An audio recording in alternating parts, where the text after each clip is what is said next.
Last chance. The badge stops at the asphalt. The reckoning goes all the way to the border. Chapter 1. The carrier air conditioning unit, bolted into the aluminum window frame, had the rattle of a dying engine. It fought a losing war against the New Mexico summer, coughing tepid recycled breath across the faux wood laminate of Eldridge Sample's desk. The air smelled of stale Folgers, ozone from the overworked laser printer, and the metallic tang of gun oil. Outside the tinted safety glass, Albuquerque baked under a white-hot anvil of a sky. The digital thermometer above the bank, across Central Avenue, flashed 105 degrees. It was 10:15 in the morning. Sample sat still in his ergonomic mesh chair, watching the heat waves distort the strip mall across the four-lane blacktop. The pavement turned liquid in the distance, reflecting the garish yellow signs of payday loan joints and title pawn shops in shivering, fractured mirages.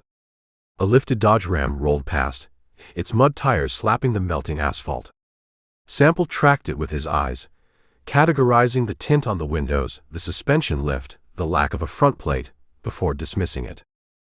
He wore a faded gray button-down, the sleeves rolled past his elbows, revealing forearms corded with muscle and mapped with pale, thin scars. His Sig Sauer P320 rested in a Kydex holster on his hip. It dug into his side, a constant, comforting pressure. Across the room, Deputy Philip Vance worked his iPad. His thumbs hammered the glass screen. The sharp, rapid taps filled the spaces between the AC unit's metallic wheezes. Philip wore a tactical polo, the creases from the plastic packaging still visible across his chest. He had the nervous, kinetic energy of a man who spent more time reading DOJ policy memos than walking asphalt. "You're wearing a hole in that screen," Sample said. He did not turn his head from the window. Philip stopped tapping. He let out a long breath, puffing his cheeks. He swiped a hand through his short-cropped hair. "DC wants a supplemental on the use of force report." "I gave them the primary." "The primary is 4 sentences long, Eldridge." Philip looked at his tablet, his brow furrowing deep enough to hold water. "They kicked it back from the Civil Rights Division. OPR is CC'd. They want a detailed breakdown of the escalating factors leading to the lethal engagement." Sample turned from the window. His eyes were the color of washed-out denim, set deep in a face cured by 3 decades of desert sun and bad choices. He picked up a paperclip from his desk and began scraping a speck of carbon off his thumbnail. "Escalating factors," Sample said. The words tasted like ash. "The Van Buren kid," Philip said. "They want to know if de-escalation protocols were initiated before you drew your weapon. They want to know the ambient lighting conditions. They want to know if the suspect communicated intent." "He was 17, Sample said. "And he shot a clerk in the neck over a drawer full of sequential 20s. "He did." Sample flicked the paperclip onto the blotter. He stood. He was 6'2", possessing a lean, rangy build that hid the brutal economy of his movements. He walked to the water cooler, grabbed a paper cone, and hit the blue lever. The water was room temperature. He drank it anyway, crushing the cone and tossing it into the plastic bin. "You tell DC this," Sample said, leaning against the dry wall. "Tell him I knocked on the door of the motel room. Tell him the Van Buren kid opened it. Tell him he pulled a Glock 19 with a scratched serial number from the waistband of his gym shorts. I pulled my Sig faster. I put 2 rounds in his center mass. End of report." Philip stared at him. He tapped the edge of the iPad against his knee. "I can't send that to a deputy assistant attorney general. They'll string us both up. They want a narrative. They want to understand the sequence of events. The sequence was he tried to end my life, and I ended his instead." Sample pushed off the wall. "You don't need to paint a picture of it for men sitting at a marble building 2,000 miles away. They want fiction. Write them a fiction. Tell them I asked him nicely to drop the gun while he was pointing it at my face. Eldridge, it's a process. It's paper. It's paper designed to make people who have never smelled a gunshot wound feel good about their paychecks. Philip opened his mouth to argue, but the heavy glass door of the field office slammed against its pneumatic stopper. The blast of exterior heat hit the room first, thick and suffocating, followed instantly by the smell. It was a vicious, chemical odor. Melted nylon, scorched timber, vaporized copper, and the distinct coppery stench of drying blood. The man in the doorway stood clutching the aluminum frame. He wore tactical cargo pants and a long-sleeve hiking shirt, but the shirt was fused to his left shoulder in a mass of melted synthetic fibers and blistered skin. His face was a mask of soot, streaked with fresh tracks of sweat and tears. His eyes were wide, showing too much white, darting around the sterile office like a trapped animal calculating a desperate exit. Philip dropped the iPad. It hit the carpeted floor with a muffled thud.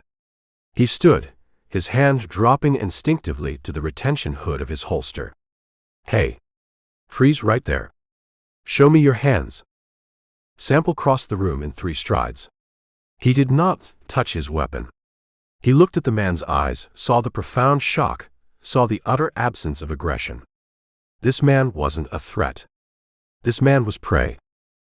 Back off, Philip, Sample said. He reached the man, grabbing him by the uninjured right arm. The muscle beneath the fabric jumped and twitched like a severed wire. Lock the door, Sample told Philip.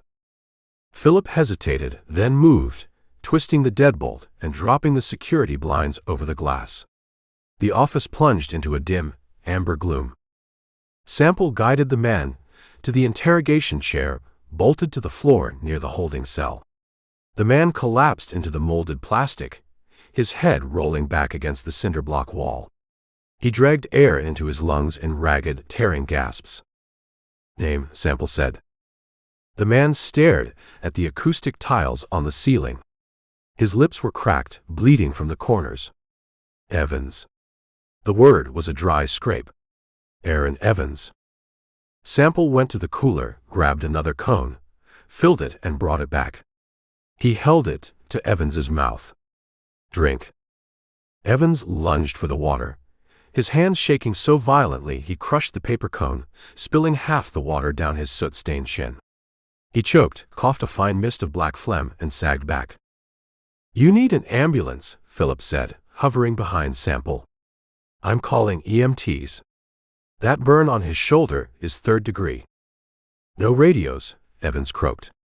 He grabbed Sample's wrist.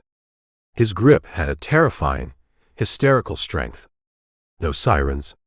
They monitor the bands. They have scanners. You call a bus, they'll hit the bus. Sample peeled Evans's fingers off his wrist, establishing dominance without inflicting pain.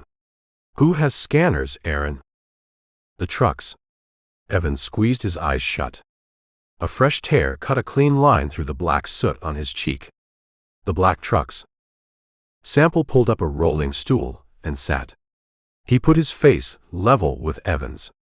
He kept his voice flat, devoid of empathy, devoid of judgment. Just the structure of an interrogation. Start at the beginning. Where were you? The Miller compound. Evans swallowed hard. Up off Route 9. The Badlands. Edge of the Navajo Nation. Philip frowned. Miller. The legal grow operation? The one the DIA has been surveilling for 3 months. It ain't a grow op anymore, Evans said. He opened his eyes. They locked onto Sample. It's an ash heap. It's gone. Tell me, Sample said. Evans gripped the plastic armrests of the chair. I'm a contractor. Solar arrays. Off-grid battery banks.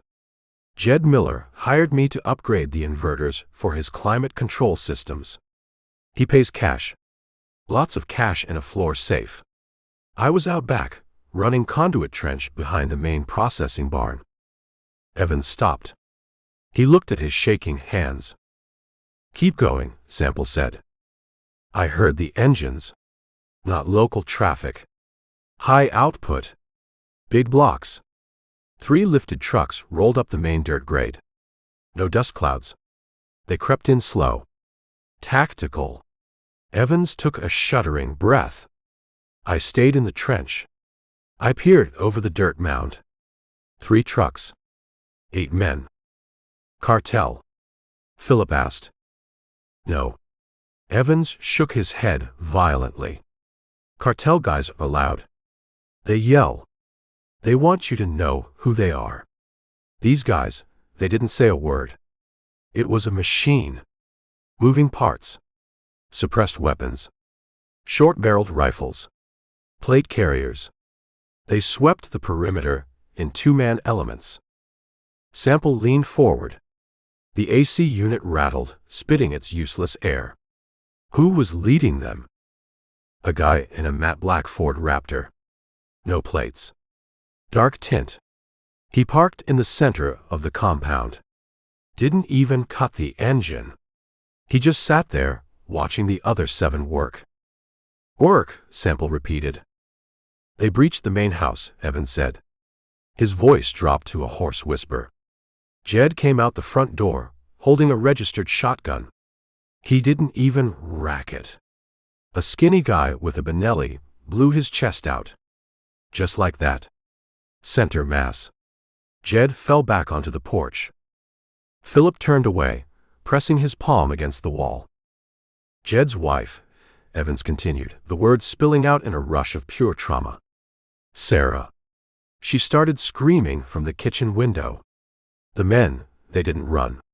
They just walked into the house. I heard her screaming. I heard the kids. Evans stopped. The silence in the office stretched, tight and dangerous. What did you do, Aaron? Sample asked.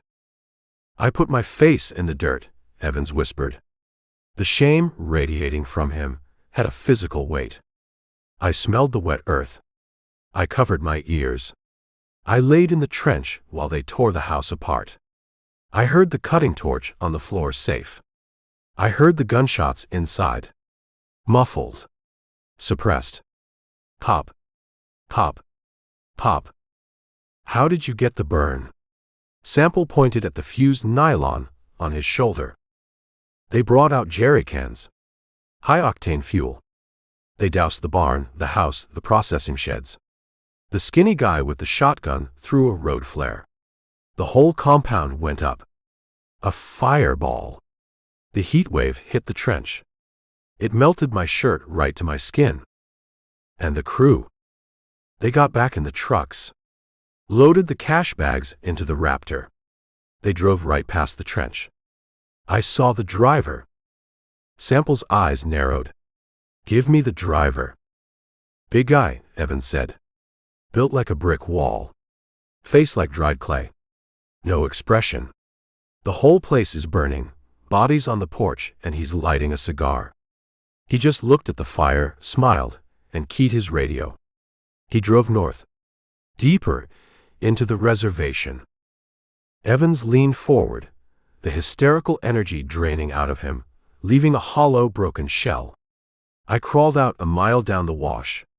I got to my work truck, hidden in the arroyo. I drove straight here. I didn't stop. I didn't call. Sample stood. He looked at Philip. Philip's face was the color of old chalk. Call the EMTs, Sample said. Tell them we have a walk-and-burn victim. No sirens. Keep it quiet. Eldridge. Philip's voice shook. 8 men. Paramilitary gear. Suppressed weapons. Hitting a cash-heavy, legal weed operation on the edge of tribal land. This is an FBI nightmare. We have to kick this up to the Joint Terrorism Task Force. We have to call the chief. The chief will call a meeting, Sample said. He walked to his desk. He reached under the laminate top and pulled a locked steel lockbox from the mounting bracket. He punched a 4-digit code into the keypad. The lid sprang open. Inside rested 3 spare magazines for the SIG, a tourniquet, and a box of high-velocity hollow-point ammunition. "The chief will schedule a conference call with the Bureau," Sample continued, ejecting the magazine from his pistol, checking the top round, and slapping it back into the magwell. "The Bureau will spend 3 days analyzing satellite telemetry and arguing with tribal police over jurisdiction." "It's the procedure," Philip pleaded. "We follow the procedure." "They burned a family alive, Philip. They took the cash, and they drove north into empty country." Sample grabbed the spare magazines and shoved them into his belt pouches. He grabbed the trauma kit. "They're not waiting for a conference call." Sample walked to the door. He paused, his hand on the deadbolt. He looked back at the rookie, then at the broken man slumped in the interrogation chair. The heat outside waited for him, heavy and silent. "You write that use of force report," Sample said. "Take your time. Make the pros sing." He threw the deadbolt, pushed through the heavy glass, and walked out into the blinding white furnace of the New Mexico sun. Chapter 2. State Route 371 cut through the San Juan Basin like a dull gray ribbon laid across a rusted anvil.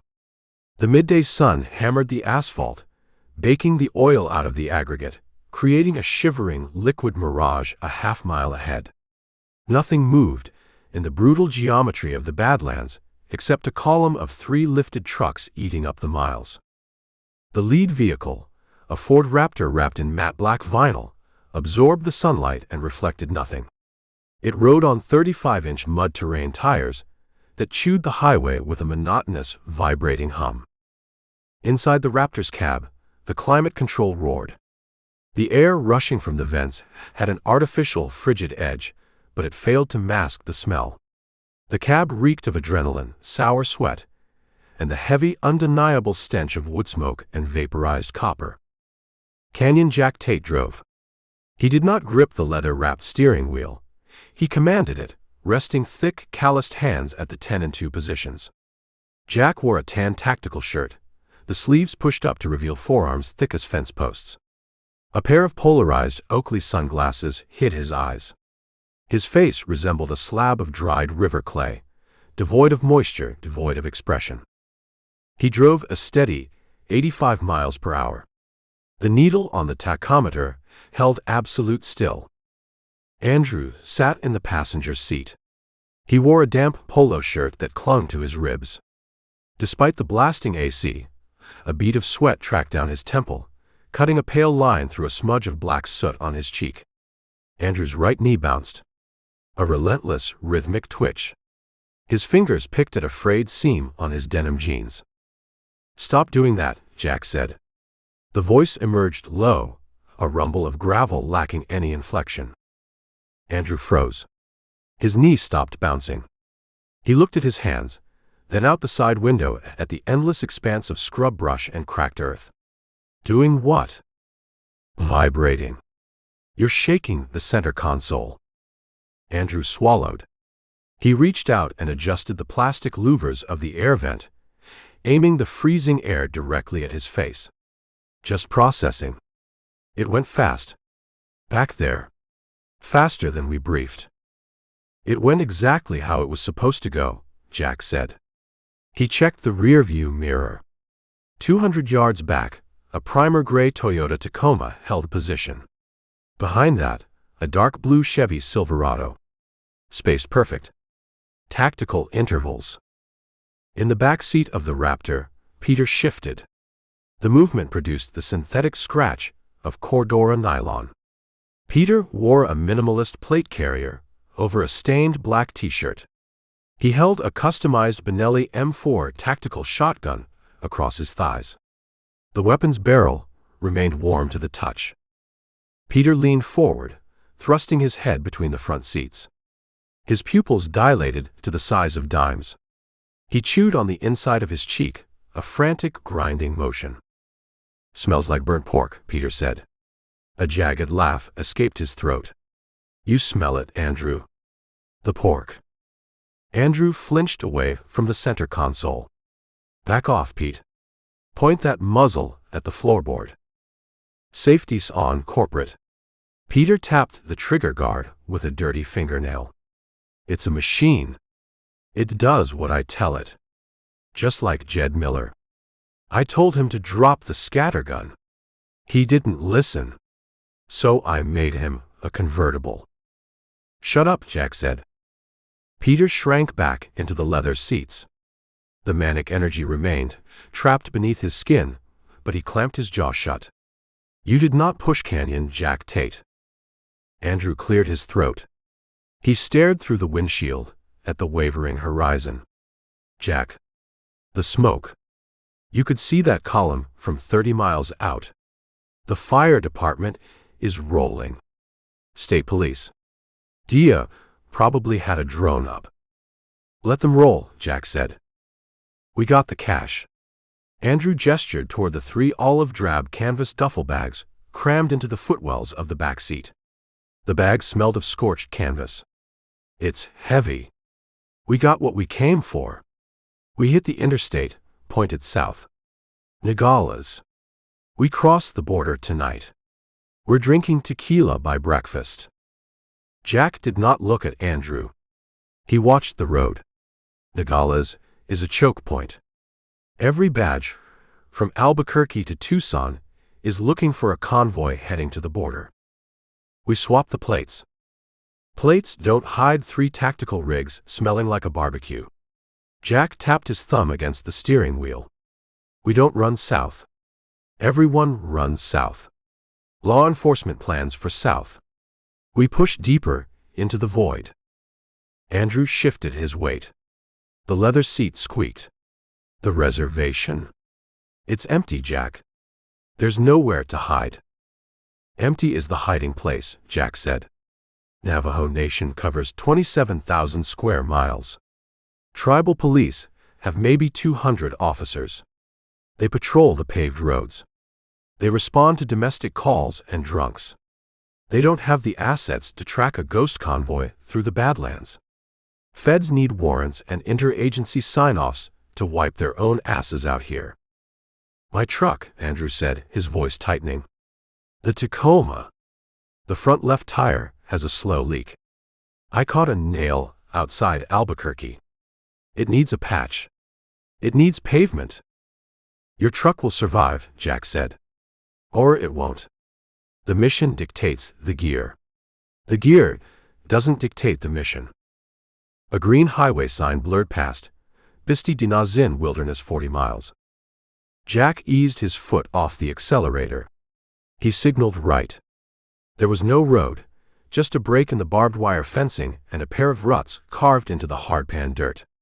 The Raptor left the asphalt. The transition from smooth highway to washboard dirt rattled the truck's frame. Dust billowed out from the rear tires in a massive choking cloud. Jack brought the truck to a halt near a dry wash surrounded by towering sandstone hoodoos. The rock formations resembled melted wax statues, casting long purple shadows across the cracked earth. Jack keyed the VHF radio clipped to his sun visor. Rally up. 10 minutes.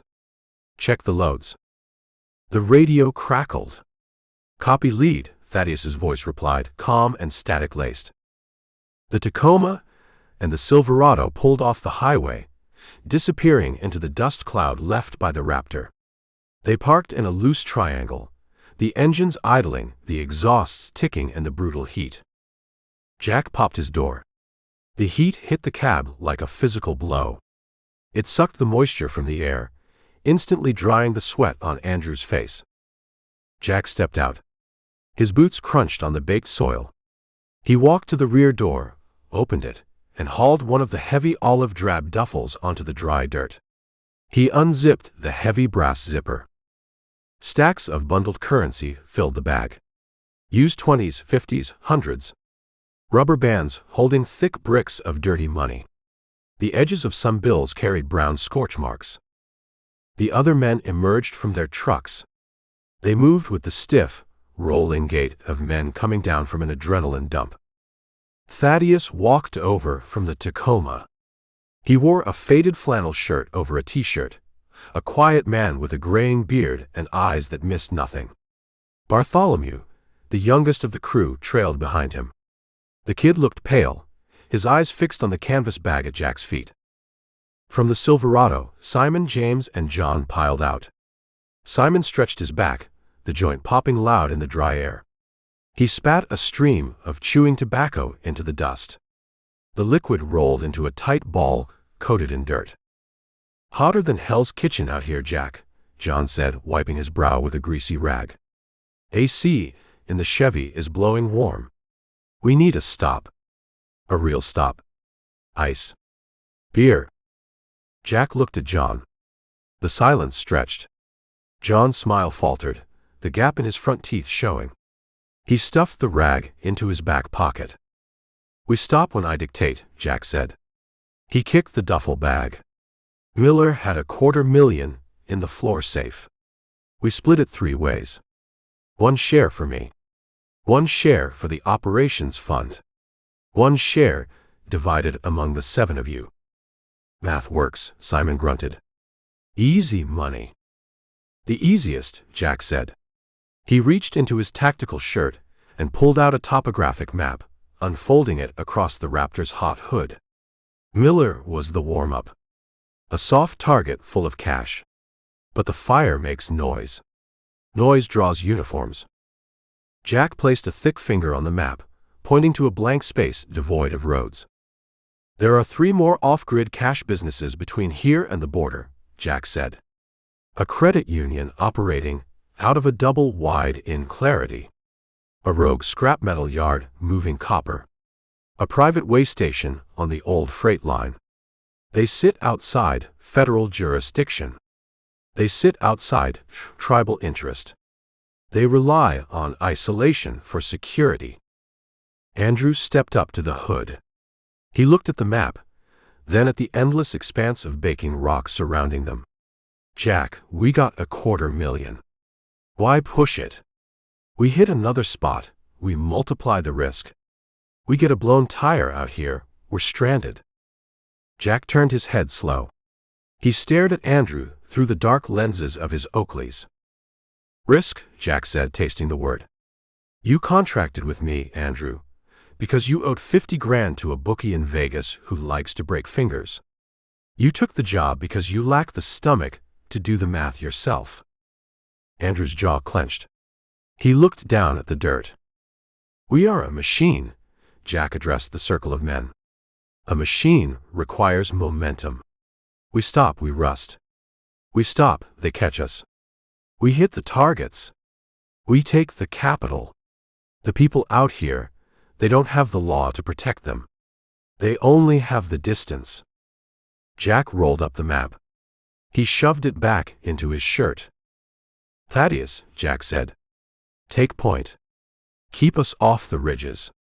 We stay in the washes. Dust clouds low." "Copy," Thaddeus said.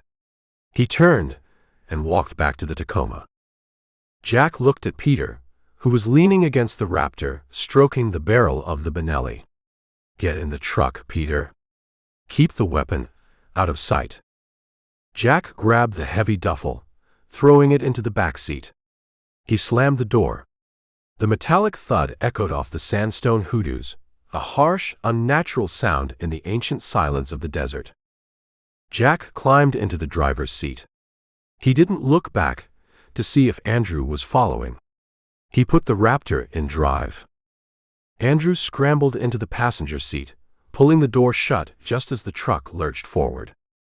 The 3 black and gray machines rolled deeper into the badlands, leaving the asphalt behind. The tires chewed the dirt, kicking up a massive plume of pulverized rock. Within minutes, the heat shimmer swallowed the convoy, erasing their shape, leaving nothing behind but a lingering cloud of dust and the faint, toxic smell of scorched money. Chapter 3. The Chaco Wash cut a jagged, dry scar through the high desert. The earth here had the texture of shattered pottery, baked pale and hard by a sun that bleached the sky white at the horizon. Stands of scrub oak and twisted pinon pine clung to the arroyo walls, casting tight black shadows against the caliche soil.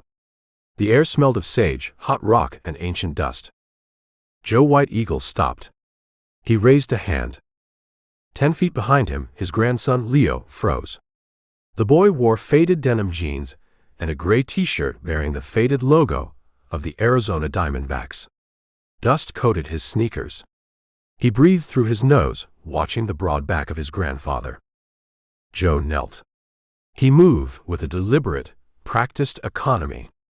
He wore canvas tactical pants, desert tan Danner boots, and a long-sleeve moisture-wicking shirt.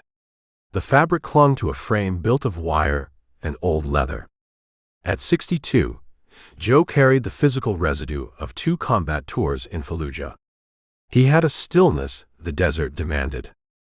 Slung across Joe's back rested a Remington M24 sniper weapon system. It was a heavy, brutal piece of machinery.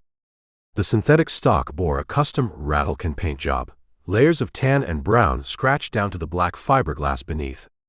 A Leupold Mark IV scope sat mounted on the heavy receiver. Joe treated the weapon not as a talisman, but as a specialized tool, like a framing hammer or a socket wrench. Joe pointed a calloused index finger at the hardpan dirt. Leo stepped forward, placing his boots exactly where his grandfather had stepped. He crouched beside the older man. "Look," Joe said. Leo studied the ground. A slight depression broke the crust of the baked earth. 3 shallow divots clustered around a central pad mark. "Dog," Leo said. "Look again. Consider the claws." Leo leaned closer. The heat radiating from the ground baked his cheeks. He squinted against the glare. "No claw marks." "A cat." "Bobcat," Joe said. He traced the invisible path with his finger, pointing toward a tangle of dead creosote bush. He passed through here before the sun crested the mesa. The dew bonded the dust inside the track. The edges hold their shape. The sun hits it, the dust dries and crumbles. This edge is intact. We hunting the cat. We track the cat to understand the land, Joe said. The cat hunts the jackrabbit. The jackrabbit eats the fresh shoots near the seep. You find the cat, you find the water. Out here, water dictates movement. You read the water, you read the world.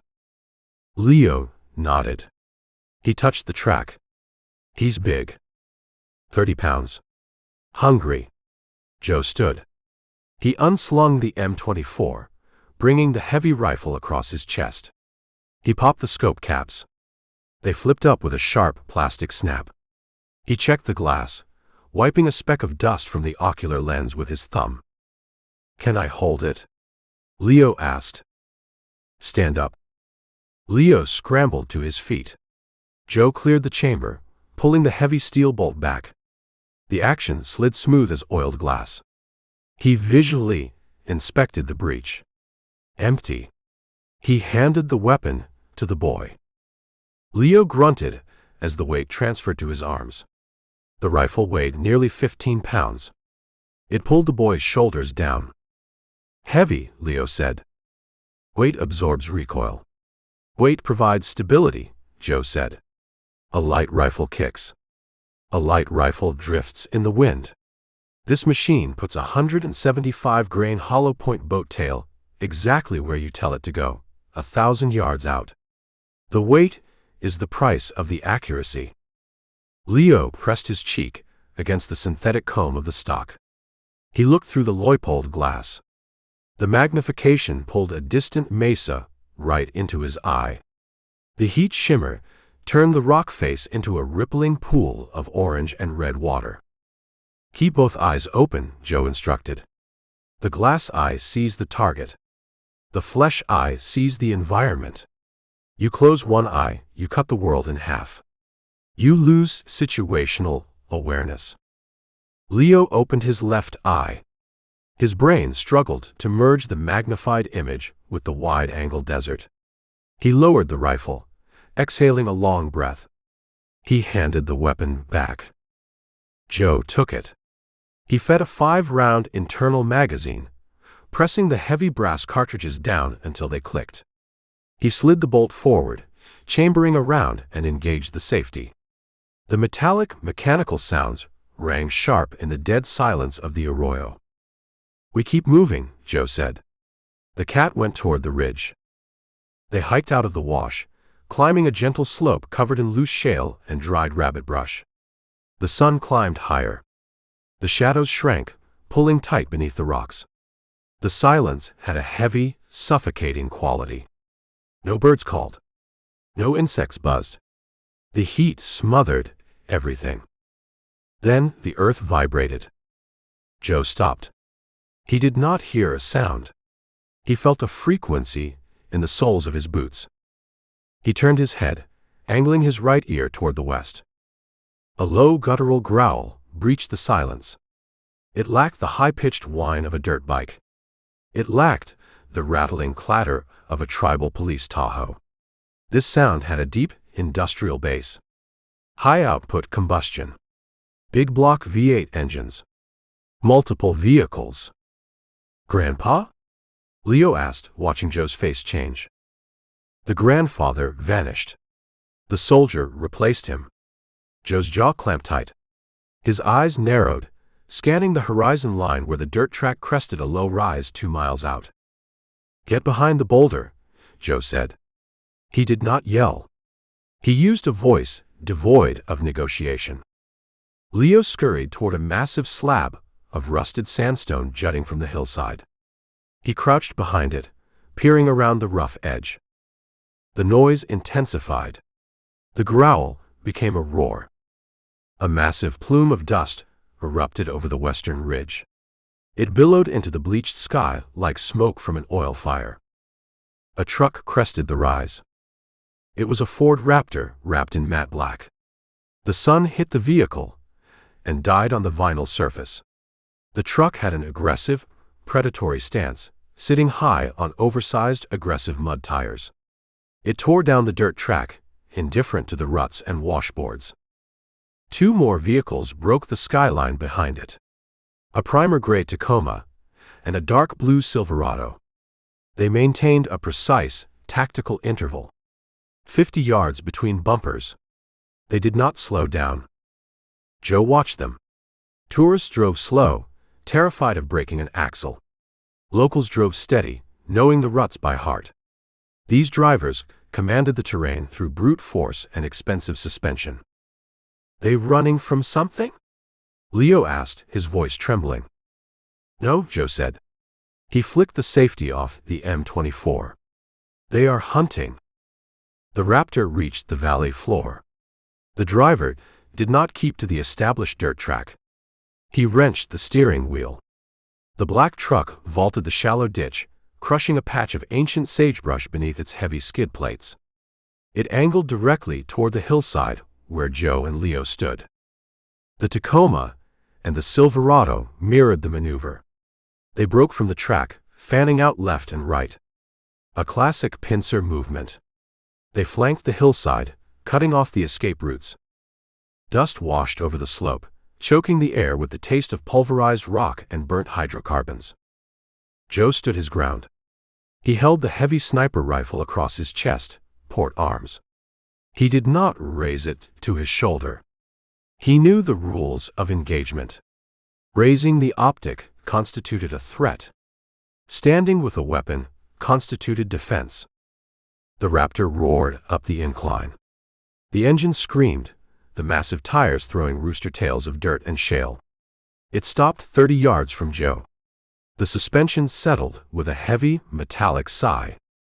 The Tacoma stopped to the left. The Silverado stopped to the right. The engines idled. The exhaust pipes ticked in the heat. The dust cloud overtook them, settling over the trucks like a dirty shroud, coating the black vinyl in a fine layer of gray powder. Behind the tinted windshield of the Raptor, Joe saw nothing. The glass reflected the desert sky. Joe did not move. He kept his finger indexed along the trigger guard. He calculated the distances. 30 yards to the lead element. 40 yards to the flankers. Too close for the optic. He would have to point shoot. The driver's side window of the Raptor powered down. The man behind the wheel had a face like dried clay. He wore dark, polarized sunglasses. A tactical shirt stretched tight across massive shoulders. He rested a thick arm on the windowsill. He did not look at the rifle. He looked at Joe's face. A profound, unnatural silence settled over the hillside, broken only by the hum of the 3 powerful engines. The passenger door of the Tacoma opened. A man stepped out. He had a wiry, twitching frame. He wore a minimalist plate carrier. He held a customized tactical shotgun. He left the passenger door open, resting the shotgun barrel against the doorframe, aiming it loosely toward the hillside. Joe tracked the man with his peripheral vision. A tweaker. Unpredictable. Dangerous. From the Silverado, 2 more men stepped out. They held AR pattern rifles, muzzles pointed at the dirt, thumbs resting on the selector switches. The clay-faced man in the Raptor finally spoke. His voice carried over the idle of the engines. It lacked anger. It lacked fear. It sounded like an accountant discussing a ledger. "That is a serious piece of hardware," the man said. Joe remained silent. He let the wind push the dust between them. "Remington M24, the man continued, pulling a cigar from his shirt pocket. He bit the end off and spat the tobacco into the dirt. "Heavy barrel. Excellent glass. Custom camouflage. You don't buy that at a sporting goods store. You build it. Or you take it." "You are trespassing," Joe said. His voice cut through the heat, hard and level. "This is sovereign land. The Navajo Nation." The man struck a match against the Raptor's door panel. He cupped the flame, lit the cigar, and blew a thick plume of white smoke into the hot air. "Sovereign," the man tasted the word. He smiled. The smile cracked the dried clay of his face, revealing a predatory amusement. "I respect sovereignty. I respect borders. But out here, borders are lines drawn on paper by dead men. The only sovereignty out here is momentum." The man pointed a thick finger at the rifle across Joe's chest. "I have a buyer in Sonora," the man said. "He appreciates precision instruments. I will give you $2,000 cash for that weapon. Right now. The weapon is not for sale." "Everything is for sale," the man said. "The price just changes based on the circumstances." Joe shifted his weight. He felt the baked earth beneath his boots. He felt the presence of his grandson shivering behind the sandstone boulder. He calculated the variables. 3 trucks. 4 men out. At least 3 more inside the cabs. Automatic weapons. Body armor. He had 5 rounds of match-grade ammunition. He could kill the man in the Raptor. He could kill the tweaker with the shotgun. He would die before he chambered the 3rd round. And then they would find Leo. "Get back in your truck," Joe said.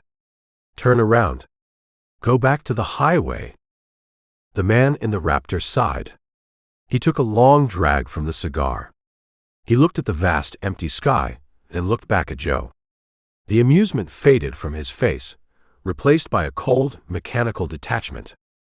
"You misunderstand the dynamic," the man said. "I did not make an offer to negotiate. I made an offer to be polite." The tweaker, leaning against the Tacoma, shifted his weight. He brought the shotgun up an inch.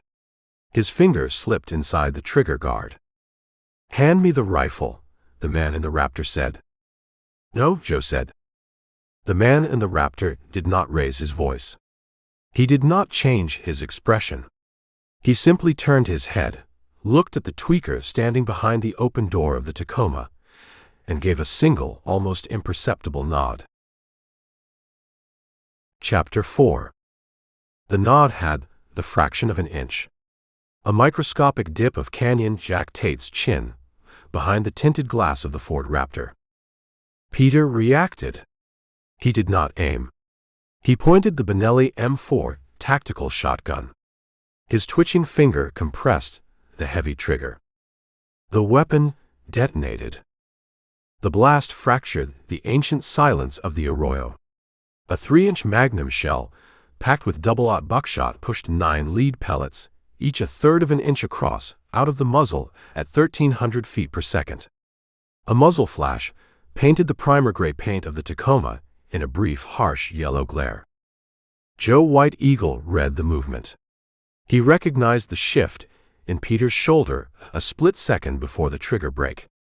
Joe twisted his torso, throwing his left shoulder forward, attempting to angle his body armor, attempting to shield the sandstone boulder where his grandson hid. The buckshot hit him. The impact had no cinematic grace. The kinetic energy hit Joe like a swung anvil. The lead pellets shredded the tactical shirt, pulverized his right collarbone, and tore through his upper lung. The sheer force lifted his boots an inch off the baked dirt and threw him backward. Joe hit the ground hard. The air punched out of his ruined chest in a wet, ragged cough. The Remington M24 sniper rifle clattered against the shale, the custom-painted synthetic stock scraping against the sharp rock. The echo of the gunshot rolled down the canyon walls, fading into the vast, indifferent expanse of the San Juan Basin. The ringing silence rushed back, heavier than before. In the Raptor, Jack put the transmission in park. He killed the engine. He pushed the heavy driver's side door open and stepped out into the crushing heat. He left his Oakleys on. He did not draw his weapon. "Clear his corners," Jack said. From the Silverado, Simon and James moved. They kept the stocks of their AR-15s pinned to their shoulders, their eyes scanning the brush, the ridgeline, the shadows. They walked a wide half-circle around Joe's fallen body. Their boots crunched the dry earth. Peter racked the Benelli. The pump action expelled the smoking green plastic husk of the spent shell. It hit the dirt with a hollow, plastic click. Peter fed another shell into the magazine tube. His hands shook with residual adrenaline. He giggled, a high, thin sound scraping the back of his throat. "Told him to hand it over, Jack," Peter said. He shifted his weight from foot to foot.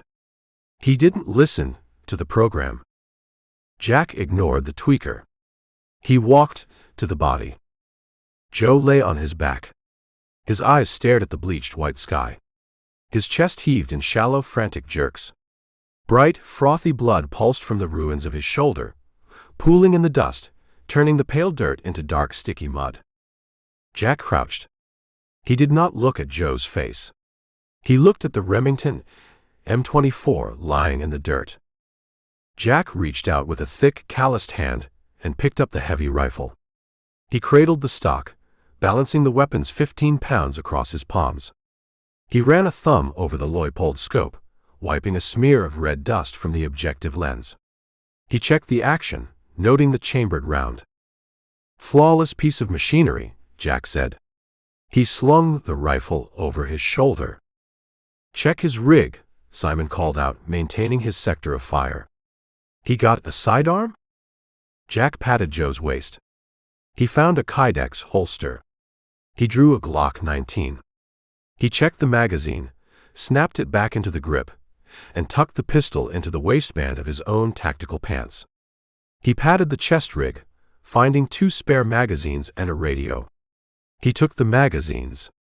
He crushed the radio beneath the heel of his combat boot. The plastic housing shattered, exposing green circuit boards and severed copper wire. Joe made a sound. A wet, bubbling rasp deep in his throat. His left hand twitched, the fingers digging into the hard-pan soil, seeking a grip on the earth. Jack looked down at the dying man. The clay of his face remained undisturbed. "You had the superior optic," Jack said to the bleeding man. "You had the elevation. You failed to understand the math. 1 rifle against 3 trucks. The math always wins." Movement caught Jack's peripheral vision. From behind the rusted sandstone boulder, a small shape detached itself from the shadows. Leo stepped out. The boy could not comprehend the violence. His brain rejected the image of his grandfather bleeding into the dirt. The trauma severed the boy's obedience to Joe's final command. He walked forward, his arms hanging limp at his sides. He wore the faded Diamondbacks t-shirt. Dust coated his jeans. He stared at the dark pool, expanding beneath Joe's back. "Grandpa," Leo whispered. The word carried no volume, stripped bare by the desert air. Peter spun. He brought the Benelli up, tucking the stock tight against his shoulder. He centered the bead sight on the center of the boy's chest. "Stray," Peter yelled. His finger tightened on the trigger. "We got a stray in the rocks." "Hold." Jack's voice did not rise. It lacked panic. It had the weight of absolute authority. Peter froze. He kept the shotgun leveled at the boy. A bead of sweat dripped from his nose. "He saw the trucks, Jack. He saw my face." Simon and James pivoted, bringing their AR-15s to bear on the 10-year-old child. Leo did not look at the men. He did not look at the black rifles pointed at his head. He dropped to his knees beside Joe. The boy placed his small, trembling hands on his grandfather's chest, trying to stem the flow of frothy blood. The blood coated the boy's fingers, hot and sticky. "Grandpa, get up," Leo said. He pulled at the tactical shirt.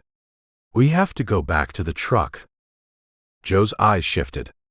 They locked onto Leo. The dying man's jaw worked, struggling to form words through the ruined lung. A single bloody bubble formed on his lips and popped. Jack stood. He adjusted the heavy sniper rifle on his shoulder. He looked at the boy. He analyzed the variables. He saw a child. No survival gear. No canteen. Canvas sneakers. A cotton t-shirt. He looked at the sky. The sun dominated the apex. 104 degrees. The humidity registered at 0%. The earth radiated the absorbed heat, creating a convection oven between the canyon walls. He calculated the distance. They drove 22 miles from the state highway. The nearest paved road sat over 20 miles away. The nearest structure was a ruined Navajo hogan 10 miles east. "Jack," Simon said, his voice tight. "We don't leave witnesses. That's the protocol." "Ammo costs money, Simon," Jack said. He pulled a fresh cigar from his shirt pocket. "The desert is free." Peter lowered the shotgun an inch. "He makes it to a road, he talks." Jack bit the end off the cigar. He spat the tip into the blood-soaked dirt. "A grown man without water in this basin lasts maybe 10 hours before the kidneys shut down. The delirium sets in at hour 6. A child. He weighs maybe 80 pounds. The sun bakes the moisture out of him by mid-afternoon. He doesn't make it 2 miles. Jack struck a match. He lit the cigar, pulling the harsh smoke into his lungs. He blew a thick cloud over the dying man and the kneeling boy. "We shoot him, we leave ballistic evidence," Jack said. "We leave a secondary, acoustic signature. We let the sun do the work. It's just another tragedy on the reservation. The elements scrub the crime scene." Simon lowered his AR-15. He nodded. The logic held. It had a ruthless, undeniable efficiency. Peter kept the Benelli raised. His eyes darted between Jack and the boy. "I don't like it. It's a loose end. Let me dust him. Takes one shell." Jack turned his head. He stared at Peter through the polarized lenses. The stare conveyed a violence far deeper than the shotgun in Peter's hands. "Put the weapon on safe, Peter," Jack said. "Get in the truck." Peter's jaw tightened. He glared at the boy. He wanted to pull the trigger. He fed on the power of the recoil. But he feared Jack Tate more than he craved the violence. He engaged the crossbolt safety with a sharp click. He lowered the barrel and backed toward the Tacoma. "Mount up," Jack ordered the rest of the crew. "We burn daylight." Simon and James retreated to the Silverado. They climbed into the air-conditioned cab, slamming the heavy doors. The metallic impacts shattered the quiet. Jack took one last look at the scene. Joe White Eagle's breathing slowed, the jerks becoming shallow, spaced further apart. The boy remained on his knees, his hands painted red, weeping silently into the baked earth. Jack turned his back. He walked to the Raptor. He opened the door and climbed into the driver's seat. Andrew sat in the passenger seat, rigid, staring straight ahead through the windshield. He had not exited the vehicle. He had watched the murder through the tinted glass. His knuckles gripped the edge of his seat, turning his skin white. "You good, Andrew?" Jack asked. He put the truck in gear. "He was just a kid, Jack," Andrew whispered. He did not turn his head. "He's a statistic," Jack said. He keyed the radio. "Lead vehicle rolling. Maintain intervals." Jack pressed the accelerator. The massive engine roared, the sound echoing off the sandstone walls. The mud tires grabbed the dirt, spinning for a fraction of a second before finding traction. The Raptor surged forward, climbing out of the shallow valley. The Silverado and the Tacoma followed in perfect synchronization. They left the arroyo.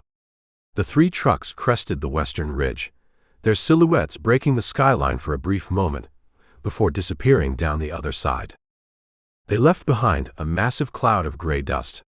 The dust hung suspended in the heavy, still air, glowing pale yellow in the brutal sunlight.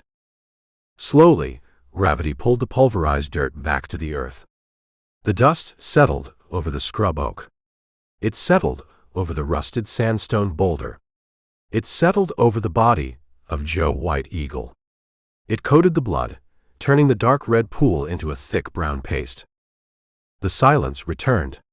It poured back into the basin, heavier and more profound than before the engines arrived.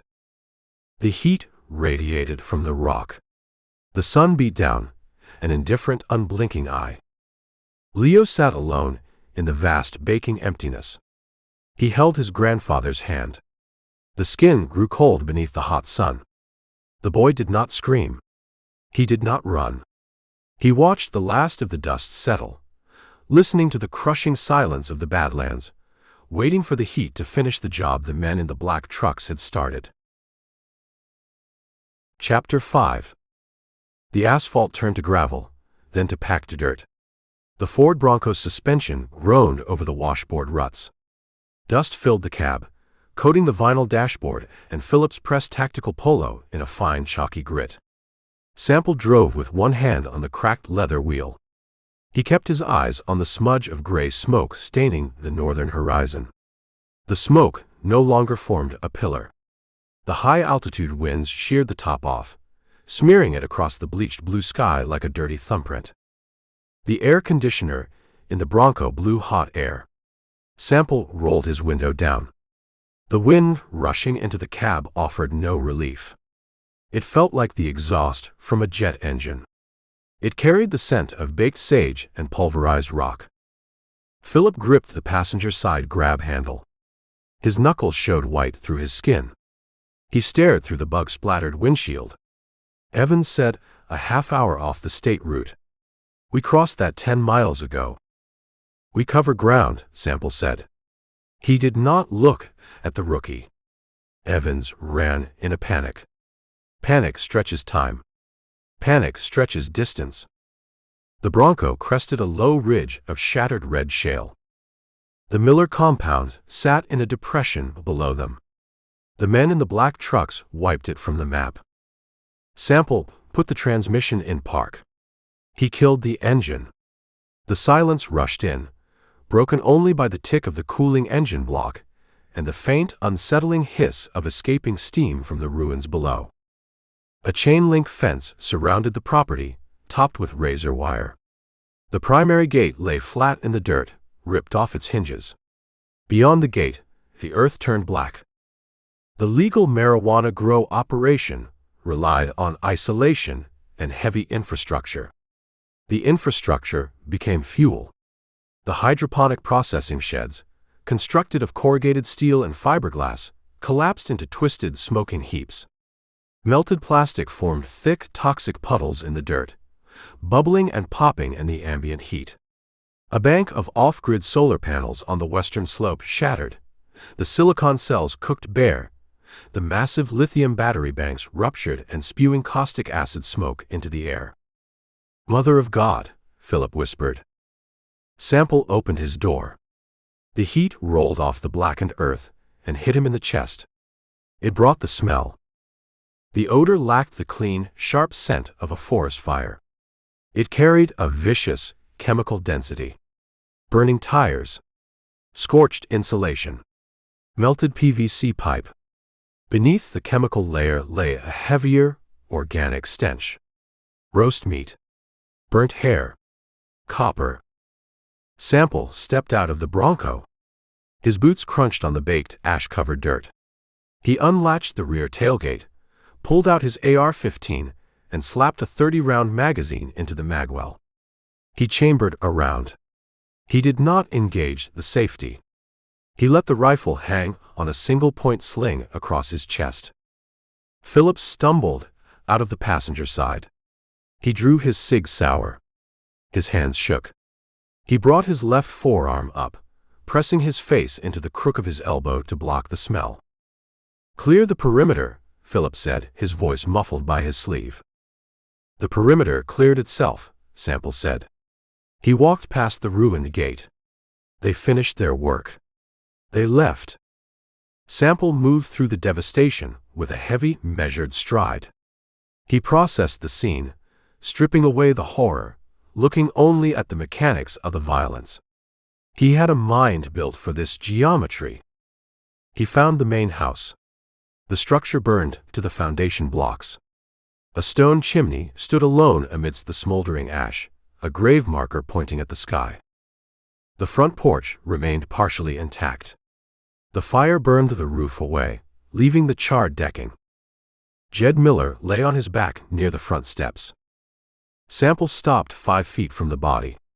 He evaluated the damage. Jed wore denim overalls and a scorched flannel shirt. His chest had a massive, catastrophic wound cavity. The shot struck him center mass. Sample noted the spread. Tight. A fist-sized hole.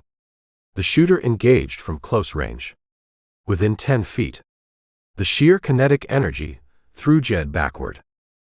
A rusted pump-action shotgun lay in the dirt near Jed's outstretched hand. The action remained closed. He never chambered a shell. "He stepped out to talk," Sample said. Philip rounded the corner of a melted water tank. He saw the body on the porch. He stopped. His gun hand dropped to his side. The color drained from his face, leaving a pale, sickly green beneath the dust. The rookie took one more step. The full weight of the organic smell hit his senses. Philip turned away. He bent at the waist. He dropped his pistol in the dirt. He braced his hands on his knees and vomited into the ashes. He dry heaved, his shoulders shaking, coughing up a string of bile. Sample ignored him. He crouched near the edge of the porch. He searched the scorched dirt. He found the brass. He picked up a single green plastic shotgun shell. High brass. 3-inch Magnum. Double-aught buckshot. He rolled the empty hull between his thumb and forefinger. He dropped it into his shirt pocket. He stood and stepped over Jed Miller's legs. He walked into the footprint of the main house. The heat radiating from the ash baked the moisture out of Sample's eyes. He squinted against the glare. The fire consumed the interior walls, leaving a grid of black lines on the concrete slab. In the center of what used to be the living room, a heavy steel floor safe protruded from the concrete. The lid sat open, thrown back on massive steel hinges. Sample knelt beside it. The edges of the steel glowed with residual heat. He examined the locking mechanism. The metal ran like melted wax. Slag pooled on the concrete. "Acetylene torch," Sample murmured. "Professional grade." Cut the locking bolts in under 3 minutes. He looked past the safe, toward the back of the house. The kitchen area. He found the rest of the family. The bodies lacked recognizable human form. The fire reduced them to blackened, shrunken figures, curled into defensive postures. Sample identified 3 separate mounds of ash and bone. An adult female. 2 smaller figures. The children. Evans told the truth. The men in the trucks cornered them in the kitchen. They shot them.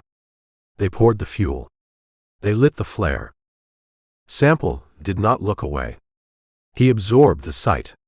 He committed the geometry of the charred remains to memory.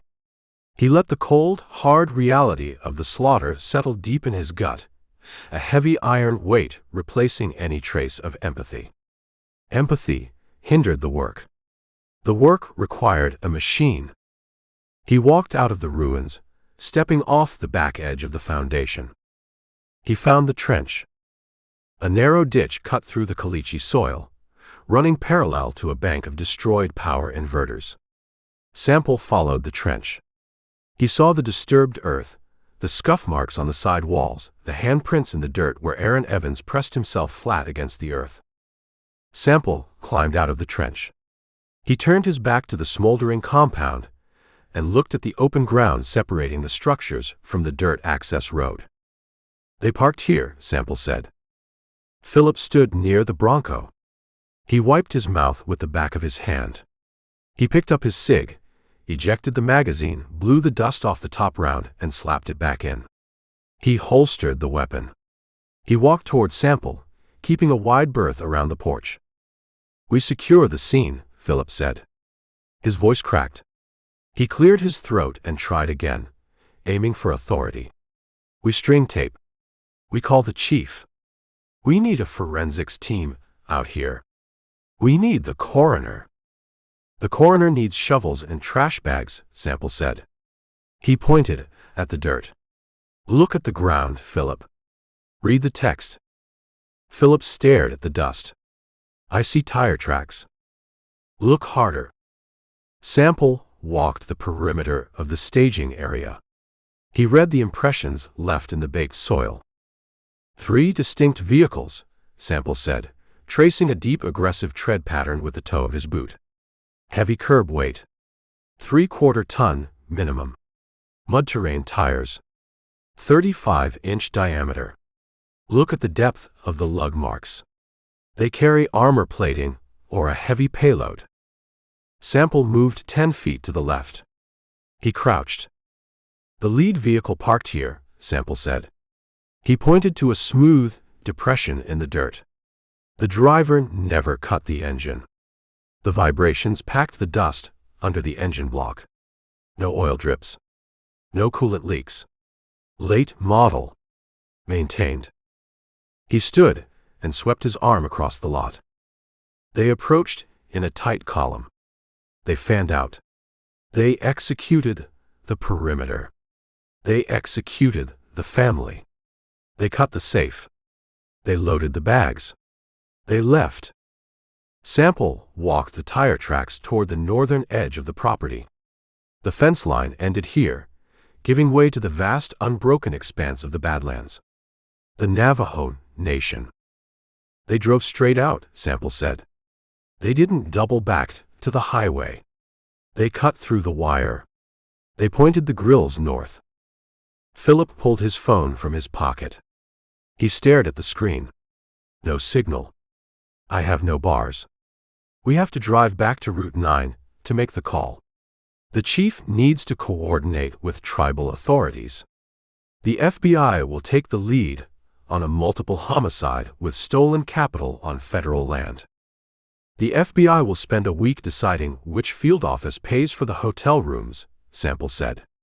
He adjusted the sling on his AR-15. "Tribal police will find a burned-out husk. They lack the manpower to chase ghosts into the basin. It's protocol, Eldridge." Philip crossed his arms. He leaned against the remaining fence post. "We are Deputy United States Marshals. We operate within a defined jurisdiction. We operate within the law. Sample turned. He looked at the rookie. He looked at the pale face, the shaking hands, the desperate need for structure in the face of absolute chaos. The law stops at the asphalt, Sample said. He pointed a scarred finger at the tire tracks carving a path into the scrubland. The men who drove those trucks understand the void. They rely on the red tape. They rely on the conference calls. They rely on men like you waiting for permission. We need a warrant to cross onto tribal land in pursuit of an unknown suspect, Philip argued. I know the suspects, Sample said. Evans described the driver. Big. Clay face. Matte black raptor. I recognized the profile. Private military contractors. Mercenaries. They ran out of wars overseas, so they brought the war here. They hit soft targets. They take the cash. They burn the evidence. Sample walked past Philip, heading for the Bronco. Where are you going? Philip asked. I follow the tracks. You can't just drive into the reservation alone, Philip yelled. He chased after Sample. You have no backup. You have no comms. It's a suicide run. There are 8 of them. They have automatic weapons. Sample unlatched the tailgate. He tossed his medical kit into the back. He slammed the gate shut. The metal rattled. You drive the Bronco back to the highway, Sample ordered. He reached into his pocket and pulled out the keys. He tossed them. Philip caught them against his chest. Get a signal, Sample continued. Call the chief. Tell him what we found. Tell him to send the meat wagons. And you? Philip asked, clutching the keys. Sample walked around the front of the Bronco. He knelt in the dirt, near the deep impressions left by the aggressive mud tires. He studied the spacing of the lugs. He committed the unique pattern to memory. I walk, Sample said. You walk. Philip stared at him. In this heat. You'll die out there. Sample stood.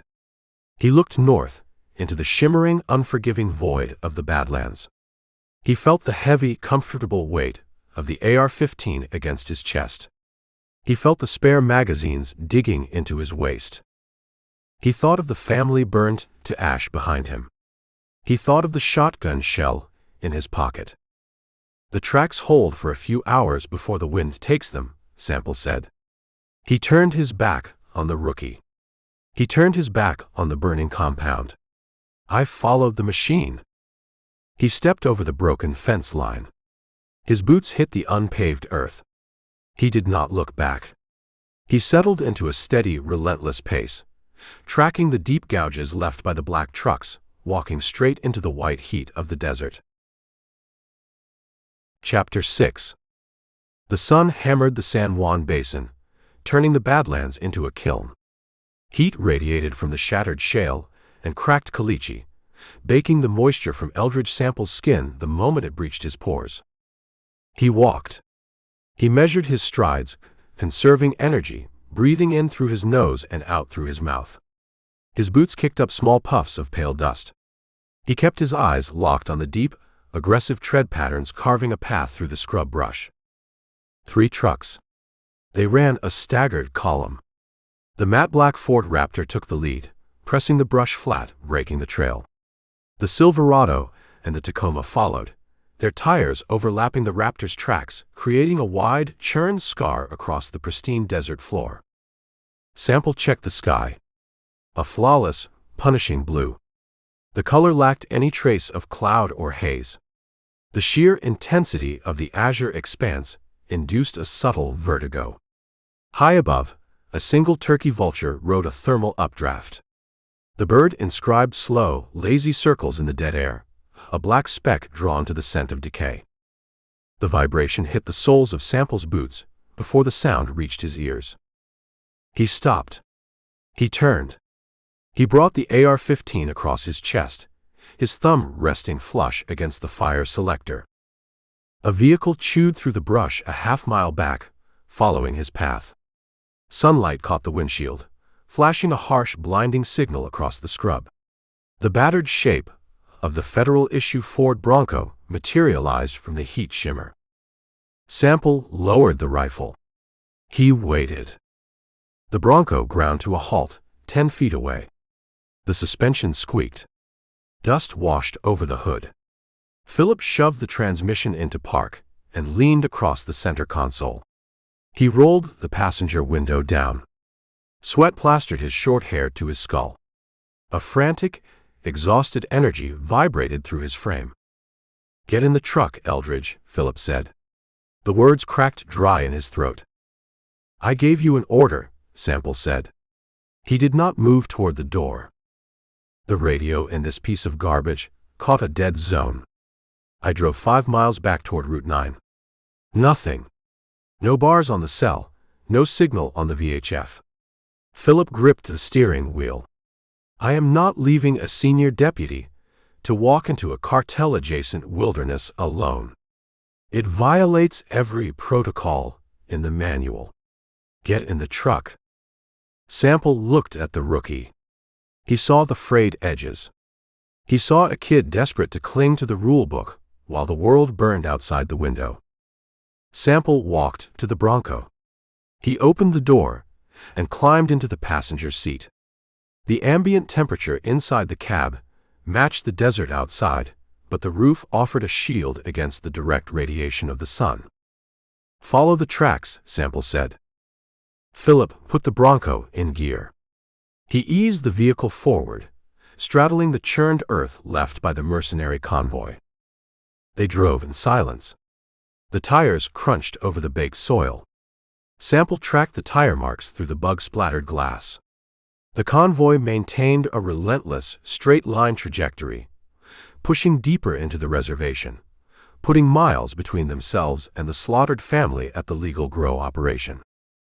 2 miles past the pickup point, the tracks changed. "Stop the truck," Sample said. Philip hit the brakes. The Bronco nosed downward. Sample stepped out. He walked to a junction in the dirt. The convoy broke formation here. The Tacoma and the Silverado hooked right, cutting a wide arc through a patch of dead rabbit brush. The Raptor cut left, its deep lugs biting hard into the caliche, angling toward a dry wash flanked by massive rusted sandstone hoodoos. Sample looked up. The single turkey vulture no longer inscribed wide circles. It tightened its pattern, hovering directly over the sandstone outcropping. "They executed a pincer movement," Sample said. He traced the divergent paths in the air with a scarred finger. "They flanked something in that wash." Philip killed the engine. He stepped out, his hand resting on the grip of his Sig Sauer. He looked at the circling bird. He swallowed hard. "We checked the wash," Sample said. They left the Bronco. They walked the Raptor's tracks. The silence of the Badlands poured over them, heavy and absolute, broken only by the scrape of their boots.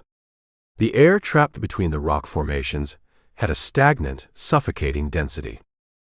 They crested the lip of the arroyo. The smell reached them first. It lacked the chemical complexity of the Miller compound fire.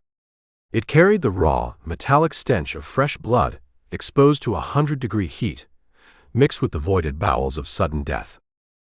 Sample stopped.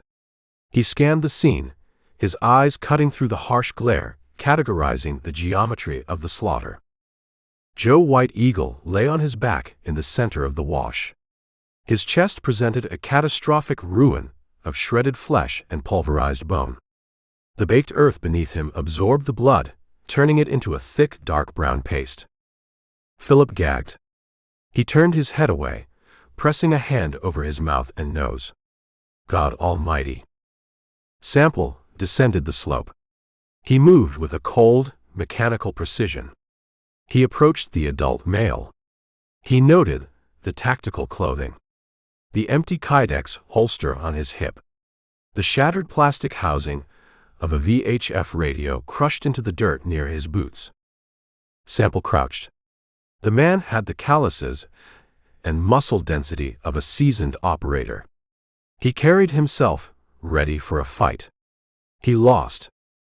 They took his sidearm, Sample murmured. He scanned the surrounding dirt. He found a set of deep impressions. The distinct shape of a bipod. The scuff of a heavy rifle stock dragged against the shale. He carried a long gun, Sample said, pointing at the marks.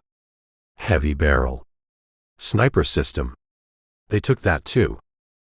Philip stood at the edge of the wash. He refused to look at the body. He stared at the sandstone boulder 30 feet away. Eldridge, Philip whispered. Sample followed Philip's gaze. A second body lay in the shadow of the rusted rock. Sample stood. He walked toward the boulder. He felt the iron weight settle deeper into his gut, freezing the last remnants of his humanity into a solid, unyielding block of ice. Leo lay on his side. He wore canvas sneakers and a faded Arizona Diamondbacks t-shirt. He lacked any visible bullet wounds. His face pressed into the dirt. His small hands curled into tight fists. Sample knelt beside the boy. He examined the hands. A thick layer of dried, rust-colored blood coated the boy's palms and fingers. Sample looked back at the grandfather. He saw the drag marks in the dust. He read the sequence of events written in the dirt. The boy survived the initial ambush. He hid behind the boulder. The men shot the grandfather. The men took the weapons. The men left. The boy emerged from the rocks. He knelt beside his bleeding grandfather. He tried to stop the bleeding with his bare hands. The grandfather died. The boy stood. He had no water. He had no shelter. He walked toward the highway. He made it 30 feet. The heat stroke hit. The kidneys failed. The brain swelled. He collapsed in the shadow of the boulder and baked to death on the desert floor. Sample reached out. He placed 2 fingers against the boy's neck. The skin felt like hot parchment. No pulse. Rigor mortis locked the child's muscles into rigid bands. Sample stood. He turned his back on the child. He walked the perimeter of the kill zone, searching the dirt where the Tacoma parked. He found the brass. A single green plastic shotgun shell lay half buried in the dust. High brass. 3-inch magnum. Sample reached into his shirt pocket. He pulled out the identical shell he recovered from the porch of the Miller compound. He held the 2 green cylinders side by side in his palm. The primer strikes matched. Same firing pin. Same weapon. Same twitchy finger on the trigger. The man with the Benelli shotgun. A kid, Philip said. His voice cracked. He descended the slope, his eyes wide, his chest heaving. They left a kid out here to bake. They shot the old man, and they left the kid to the sun. Sample dropped the 2 green shells into his pocket. He looked at the tire tracks leading out of the arroyo, pointing north, deeper into the reservation. They calculated the risk, Sample said. His voice lacked any inflection. It sounded like stones grinding together in a dry riverbed. A gunshot produces an acoustic signature. It leaves a ballistic record. The sun costs nothing. The sun scrubs the evidence. Philip dragged his hands down his face. We document the scene. We secure the perimeter. I need to drive the Bronco back to elevation. I need to get the chief on the horn. Tribal police will handle this. The FBI will form a task force. We have 2 separate crime scenes now. Connected homicides. Stolen capital. We gotta call it in. Sample stared at the tire tracks. He visualized the matte black Raptor. He visualized the man with the clay face lighting a cigar while the world burned. The tribal police possess 2 cruisers for a territory the size of West Virginia, Sample said. He turned and faced Philip. The FBI field office will dispatch an evidence response team from Albuquerque. They arrive in 4 hours. They string yellow tape. They take photographs. They load the bodies into bags. They draft a preliminary report. They schedule a conference call with the Department of Justice. "It is the procedure, Eldridge," Philip shouted, the panic bleeding through his bureaucratic armor. "We follow the procedure to build a case. We build a case to put them in a federal penitentiary." "Calculate the distance, Philip," Sample said. He stepped closer to the rookie. He used his height to dominate the space. A Ford Raptor running flat out over hardpan dirt covers 60 miles in an hour. By the time the suits figure out who pays for the gas for the evidence response team, these men cross the state line. By the time the prosecutor drafts the warrants, these men cross the border. They vanish into Sonora. They spend the Miller family's cash on tequila and cheap women. Philip took a step back. "We have no jurisdiction here." "Jurisdiction is a line drawn on a map by politicians," Sample said. He pointed at the bodies. "Did jurisdiction protect that child? Did the federal code stop the buckshot from tearing that man's chest apart?" "You cross this line, you operate outside the badge," Philip warned. "Parker will strip your credentials. He will issue a warrant for your arrest. You become a fugitive." Sample looked at the empty expanse of the badlands. He felt the heat radiating through his boots. He felt the weight of the AR-15 against his chest. He made the calculation. He made the choice. "Drive the Bronco back to Albuquerque," Sample said. "I won't leave you out here," Philip said. "I am not staying out here," Sample said. He walked past Philip, heading up the slope toward the waiting truck. "I need a vehicle that doesn't scream federal law enforcement. I need provisions. I need armor." We drive back. I brief Parker. I give him the intel. Philip followed him, relief washing the tension from his shoulders. "Good. You tell the chief. We let the machine work." Sample opened the passenger door of the Bronco. He climbed inside. The heat in the cab offered no comfort. He rested the AR-15 across his lap. "The machine works for the predators," Sample said, staring through the windshield at the northern horizon. "The machine gives them a head start. I am going to buy my own gas. I am going to follow the tracks." Philip climbed into the driver's seat. He stared at Sample. He saw the shift in the older man's eyes. The denim blue turned to flat, lifeless slate. "You give up the badge," Philip whispered.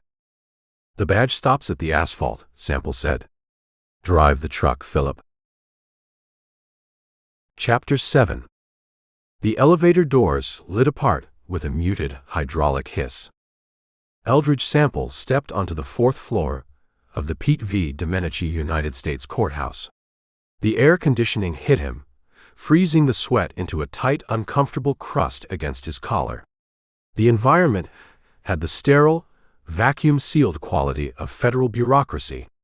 Fluorescent troffers cast a flat, shadowless glare over commercial-grade carpet. The air smelled of floor wax, toner powder, and institutional detachment. Philip Vance walked a half-step behind Sample. The rookie's boots squeaked on the linoleum border. He clutched his notebook against his chest like a ballistic plate. He vibrated with residual adrenaline and impending bureaucratic panic. They bypassed the bullpen. They ignored the administrative assistants, staring at the soot, the dried blood, and the caliche dust coating their tactical clothes. Sample pushed open the heavy oak door bearing the brass plaque, Chief Deputy United States Marshal Isaac Parker. Parker sat behind a massive desk of polished mahogany. The desk dominated the room, an island of executive authority surrounded by framed commendations, grip and grin photographs with politicians, and leather-bound federal statutes. Parker wore a crisp white shirt, the collar digging into the thick flesh of his neck. A red silk tie lay knotted perfect against his sternum. He looked up from a glowing computer monitor. He took in the state of his deputies. He assessed the dust. He registered the blood on Sample's boots. Parker took off his reading glasses. He dropped them on a stack of printed emails. "You bring the desert into my office, Eldridge," Parker said. His voice had a deep, rumbling resonance, honed by years of congressional budget hearings. "The desert brings itself," Sample said. He stopped in the center of the room. He did not take a seat in the plush leather visitor chairs. Philip shut the door. The heavy oak sealed out the hum of the bullpen. "Report," Parker commanded. "Aaron Evans gave us a location," Sample said. "A legal marijuana grow off Route 9. The Miller compound. We found the compound burned to the foundation." "Evans mentioned casualties," Parker said. "Total loss," Sample said. "Jed Miller took a shotgun blast to the chest on his front porch. The crew trapped his wife and 2 children in the kitchen. They executed them. They used high-octane fuel and a road flare to ignite the structures. They compromised a floor safe with a cutting torch. They extracted $250,000 in cash capital." Parker squeezed the bridge of his nose. The flesh blanched white beneath his thick fingers. "Domestic terrorism. Cartel strike. Private military contractors," Sample said. 8 men. Suppressed weapons. Body armor. They run a staggered column of lifted, late-model trucks. A matte black Ford Raptor took the lead. "Did you secure the scene?" "I left the scene," Sample said. Parker dropped his hand. His eyes narrowed, searching Sample's face. "You abandoned a multiple homicide crime scene?" "I followed the tracks," Sample said. "The convoy cut through the perimeter fence. They pointed the grills north. They drove deep into the Navajo Nation. You crossed into tribal jurisdiction without a warrant or a liaison?" Parker leaned forward. The leather chair groaned. "Eldridge, you know the protocols. We face a jurisdictional nightmare. This requires a joint task force. We need FBI clearance.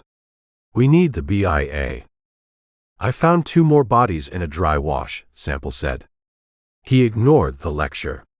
He delivered the geometry of the slaughter. A Navajo man. Military background. The crew flanked him. They executed him with a tactical shotgun. They stole a custom Remington M24 sniper system. Philip cleared his throat. He stepped forward. "They left a child, Chief. A 10-year-old boy. He survived the ambush. They left him without water. He baked to death beside his grandfather." The silence in the office had a heavy, suffocating weight. Parker stared at the polished mahogany. The air conditioning hummed. Parker opened a desk drawer. He pulled out a fresh legal pad and a Mont Blanc pen. He uncapped the pen. "A tragedy," Parker said. He smoothed the blank paper with his palm. "A profound tragedy. But it changes nothing regarding our operational parameters." Sample stared at the chief. The cold iron block in his gut expanded. "We draft the initial incident report," Parker said, writing the date at the top of the pad. "I call the special agent in charge at the Albuquerque FBI field office. We transfer the scene to their evidence response team. The Bureau coordinates with the Navajo Nation Police. We stand down. We return to our designated caseload." "The Bureau needs 3 days to process the paperwork," Sample said. "The Bureau owns the jurisdiction," Parker corrected. "The convoy travels 60 miles an hour," Sample said. "By sunset, they hit another target. By tomorrow, they cross the border. They vanish. Then they become the problem of the federales or the Border Patrol," Parker said. He tapped the pen against the legal pad. "We execute federal warrants, Eldridge. We transport federal prisoners. We protect federal judges. We do not chase rogue paramilitary units through the Badlands on a personal crusade. A boy crawled to his dead grandfather and choked on his own swollen tongue while those men drove away with a bag full of cash, Sample said. It is not our case. It is my case, Sample said. Parker dropped the pen. It clattered against the wood. The bureaucrat vanished. The hard, pragmatic lawman who earned the big desk surfaced. You listen to me, Parker ordered. He pointed a thick, manicured finger at Sample's chest. You operate under my authority. You operate under the seal of the United States Department of Justice. You cross that line, you invite a federal indictment. You jeopardize this entire field office. I track the tires, Sample said. I know their pattern. I know their direction. I am giving you a direct order, Senior Deputy, Parker said. The volume in the room increased, a controlled, resonant boom. You will go home. You will scrub the blood off your boots. You will write your use of force report on the Van Buren kid. You will let the FBI handle the desert. Sample did not blink. He looked at Parker's starched collar. He looked at the framed commendations on the wall. He saw the insulation. He saw the rot. Sample reached to his belt. He gripped the leather credential case. He unclipped the case from his belt. He opened the leather fold. The silver star caught the fluorescent light, gleaming cold and bright. Sample tossed the case onto the desk. It landed on Parker's keyboard with a sharp, plastic clack. The leather slapped the mahogany. Philip sucked in a breath. He took a half-step backward, retreating toward the heavy oak door. Parker stared at the silver star. The muscles in his jaw knotted. The blood drained from his face. He looked up at Sample. You make a mistake, Parker said. His voice dropped to a lethal whisper. I correct a mistake, Sample said. You walk out that door, you forfeit your pension. You forfeit your protections. Parker placed his hands flat on the desk.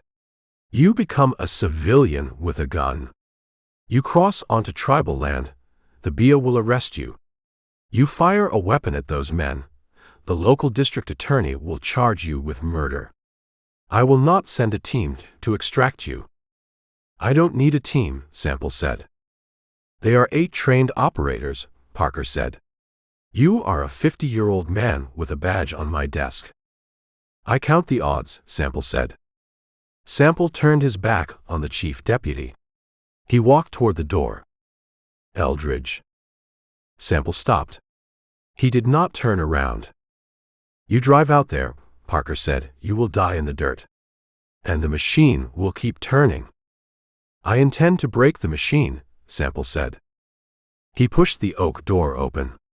He walked through the bullpen. The administrative assistants stopped typing. The silence followed him to the elevator bank. He pressed the down button. Philip appeared beside him. The rookie held his notebook tight against his chest. He looked at the elevator doors, refusing to meet Sample's gaze. He will pull your credentials, Philip whispered. He will flag your plates in the NCIC database. Tell him to spell my name right, Sample said. The elevator arrived. Sample stepped inside. He turned and faced the rookie. The doors began to close. Do the job, Philip, Sample said. The heavy steel doors sealed shut, cutting off the sterile air of the federal building. Sample rode the car to the basement garage. He walked past the rows of clean, identical federal-issue SUVs. He found his personal vehicle, tucked into a corner spot near the exhaust vents. A 1995 Ford Bronco. Eddie Bauer edition. The SUV wore a coat of faded desert tan paint. A suspension lift provided clearance for 33-inch all-terrain tires. A heavy steel brush guard dominated the front grille. It lacked the polish of the federal fleet. It had the brutal, utilitarian aesthetic of a blunt instrument. Sample unlocked the door. He climbed into the driver's seat. The cab smelled of old leather, dust, and Hoppy's No. 9 gun solvent. He keyed the ignition. The 5.8-liter Windsor V8 engine fired with a deep, throaty rumble. Sample shifted the transmission into drive. He navigated the concrete pillars of the subterranean garage. He drove up the ramp, bursting out of the shadow into the blinding white furnace of the Albuquerque afternoon. He merged onto Interstate 40, heading west. He had no backup. He had no radio support. He had a Glock 19, a damaged AR-15, and the cold, unyielding iron block in his gut. He watched the city give way to the desert.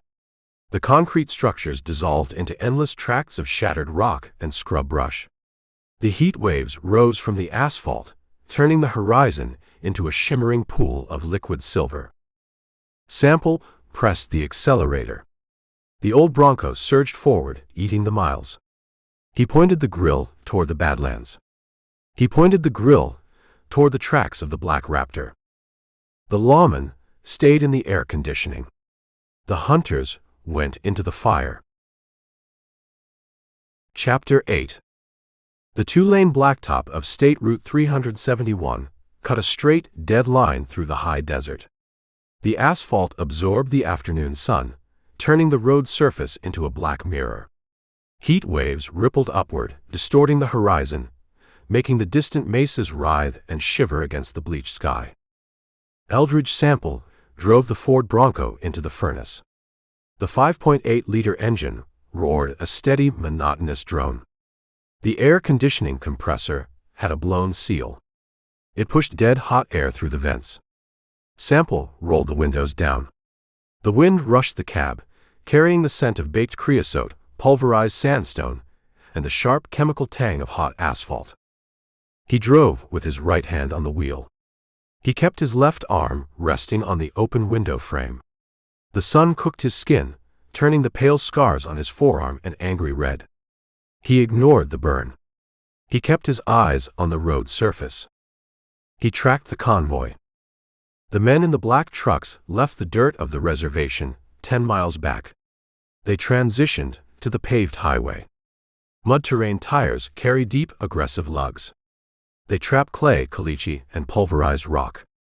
When the heavy rubber hits smooth blacktop at high speed, the centrifugal force clears the treads. Sample read the debris field. Clumps of pale gray dirt dotted the center line. The clumps formed a distinct, stuttering pattern. 3 vehicles. High velocity. They merged onto the highway without braking. They drove south. Sample pressed the accelerator. The Bronco's speedometer needle hovered at 85. The steering column shook. The heavy steel brush guard rattled against the frame. He passed a rusted mile marker. He passed a dead coyote, its carcass flattened into a patch of dried leather and bleached bone by years of semi-truck tires. A new scent cut through the smell of the baked earth. Sample flared his nostrils. He analyzed the odor. Acrid. Heavy. Sulfuric. Scorched rubber. He scanned the asphalt ahead. A black streak scarred the right lane. The mark began as a faint smear and thickened into a dark, heavy gouge. A tire suffered a catastrophic blowout at highway speeds. The driver fought the wheel, burning the remaining rubber off the rim, grinding the exposed steel belts into the aggregate. Sample eased his foot off the accelerator. The Bronco decelerated. The engine braking whined. A shape materialized in the heat shimmer a mile ahead. The shape had hard, geometric lines. It lacked the organic curves of the desert scrub. Sample squinted. The glare off the asphalt fractured the image. He kept the Bronco rolling, letting the distance close. The shape resolved into a primer gray Toyota Tacoma. The truck sat canted on the gravel shoulder, its nose dipping hard to the right. The passenger side front tire lay in shreds. Strips of wire-reinforced rubber wrapped around the steering knuckle. The bare steel rim rested in the dirt, the lip bent and crushed. A man stood beside the ruined wheel. Sample checked the interior of the Bronco. He grabbed a spare 15-round magazine from his center console. He shoved it into his front pocket. He checked the chamber of his Glock 19. A brass cartridge sat flush in the breech. He kept the pistol holstered. He pushed the heavy AR-15 off the passenger seat, sliding the weapon onto the floorboard out of immediate sight. He steered the Bronco onto the shoulder. The tires crunched the loose gravel. He brought the SUV to a halt 30 feet behind the crippled Tacoma. He left the engine running. The Windsor V8 idled rough in the heat. Sample looked through the bug-splattered windshield. The man beside the Tacoma wore a damp, sweat-stained polo shirt and denim jeans. He held a heavy steel tire iron in his right hand. He kicked the crushed rim of the truck with his work boot.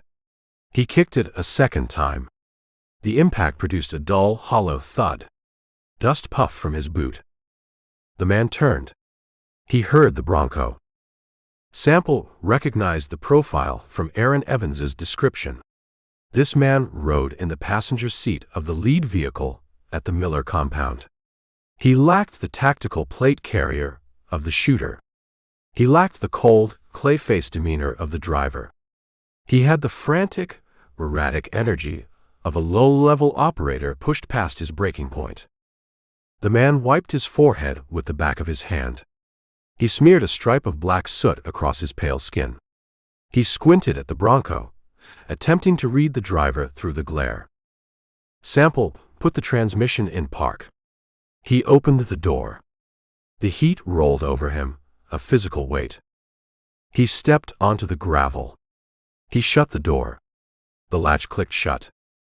The man with the tire iron took a step forward. Relief washed the tension from his shoulders. He let the heavy steel bar hang at his side. "Hey," the man called out. His voice cracked, rough and dry. "Hey, man. Thank God. You got a floor jack in that rig." Sample stood behind the open door of the Bronco. He rested his forearms on the window frame. He looked at the man. He looked at the ruined tire. He looked at the empty highway stretching south. "The factory jack," the man continued, gesturing toward the Tacoma with his free hand. It snapped. The thread stripped right out. Truck dropped. Pinned the rotor in the dirt. "I can't get the spare on." "You drove it on the rim," Sample said. The statement lacked any question. "Blowout," the man said. He closed the distance, stopping 10 feet from the Bronco's front bumper. Caught a piece of rebar or something back on the reservation. Tire shredded at 80 miles an hour. Fought the wheel for a half-mile. Grind the rim down to nothing. Sample studied the man's face. The pupils had a tight, pinpoint constriction. The hands trembled. Adrenaline and heat exhaustion waged a war inside his nervous system. "Where is the rest of your party?" Sample asked. The man shifted his weight. His eyes darted south, tracking the empty blacktop. "They drove ahead. Went to get a tow rig. Cell service is dead out here." "They drove ahead," Sample repeated. "Yeah. My crew. We got separated." The man gripped the tire iron tighter. The knuckles blanched white. "You got a jack or not, buddy? I got cash. I'll pay you for the trouble." Sample pushed off the Bronco door. He walked around the front grill. He stopped 5 feet from the man. Sample stood an inch over 6 feet. He carried a stillness the desert demanded. He looked at the soot on the man's face. He smelled the unmistakable odor radiating from the man's clothes. Melted synthetic siding. Burnt tires. Vaporized copper. "Keep your money," Sample said. "Look, man, I ain't looking for a handout." The man reached for his back pocket. "Keep your hands away from your pockets." Sample's voice dropped. It lost the conversational tone. It assumed the structure of in command. The man froze. His hand hovered an inch from his denim pocket. He looked at Sample's face. He looked at the slate-blue eyes. The relief drained from his expression. The paranoia returned, sharp and vicious. "What is your problem?" the man asked. He brought the tire iron up an inch. "I asked for a jack." "Your name is Andrew," Sample said. Andrew stopped breathing. The desert silence rushed the gap between them. "How do you know my name?" Andrew asked. The words lacked breath. They scraped out of his throat. Sample kept his hands loose at his sides. He measured the distance. 5 feet. A man with a tire iron covers 5 feet in a half-second. A man draws a concealed pistol in a quarter-second. "I know the man in the black Raptor," Sample said. "I know the man with the Benelli tactical shotgun. I know the Navajo man in the dry wash. I know the boy." Andrew took a half-step backward. The gravel crunched under his boots. He looked at the empty highway. He looked at the rusted wire fence flanking the asphalt. He searched for an exit. The desert offered nothing but heat and distance. "I don't know what you are talking about," Andrew said. He raised his left hand palm out, a gesture of hollow surrender. "I do HVAC repair. We hit a job in Farmington. We headed back to Albuquerque. My crew went for a tow." "You did not hit a job in Farmington," Sample said. "You hit the Miller compound." Andrew's eyes widened. The whites showed bright against the soot and sunburn. "You a cop? Where is your cruiser? Where is your badge?" "I left the badge on a desk," Sample said. Andrew processed the information. He looked at the faded paint on the Bronco. He looked at Sample's dusty jeans and rolled-up sleeves. He saw the Kydex holster. "You are alone," Andrew whispered. The realization sparked a desperate, feral calculation behind his eyes. "I am." "You ain't got a radio?" "No." Andrew looked down at the tire iron in his right hand. He looked at the untucked hem of his polo shirt. A subtle bulge disrupted the fabric over his right hip. "My crew didn't go for a tow," Andrew said. A manic grin stretched his cracked lips. "They left me. The tire blew. Jack told me to fix it. He didn't even tap the brakes. He just kept driving. Left me with a stripped factory jack and a shredded rim." "They left you to die," Sample said. "Jack thinks I'm a liability," Andrew said. He tightened his grip on the steel bar. "He thinks I lack the stomach for the heavy work. He thinks I slow the machine down. He evaluated you correctly." Andrew's grin vanished. The insult pierced the panic, igniting a flash of pure violent ego. "You think you cornered me," Andrew said. He shifted his stance, dropping his center of gravity. "You think you found the weak link. You walked out here alone. You got no backup. You got no authority." "I possess all the authority the situation requires," Sample said. "You possess a death wish." Andrew threw the heavy steel tire iron into the dirt. It clattered against the rocks. Andrew reached for the hem of his shirt. He ripped the fabric upward, exposing a black polymer subcompact pistol tucked inside his waistband. He gripped the pistol. He pulled. The front sight post snagged on the thick denim fabric of his jeans. Sample watched the mechanical failure. He did not flinch. He did not step back. He moved forward. Chapter 9. Andrew wrenched his shoulder upward. He fought the heavy denim fabric. The front sight of the subcompact pistol hooked a reinforced seam. The polymer grip slipped in his sweat-slick hand. Panic stripped the moisture from his mouth. He exposed the black slide, but the barrel remained trapped against his hip. Eldridge Sample eliminated the distance. 2 strides. He closed the gap. He had the cold, mechanical rhythm of a man who measured his life in quarter seconds.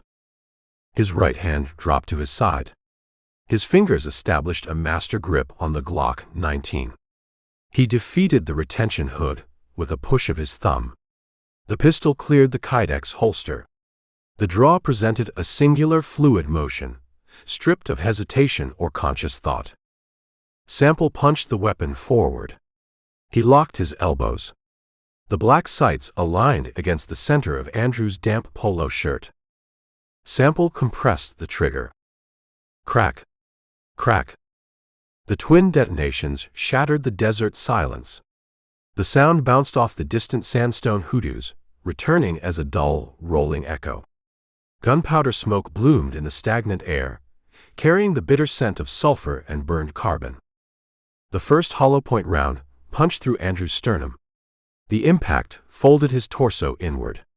The kinetic energy robbed his lungs of oxygen, shattering the bone plate. The second round struck 2 inches higher, severing the ascending aorta and tearing through the pulmonary artery. Andrew released the snagged pistol. The weapon slid back down his pant leg, heavy and useless. His knees buckled. Gravity claimed him. He hit the gravel shoulder face first, the impact crushing the cartilage of his nose. He rolled onto his back. Sample maintained his sight picture. He stepped to the left, putting the engine block of the Tacoma between himself and the open highway. He scanned the interior of the crippled truck. Empty passenger seat. Empty back seat. Keys hanging in the ignition, attached to a faded red lanyard. He swept the surrounding brush.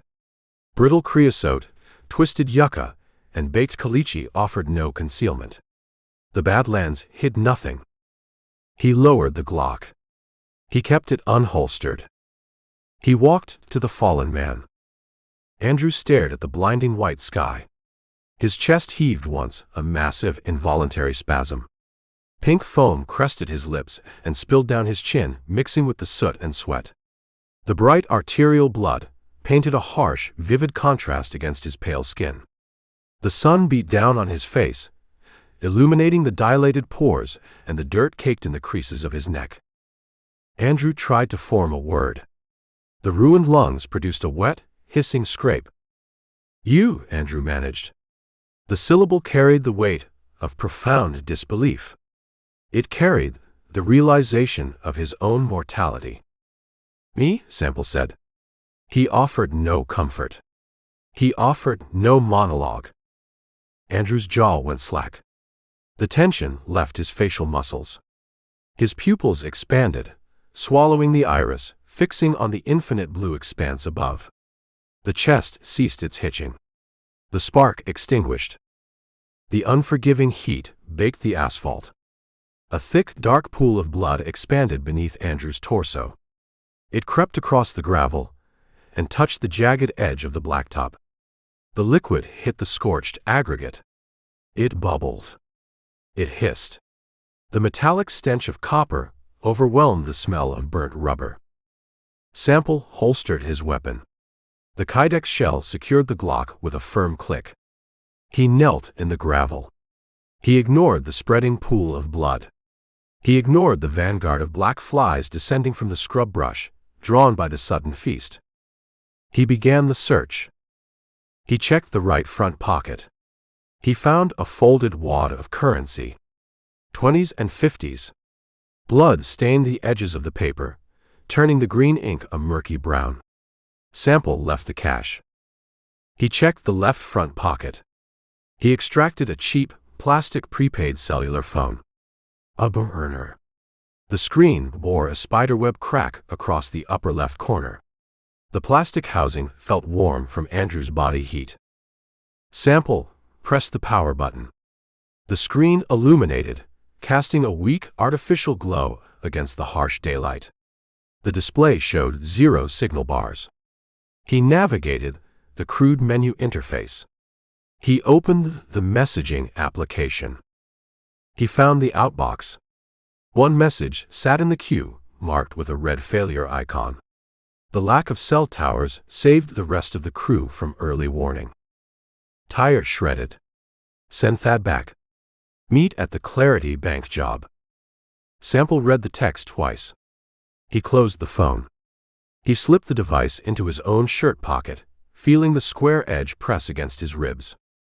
He stood. He looked at the dead man. He looked at the crippled Tacoma. He looked at the vast, indifferent desert, stretching toward the horizon in every direction. A coyote howled in the distance. The sound carried across the basin, a lonely, hungry note vibrating through the thermal layers. Sample walked to the bed of the pickup truck. He dropped the tailgate. The rusted hinges shrieked in protest. He found a coiled length of yellow nylon recovery strap buried beneath a pile of empty fast food wrappers, crushed water bottles, and lengths of frayed bungee cord. He grabbed the heavy strap, shaking off a layer of accumulated dust. He returned to the body. He wrapped the nylon webbing around Andrew's ankles. He tied a secure bowline knot, pulling the synthetic fibers tight against the denim. The knot bit into the fabric. He grabbed the other end of the strap. He dragged the body across the gravel. The dead weight dug a shallow trench in the dirt, displacing the loose stones. Sample pulled the body to the front of the Tacoma. He threaded the loose end of the yellow strap through the spokes of the crushed steel wheel rim. He pulled the slack tight. He tied a second bowline knot. He secured the corpse to the machine. The coyotes ruled the badlands after dusk. They scattered bones across the arroyos. They erased the evidence of human frailty, pulling apart whatever the sun left behind. The nylon strap ensured the body remained anchored. It preserved the scene for the eventual arrival of the highway patrol. It marked a specific point on the map. It delivered a message to anyone following the trail. It established the rules of engagement. Sample walked back to the Bronco. The 5.8-liter engine maintained its rough, uneven idle. The heat radiating from the hood distorted the air, making the metal appear fluid. The temperature gauge on the dashboard hovered near the red zone. The old truck fought a losing battle against the environment. He climbed into the cab. He pulled the heavy door shut. The latch engaged with a solid metallic clank. The interior temperature exceeded 110 degrees. The broken air conditioning compressor rattled behind the dashboard, a useless, dying heartbeat. Sample wiped the sweat from his forehead with the back of his forearm. The salt stung his eyes. He pulled the column shifter into drive. He steered the heavy SUV back onto the blacktop. He checked the rearview mirror. The primer gray Tacoma sat on the shoulder. The body lay in the dirt beside the ruined tire, tethered to the axle. The distance stretched. The heat shimmer rose from the asphalt, fracturing the image, dissolving the truck and the corpse into a blurry, indistinct smudge against the horizon line. 1 down. 7 remained. Sample pressed the accelerator. The Bronco gathered speed, the heavy tires humming against the hot pavement. The wind rushed through the open windows, offering deafening noise but zero relief from the sweltering heat. He analyzed the text message saved on the burner phone. Clarity Bank job. He knew the geography of the San Juan Basin. He knew the forgotten settlements clinging to the edges of the state highways, places abandoned by capital and bypassed by progress. Clarity did not qualify as a town. It existed as a blister on the map, a monument to failed ambition. It comprised a collection of sun-bleached double-wide trailers, a rusted municipal water tower, a general store selling overpriced canned goods, and a small independent credit union serving the off-grid ranchers, the local mechanics, and the Navajo shepherds. It offered profound isolation. It held hard currency. It presented a soft target for a paramilitary crew seeking operating capital to fund a border crossing. Sample pushed the Bronco to 80 miles an hour. The steering wheel vibrated in his grip. The suspension bottomed out over the dips in the road. The transition from sworn lawman to apex hunter finalized in his mind. The federal badge sat on a mahogany desk in Albuquerque, a useless piece of decorative tin. The federal statutes dissolved in the crucible of the desert heat. He operated outside the manual. He operated on a primal geometry, reducing the world to vectors, trajectories, and kinetic energy. He followed the tracks. He eliminated the threats. He protected the innocent by destroying the wolves. He watched the landscape shift. The towering sandstone hoodoos gave way to flat, featureless scrubland. The vegetation grew sparse, clinging to the dry earth in desperate, stunted clumps. The sun began its slow, inevitable descent toward the western horizon, casting long purple shadows across the cracked highway. The air grew heavier inside the cab, carrying a new scent. Sample flared his nostrils. He smelled the baked desert dust. He smelled the rich, unburned exhaust of the struggling Bronco. He smelled something else cutting through the heat. Wood smoke. He checked the horizon ahead. A thin gray smudge stained the lower atmosphere. It lacked the massive, billowing violence of the Miller compound fire. It resembled a smoldering trash fire, stretching thin and ugly across the pale sky. Clarity sat 10 miles ahead. The crew beat him there. Sample reached down to the floorboard. He grabbed the heavy AR-15. He lifted the weapon and placed it on the cracked leather of the passenger seat. He checked the fire selector switch. The toggle rested unsafe. He ran his thumb over the bolt release. The weapon felt cold and absolute. He kept his right hand on the steering wheel. He rested his left hand on the black polymer stock of the rifle. The black Raptor maintained its lead. The clay-faced man dictated the pace. The crew executed their plan with military precision. But the machine had a fatal flaw. It left a physical trail. It left broken bodies. Sample drove into the smoke. He drove toward the inevitable violence. He drove toward clarity. Chapter 10. Clarity existed as an open wound on the desert floor. It lacked the geometry of a functioning municipality. It represented an administrative mistake, a collection of forgotten structures baking under the white-hot New Mexico sky. Eldridge Sample drove the Ford Bronco over the final ridge. The 5.8-liter engine roared a steady, monotonous note against the silence of the badlands. Heat waves rippled off the two-lane blacktop, turning the distant settlement into a shivering, formless mirage. Sample crested the rise. He brought the town into focus. A rusted municipal water tower stood sentry over a dozen sun-bleached double-wide trailers. The trailers sat on cinder-block foundations. Skirting panels lay scattered in dead yards, torn free by winter winds and left to rot. Melted plastic toys and the skeletal remains of cannibalized pickup trucks rusted in the dirt. Smoke drifted across the asphalt. The smoke lacked the heavy toxic density of the Miller compound fire. It had a thin, gray, acrid quality. It carried the scent of pulverized drywall, vaporized copper wire, and the sharp, sulfuric bite of commercial high explosives. Sample drove the Bronco down the single main street.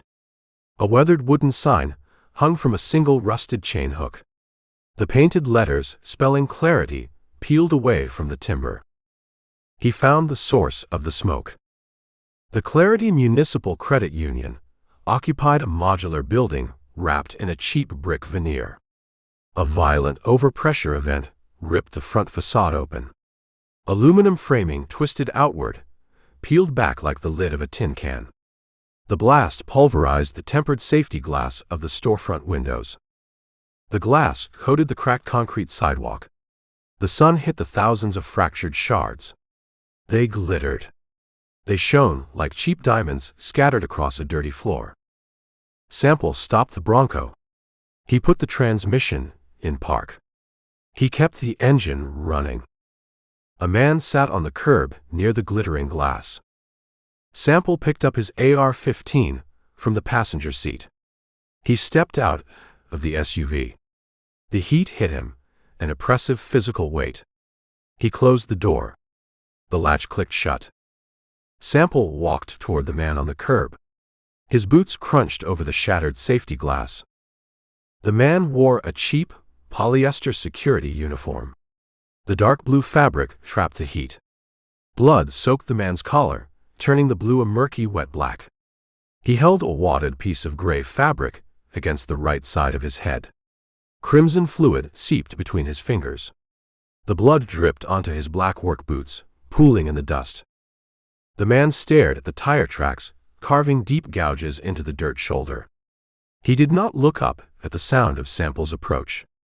His chest heaved in shallow, erratic jerks. Sample stopped 5 feet away. He kept the rifle resting across his chest on the single-point sling. "They left," the man stated. The voice lacked breath. It sounded hollow, scraped clean by profound shock. "How many?" Sample asked. The man blinked. He turned his head. His pupils consumed his irises, drowning the color in a sea of dilated black terror. He looked at the AR-15. He looked at the dried blood on Sample's boots. 7, the man whispered. 3 trucks. A big matte black one led the pack. "They lost a man," Sample said. The guard swallowed hard. The muscle in his throat bobbed. They did not look like they lost anything. They looked like they owned the earth. Sample turned his attention to the ruined credit union. He stepped over the curb. He navigated the jagged aluminum debris. He stopped at the threshold of the blown-out storefront. The interior revealed the clinical efficiency of the violence. A fake wood laminate counter split down the middle.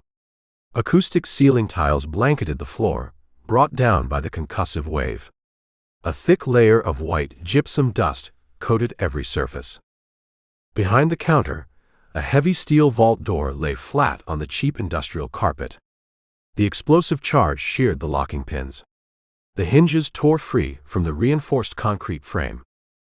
A man lay behind a faux mahogany desk near the vault. Sample read the geometry of the corpse. The man wore a short-sleeve button-down shirt and a conservative necktie. A massive exit wound destroyed the back of the shirt. Blood soaked the carpet padding, spreading in a wide, dark halo around the body. The man's right arm reached toward a panic button mounted beneath the desk rim. The hand fell short by 2 inches. The shooters exercised zero hesitation. They identified the threat. They eliminated the obstacle. They took the capital. Sample stepped back from the threshold. He returned to the bleeding guard. "The manager," Sample said. The guard squeezed his eyes shut. A tear cut a clean line through the white gypsum dust coating his cheek. "Mr. Davis. I brought him a turkey sandwich. I just set the plate on his desk." Sample knelt in the glass. He leveled his gaze with the guard. He maintained a flat, detached tone. Interrogation required structure, not empathy. Empathy clouded the details. "Outline the sequence of events," Sample ordered. The guard opened his eyes. He focused on the grill of the idling Bronco. The trucks rolled up. No dust cloud. They crept in. Men in tactical gear poured out. They moved like a machine. No shouting. "Describe the breach." "A skinny guy came through the front door," the guard said. "He carried a modified, tactical shotgun. He ordered us to the floor." Mr. Davis reached for the desk rim. He reached for the alarm. The skinny man fired. "No." The guard shook his head. The movement caused a fresh wave of blood to spill over his fingers. The skinny guy racked the shotgun. The big man stepped in. The driver of the black truck. He had a face like dried mud. He carried a heavy sniper rifle slung across his back, but he held a sidearm. A Glock. He shot Mr. Davis in the chest. Just pointed and fired. Sample visualized the scene. The clay-faced man overriding the tweaker. The cold, calculated execution. The preservation of momentum. The vault, Sample prompted. A guy with a gray beard set a charge, the guard continued. A block of something that smelled like marzipan. He jammed it into the door seam. The big man told me to cover my ears and open my mouth.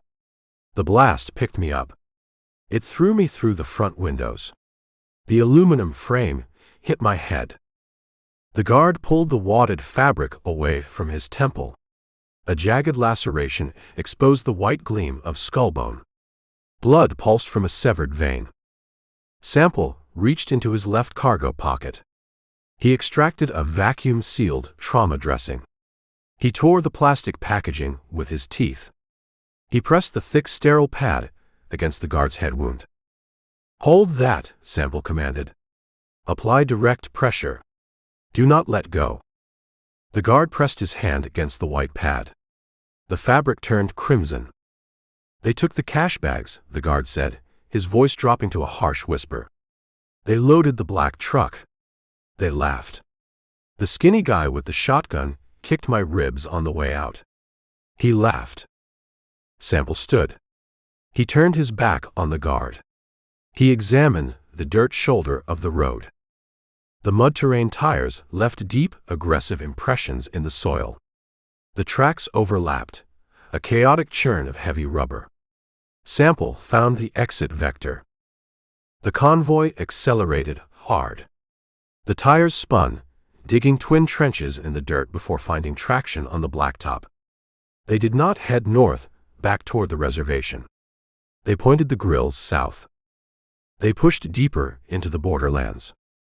"You ain't the county sheriff," the guard said from the curb. Sample did not turn around. He tracked the black streaks of rubber, fading into the heat shimmer on the southbound highway. "No," Sample said. "You federal." "Not anymore." The guard processed the information. He looked at the AR-15. He looked at the cold, slate-blue eyes of the man standing in the sun. "You hunt them," the guard stated. "I traced the machine." "They are an army," the guard warned. "They killed Mr. Davis over a button. They blew a bank in broad daylight. They fear nothing." "They fear the dark," Sample said. A sound breached the silence of the badlands. A high, thin wail vibrated through the thermal layers. Sample angled his head. He isolated the frequency. The sound originated from the north. State police sirens. The cavalry mobilized. The bureaucracy initiated its ponderous response. The uniforms arrived to string yellow tape, take photographs, and draft incident reports. The machine of law enforcement ground its gears, miles behind the predators. Sample turned. He walked back to the Bronco. He opened the driver's side door. "Keep the pressure on the wound," Sample told the guard. "The state police crossed the ridge in 3 minutes. Give them the descriptions. Do not look inside the building." The guard nodded. He clutched the trauma pad. Sample climbed into the hot cab. He placed the AR-15 on the passenger seat. He pulled the column shifter into drive. He pressed the accelerator. The Bronco lurched forward. The heavy tires crunched the shattered safety glass, grinding the cheap diamonds into fine white powder. Sample steered the SUV onto the highway. He aligned the grille with the black rubber streaks left by the mercenary convoy. The predators pushed south. They hit a legal weed operation. They hit a credit union. They accumulated capital. They sought a border crossing. Sample pushed the Bronco to 85 miles an hour. The steering column shook. The engine roared against the brutal heat. The geography south of Clarity offered a singular destination before the Mexican border. A collection of dive bars, rusted trailer parks, and black market chop shops. A town built on vice and fueled by the desperation of men seeking an exit. Last chance. Sample tightened his grip on the cracked leather steering wheel. The iron block in his gut hardened. He felt the phantom weight of the federal badge missing from his belt. The absence liberated his instincts. The law demanded procedure, restraint, and negotiation. The desert demanded absolute, uncompromising violence. He tracked the convoy. The miles ticked away on the odometer. The sun descended toward the western mesas, painting the sky in bruised shades of purple and burnt orange. The shadows lengthened, stretching across the asphalt like grasping fingers. The predators relied on the shock of their strikes. They relied on their superior firepower. They believed the vast emptiness of the San Juan Basin protected their flank. They believed they operated at the top of the food chain. Eldridge Sample drove into the fading light. He brought the reckoning. Chapter 11. The sun shattered against the jagged teeth of the western mesas. The dying light bled across the sky, painting the scattered clouds in bruised shades of violet and raw crimson. Below the horizon, the badlands surrendered the day's heat back to the atmosphere. The temperature dropped a fraction, but the air retained a suffocating, breathless weight. Eldridge Sample drove the Ford Bronco into Last Chance. The town had no municipal charter. It existed as a geographical necessity, a parasite clinging to the final stretch of asphalt before the international border. It offered sanctuary to men running out of road. It offered vice, anonymity, and cheap liquor. Sample bypassed the main drag. He steered the heavy SUV down a dirt alley flanked by corrugated steel warehouses. The structures rusted in the dry air, their roofs patched with mismatched squares of tin and fiberglass. Weeds pushed through the cracked foundation slabs, desperate for moisture, finding only motor oil and broken glass. He parked the Bronco behind a derelict cinder block garage. The structure shielded the vehicle from the main thoroughfare. He killed the engine. The 5.8-liter block ticked and pinged as the metal contracted. Sample sat in the dark cab. He listened to the silence of the alley. He reached across the center console. He grabbed a faded canvas chore coat from the passenger seat. He slipped his arms into the sleeves.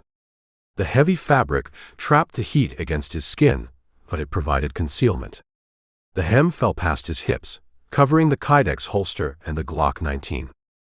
He stepped out of the Bronco. The gravel crunched beneath his boots. He checked the weapon. He pressed the magazine release. The magazine dropped into his palm. He verified the brass cartridges, stacked tight in the double-column tube. He slapped the magazine back into the grip well. He engaged the slide, pulling it back a fraction of an inch, confirming a chambered round. He let the slide snap forward. He pushed the weapon deep into the holster. He left the AR-15 on the floorboard. A rifle invited immediate panic. A rifle announced a combat operation. He needed proximity. He needed the element of surprise. Sample walked down the alley. He moved with a measured, deliberate stride. He cleared the edge of the cinder block garage and stepped onto the broken sidewalk of the main street. Neon fractured the dusk. The signs buzzed and hummed, desperate electric insects fighting the encroaching dark. A green martini glass flashed above a liquor store. A yellow pawnshop sign cast a jaundiced glare over a grated storefront. 100 yards down the street, a red neon scorpion glowed above a heavy steel door. The Last Chance Saloon. Sample approached the building. The saloon resembled a bunker built for a siege. Solid concrete block construction. No windows. A flat tar roof. The architecture screamed paranoia. It promised a place where arguments ended, in the dirt alley out back. A rusted Ford F-250 and a beat-up Dodge Ram sat parked at the curb. Locals. Sample checked the side streets. He checked the dirt lots behind the adjacent buildings. No matte black Ford Raptor. No primer gray Tacoma. No dark blue Silverado. The convoys scattered. Jack dictated a protocol for border towns. Split the profile. Ditch the heat-soaked vehicles in a chop shop garage. Gather inside. Wait for the designated crossing time. Sample reached the heavy steel door. The red neon scorpion buzzed above his head, a violent electric vibration. Heavy bass from a jukebox bled through the concrete walls, a rhythmic muffled thud. He grabbed the iron handle. He pulled the door open. The climate change hit him first. A massive swamp cooler mounted on the roof pushed damp, chilled air into the room. The air lacked the sterile bite of Freon. It felt heavy, saturated with water and human exhalation. The smell followed the temperature. It assaulted the senses. A complex, rotten bouquet. Decades of spilled draft beer soaked into the floorboards. Cheap tequila souring on the bar top. Artificial lime juice. Unwashed bodies. The sharp, acrid sting of stale cigarette smoke trapped in the acoustic ceiling tiles. Beneath it all, the chemical odor of industrial pine cleaner fighting a losing war against the stench of old vomit. Sample stepped into the vestibule. The heavy steel door sealed the frame behind him. It cut off the sound of the desert wind. He stopped. He let his pupils expand in the amber gloom. The saloon stretched deep into the building. A long oak bar dominated the left wall, scarred by knife blades and cigarette burns. A row of vinyl-padded stools ran the length of the wood. Tarnished mirrors backed the liquor shelves, reflecting the dim light of faux antique glass fixtures. To the right, a cluster of warped wooden tables sat bolted to the floor. In the back, a pair of billiards tables sat bathed in harsh, conical cones of white light from overhead lamps. Sample dissected the room. A tired woman with hard eyes and a leathered face worked the taps. Two old men wearing stained gimme caps hunched over shot glasses at the far end of the bar. A lone cowboy fed quarters into the glowing jukebox. Sample shifted his gaze. He found the predators. They did not blend. They carried the kinetic, arrogant energy of men who measured their worth in ammunition and stolen capital. They wore the tactical clothing, the desert boots, the sweat stains of the badlands. 4 men. Sample identified them. Peters sat near the center of the bar. The tweaker. The man with the Benelli shotgun. He lacked the weapon now. He wore a faded black t-shirt. His knee bounced a frantic, relentless rhythm against the oak paneling. He picked at a coaster with dirty fingernails. Simon sat on the stool next to Peter. Thick neck. Broad shoulders. The man who wielded the AR-15 at the dry wash. Simon held a shot glass filled with amber liquid. He stared at the mirror behind the bar. He had a heavy, brutal stillness. Sample looked past the bar. He looked into the harsh white light of the back room. John and James commanded the near pool table. They discarded their plate carriers. They wore unbuttoned flannel shirts over damp undershirts. The fabric hung loose, concealing the sidearms holstered at their waists. John leaned over the green felt. He bridged his fingers. He lined up a shot on the 5-ball. James stood near the chalk rack. He held a bottle of Mexican beer by the neck. He laughed at something John said. The sound cut through the jukebox bass, sharp and careless. They burned a family alive. They blew a bank manager's chest out. They left a child to bake on the hardpan. Now they played 9-ball and drank cold beer. The iron block in Sample's gut turned to absolute zero. He stepped out of the vestibule. He walked to the bar. He bypassed the empty stools near the door. He moved down the line, placing himself 10 feet to the right of Peter and Simon. He took a seat. The stool positioned his back against a load-bearing concrete pillar. The geometry offered a clear line of sight to the pool tables and the front door. The bartender approached. She tossed a cardboard coaster onto the wood. "Draft," Sample said. She pulled a pint glass from the rack. She worked the tap handle. She set the foaming glass on the coaster. She walked away. Sample did not touch the glass. He unbuttoned the bottom 2 buttons of the canvas chore coat. He rested his right hand on his thigh, inches from the concealed grip of the Glock. He listened. Peter tapped the bar top. A rapid, erratic drum roll. "Place smells like a latrine, Simon. I smell the urinal pucks from here." Simon did not look at him. He threw the shot of amber liquid down his throat. He set the glass down hard. "It has ice. It has 4 walls. It beats the scrub." "Jack said we celebrate," Peter complained. His voice had a high, whining frequency. "We got $250,000 sitting in the duffels. $250,000. And we sit in a cinder-block outhouse, drinking well tequila." "Jack said we hold till midnight," Simon corrected. He signaled the bartender for a refill. "We hold the profile low. We cross the border in the dark. The coyote meets us at the wire. You want a celebration, wait for Sonora." "I want a steak," Peter said. His jaw worked, grinding invisible gravel. "I want a woman who doesn't smell like pine cleaner. I earned it. I put the work in, today. I pulled the trigger. I solved the problems." Simon turned his head. The movement had the slow menace of a heavy machine turret tracking a target. He looked at Peter. "You solved nothing," Simon said. "You created noise. Jack cleans up your noise." Peter flinched. The bravado shattered against Simon's cold stare. Peter dropped his gaze to the torn coaster. He stopped tapping the wood. Sample absorbed the intelligence. The money sat in the duffels. The duffels sat with the raptor. Jack held the capital. Jack held the location. These 4 represented the expendable perimeter. Sample shifted his focus to the back room. The sharp clack of billiard balls punctuated the heavy bass from the jukebox. John sank the 5-ball in the corner pocket. He stood up straight. He chalked the tip of his cue stick, grinding the blue cube against the leather. "Table runs fast," John said.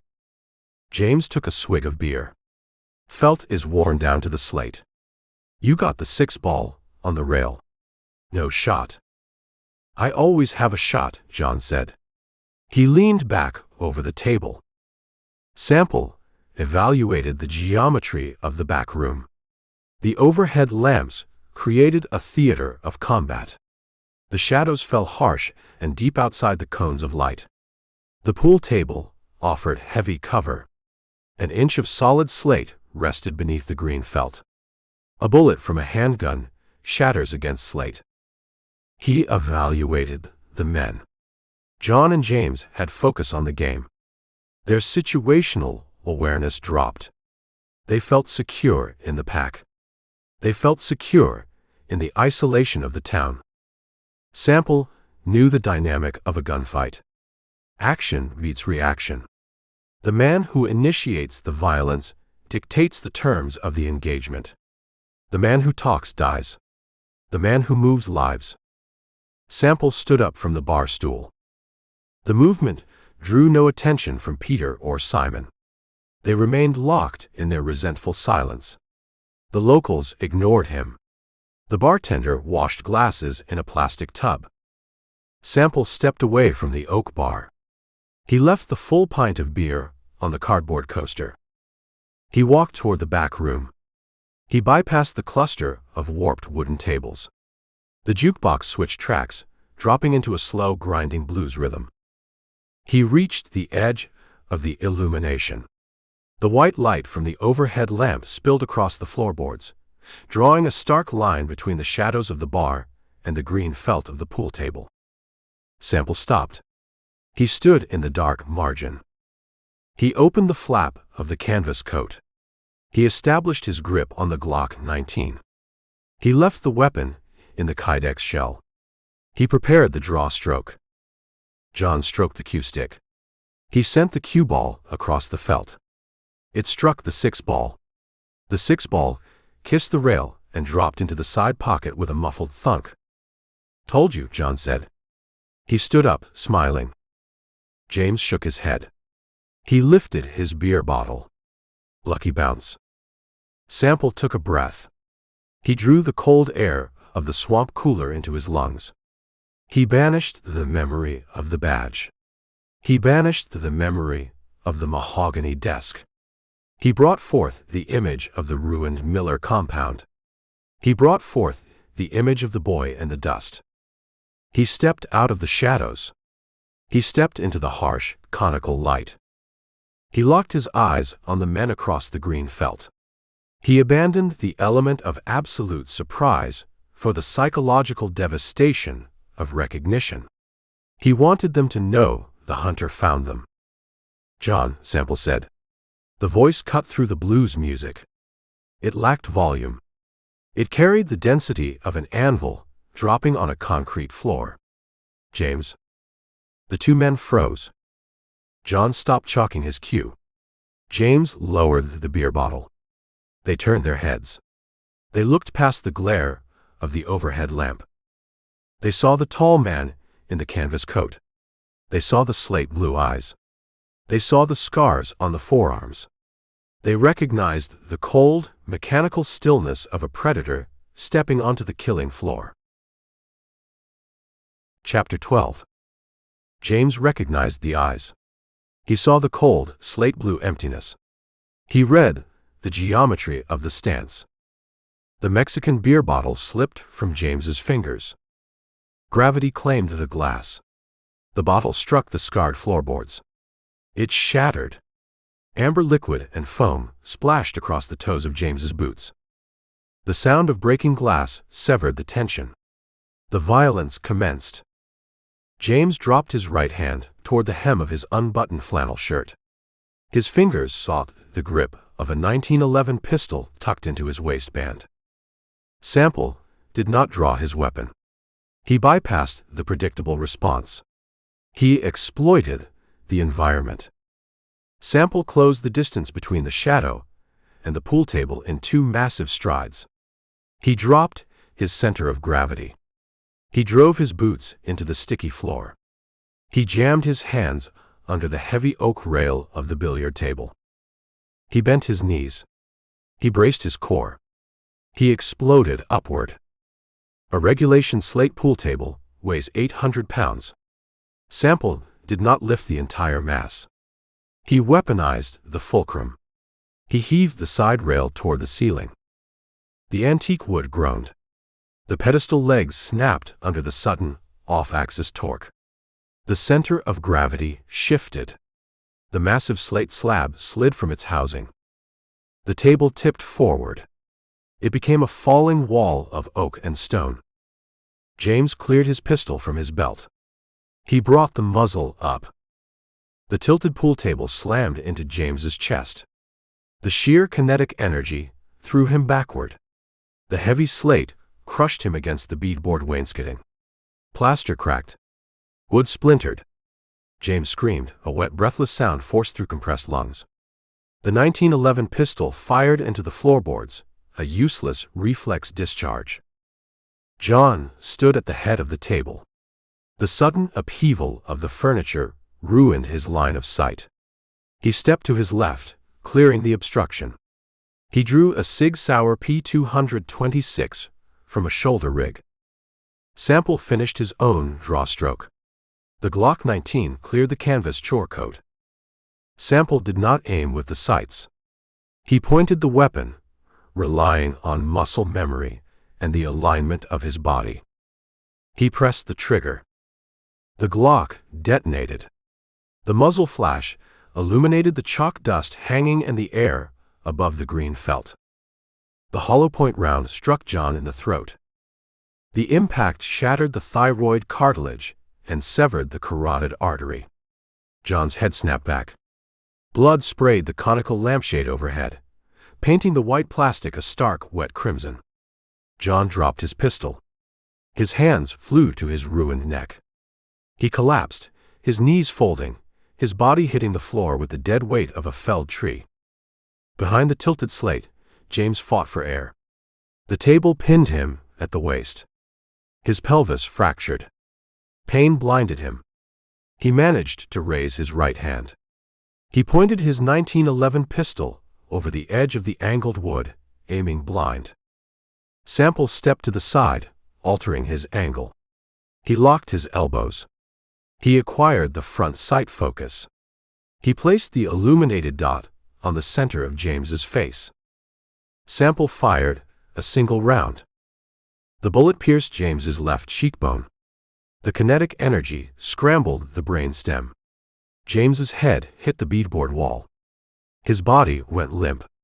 He draped over the edge of the tilted pool table like a discarded rag doll. The gunfight in the back room lasted 4 seconds. In the main bar, the acoustics changed. The sharp, mechanical cracks of the 9mm handguns overpowered the heavy bass of the jukebox. Simon recognized the specific acoustic signature. He recognized professional cadence, controlled pairs, single, precision shots. No panic fire. No wild magazine dumps. Simon stood up from his bar stool. He had the cold pragmatism of a survivor. He calculated the odds. Unknown shooter. Suppressed approach.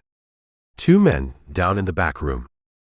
He kicked his stool backward into the aisle, creating a tripping hazard.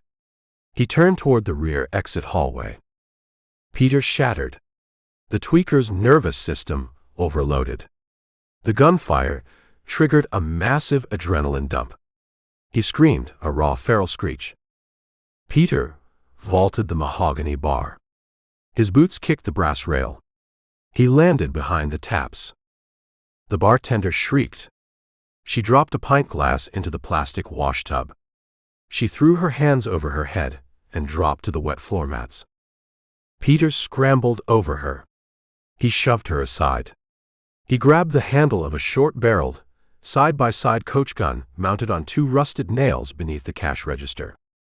He ripped the weapon free. He had 0 cover. He had 0 tactical awareness. He operated on pure, synthesized panic. Cover the hall. Simon yelled from the back corridor. Simon used the tweaker.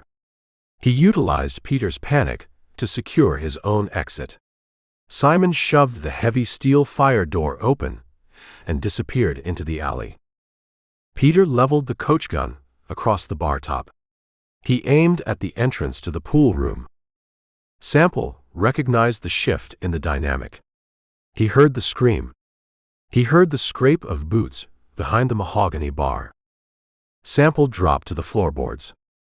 He rolled beneath the shattered pedestal legs of the overturned pool table. Peter pulled both triggers. The twin 12-gauge shells detonated. The blast had a deafening, concussive force in the enclosed space. A wall of lead buckshot tore down the hallway. The pellets shredded the dry wall, exposing the wooden studs beneath. The spread hit the conical lamps above the pool table. The plastic shades shattered. The incandescent bulbs exploded in a shower of sparks and broken glass. The room plunged into darkness. Cordite smoke filled the space, thick and suffocating. It erased the smell of stale beer and pine cleaner. The air tasted of sulfur and vaporized copper. Sample hugged the sticky floorboards. He breathed through his mouth. He kept his Glock aimed down the dark hallway, tracking the muzzle flash. He waited for the sound of a pump action, racking a fresh shell. He waited for the metallic clatter of an empty magazine hitting the floor. He heard nothing. The coach gun carried 2 rounds. Peter spent them both. Sample heard the sound of breaking glass behind the bar. He heard the frantic scramble of boots on wet rubber mats. The heavy steel door at the front of the saloon slammed open. The hinges shrieked. Peter fled into the street. The saloon descended into a ringing, terrified silence. The jukebox continued to play, a slow, mournful blues track grinding against the ringing in Sample's ears. Sample crawled out from beneath the broken table. He pushed himself to his feet. He kept his weapon raised. He stepped over John's body. He ignored the blood soaking into the soles of his boots. He moved down the hallway, slicing the pie on the corner, exposing minimal target area to the main barroom. The main room remained dim, lit only by the neon from the street and the glow of the jukebox. The two old men huddled beneath their wooden table, their hands clamped over their ears. The lone cowboy pressed himself flat against the opposite wall, his eyes wide with terror. The bartender sobbed behind the mahogany counter. Sample cleared the space. He verified the absence of threats. He walked to the rear fire door. The metal door hung open, letting the hot desert air bleed into the chilled room. He looked down the alley.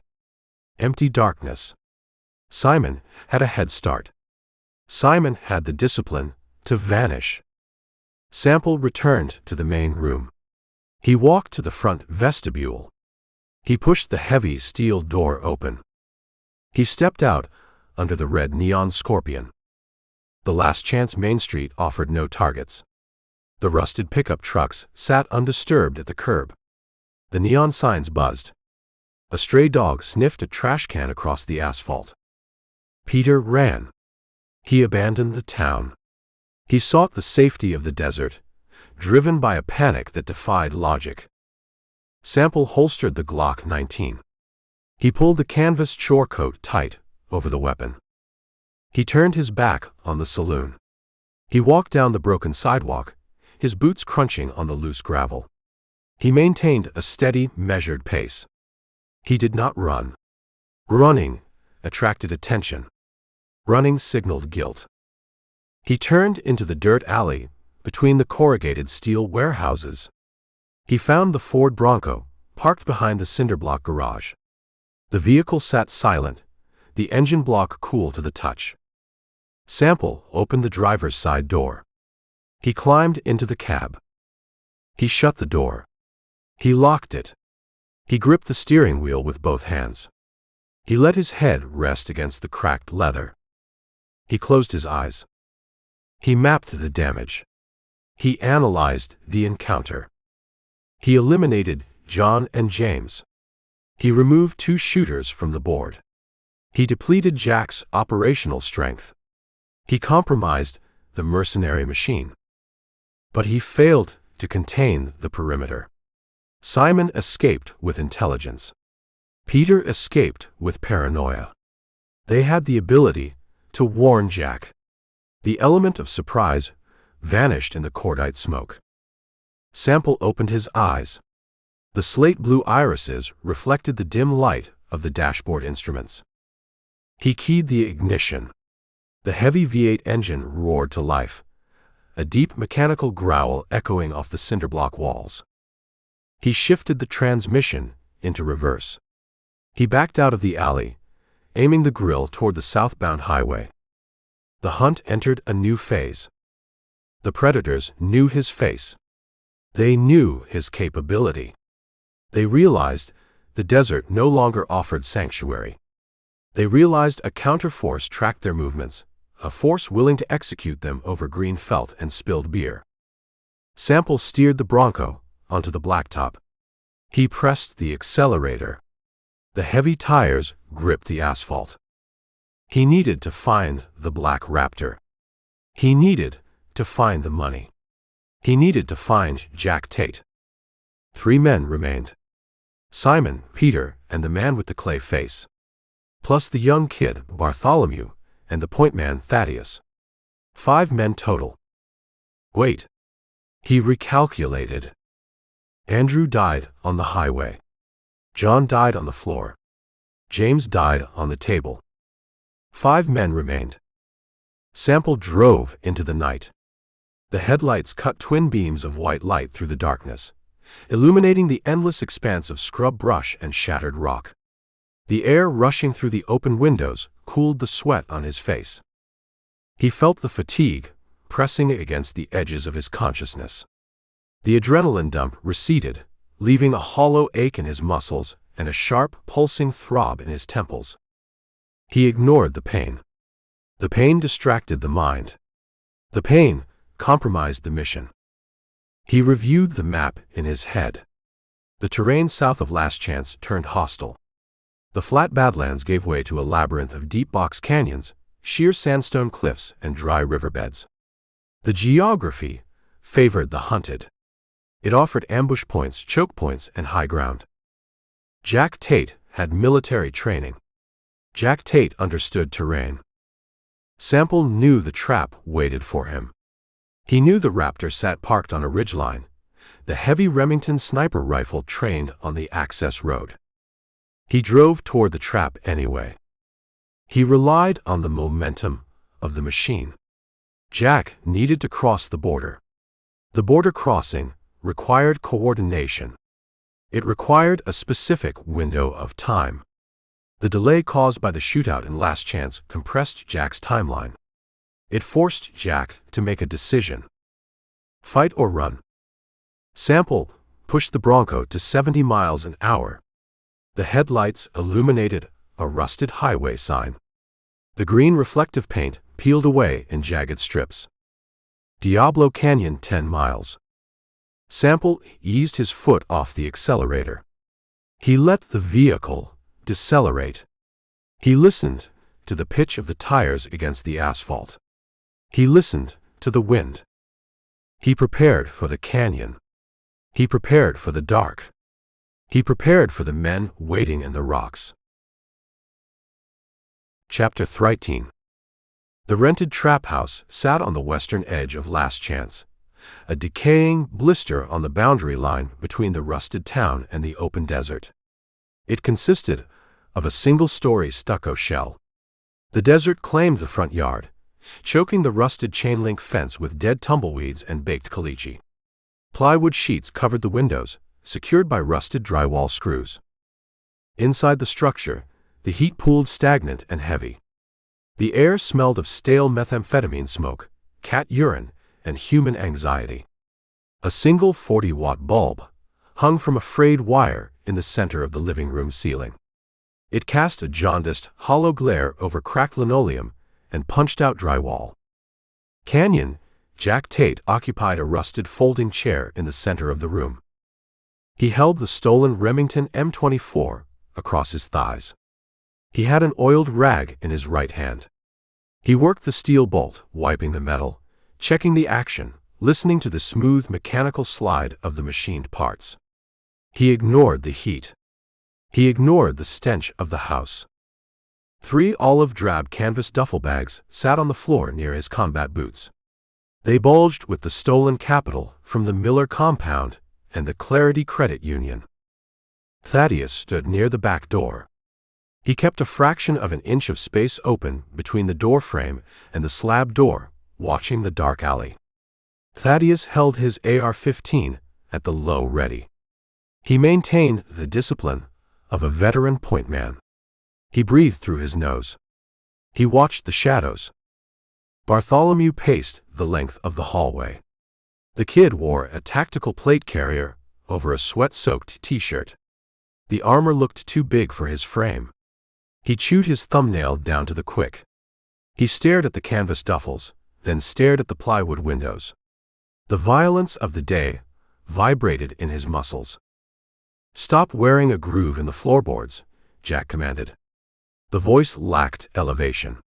It rumbled low in his chest. Bartholomew froze. He dropped his hand from his mouth. "I need water, Jack. The pipes in the kitchen are dry. The tap just spits rust." "We drink in Mexico," Jack said.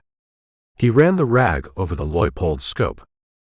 Headlights washed across the gaps in the plywood window covers. Thaddeus shifted his stance. He brought the AR-15 to his shoulder. He leveled the muzzle at the front door. A vehicle hit the dirt driveway. The tires skidded, throwing gravel against the stucco siding.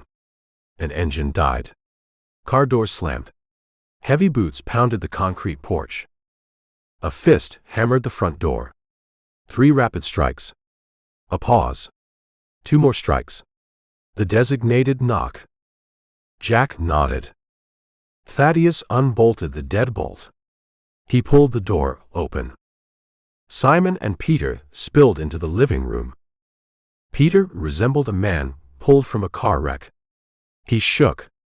His black t-shirt clung to his ribs, saturated with cold sweat. His chest heaved, desperate for oxygen in the stagnant room. His pupils consumed his eyes. He had no weapon. Simon moved past Thaddeus.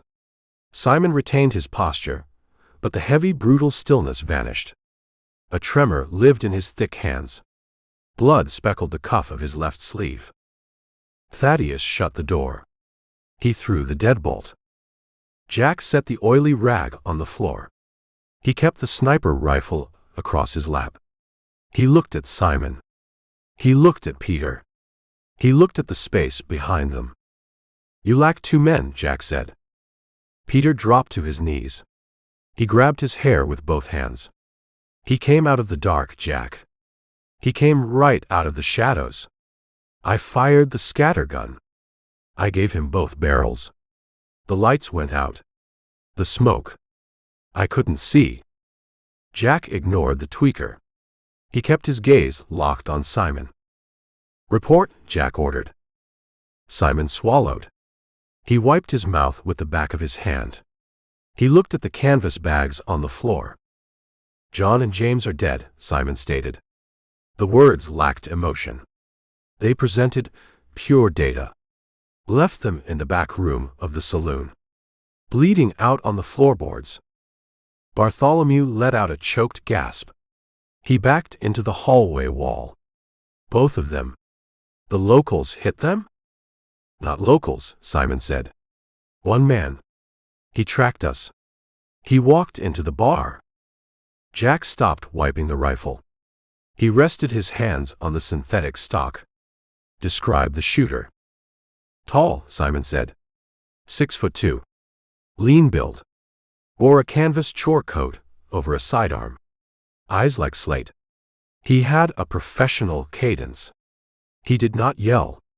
He did not hesitate. "Weapons." "A Glock 19, Simon detailed. "No optics. Iron sights." He carried it in a Kydex shell. He initiated contact. He bypassed a fast draw. He threw the pool table over James. He pinned him against the wall. Then he drew the Glock. He put a single round in John's throat. He put a single round in James's face. The engagement lasted 4 seconds.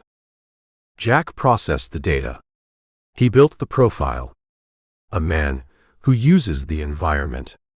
A man who prioritizes accuracy over volume. A man who tracks a ghost convoy across the San Juan Basin. "The federal badge," Jack said. Simon frowned. "A Fed. Feds wear raid jackets. Feds bring SWAT teams. This guy walked in alone. He executed them. He did not read them rights." "The badge we left at the burned compound," Jack clarified. "The man who found the ash heap. The man who found the Indian in the arroyo." "He holds no jurisdiction here," Simon argued. "He discarded the jurisdiction," Jack said. He picked up the oily rag. He resumed his work on the bolt. He discarded the rule book. He follows the math. "We killed a family. We killed a boy. He intends to kill us."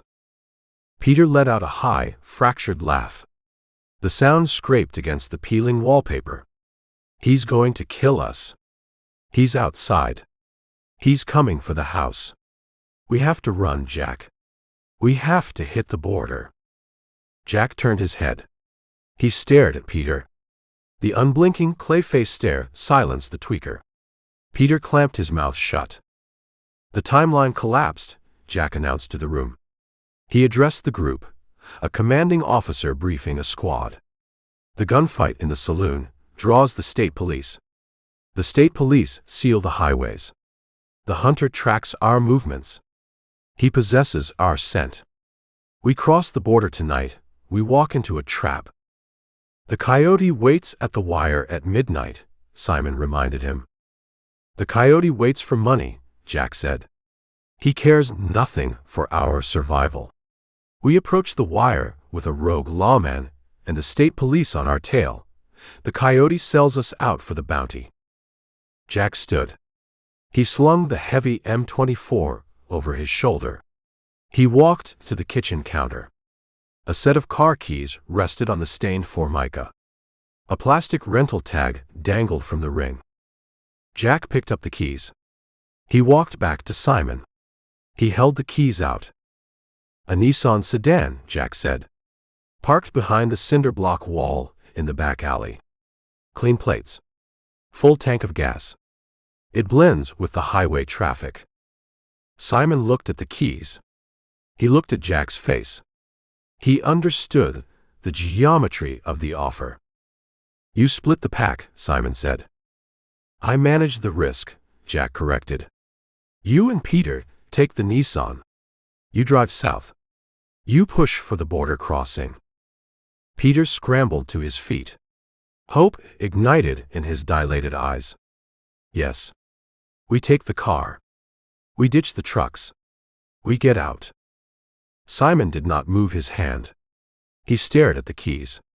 You keep the money here. I secure the capital in the Raptor, Jack said. You take the Nissan south. You break the speed limit. You run the toll booths. You make noise. The realization hit Simon. The cold pragmatism of the survivor recognized the cold pragmatism of the predator. You make us bait, Simon stated. The lawman tracks the heat, Jack said. He kept his arm extended, the keys dangling from his thick fingers. You provide the heat. You draw the state police. You draw the hunter. You clear the board. And you? Simon asked. I take the Raptor west, Jack said. Into the Badlands. Into Diablo Canyon. Bartholomew stepped forward. Diablo Canyon is a dead end, Jack. It's a box. High walls. No exit. A box offers a single point of entry, Jack educated the boy. It offers high ground. The hunter wants the capital. The hunter wants me. He realizes the sedan is a decoy. He turns west. He follows the mud tires into the rocks. He walks into the box. Simon shook his head. We draw the cops, we take the fall. We sit in a federal penitentiary. You possess a choice, Simon, Jack said. He lowered his voice. The rumble carried a lethal promise. You take the keys. You take your chances with the state police. Or you refuse the keys. Jack let his right hand drop. It rested inches from the Glock tucked in his waistband. The stolen Glock. Joe White Eagle's weapon. Thaddeus shifted his weight by the back door. The AR-15 barrel rose an inch, aiming at the center of Simon's back. Simon calculated the odds. He faced Canyon Jack Tate. He faced a veteran point man. He stood in a soundproof trap house. The math offered 0 paths to victory. Simon reached out. He took the keys. Good, Jack said. He stepped back. Take the back alley. Keep the headlights off until you hit the state route. Simon turned to Peter. Move. Peter scrambled toward the back door. Thaddeus stepped aside, keeping his weapon trained on the space between the two men. Peter tore the door open and bolted into the dark alley. Simon followed, his heavy boots silent on the cracked concrete step. Thaddeus shut the door. He threw the deadbolt. They won't make it 10 miles, Bartholomew whispered. He stared at the closed door. The state cops will spike strip that sedan. They'll put Peter in a cage. Peter belongs in a cage, Jack said. Jack walked to the canvas duffels. He grabbed the heavy canvas straps of 2 bags. He hauled them off the floor. "Grab the 3rd bag," Jack ordered the boy. Bartholomew hoisted the remaining bag. The weight of the stolen currency strained his shoulders. "Thaddeus," Jack said, "clear the house.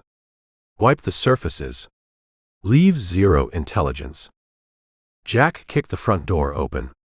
He stepped out into the crushing heat of the desert night.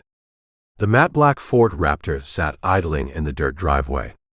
Jack loaded the 2 heavy bags into the rear seat footwells. Bartholomew tossed the 3rd bag on top of them. Jack climbed into the driver's seat. He checked the fuel gauge. 3/4 of a tank. He checked the payload. He checked the weapons. Thaddeus emerged from the house. He wiped the doorknob with a rag. He climbed into the passenger seat, resting his AR-15 between his knees. Bartholomew climbed into the back, squeezing beside the canvas bags of money.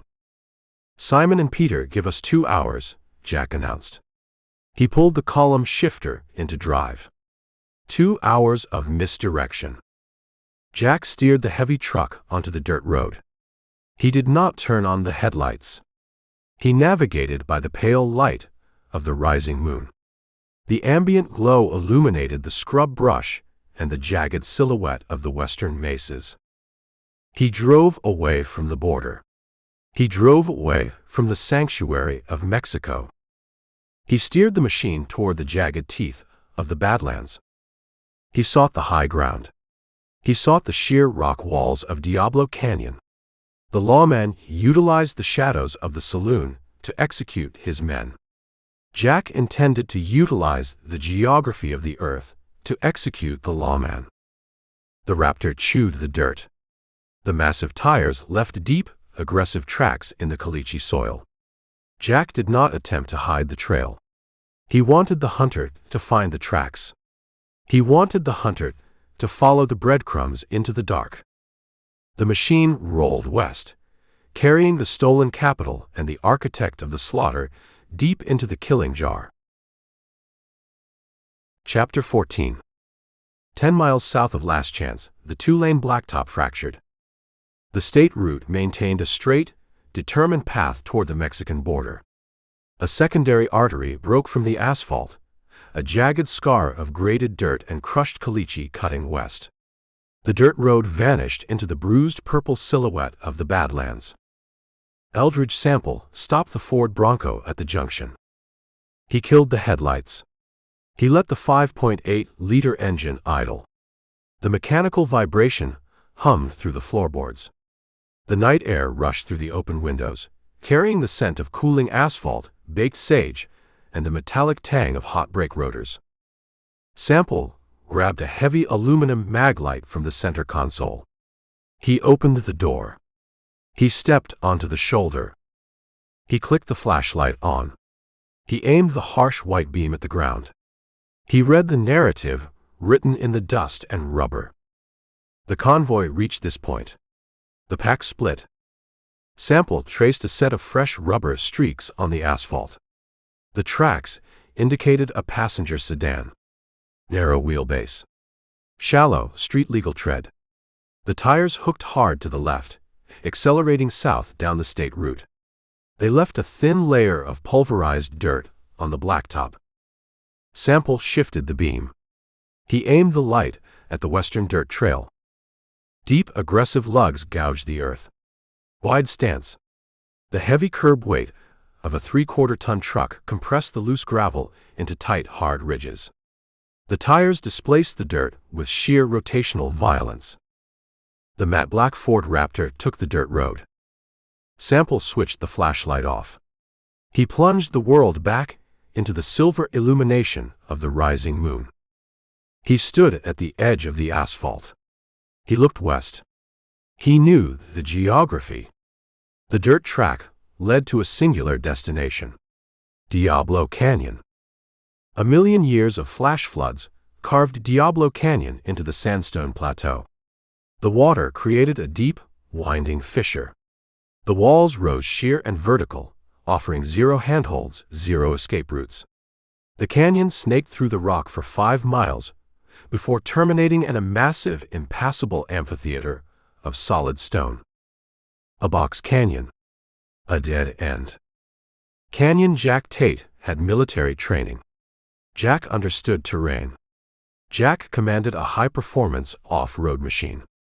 Jack did not make navigational errors. Jack drove his capital and his remaining crew into a blind alley. Sample processed the intelligence. He identified the tactical geometry. The sedan heading south represented the decoy. Jack sent his expendable assets down the highway to draw the state police. Jack expected the hunter to follow the easy prey. Jack expected the hunter to chase the taillights to the border. If the hunter recognized the decoy, the canyon served as the contingency.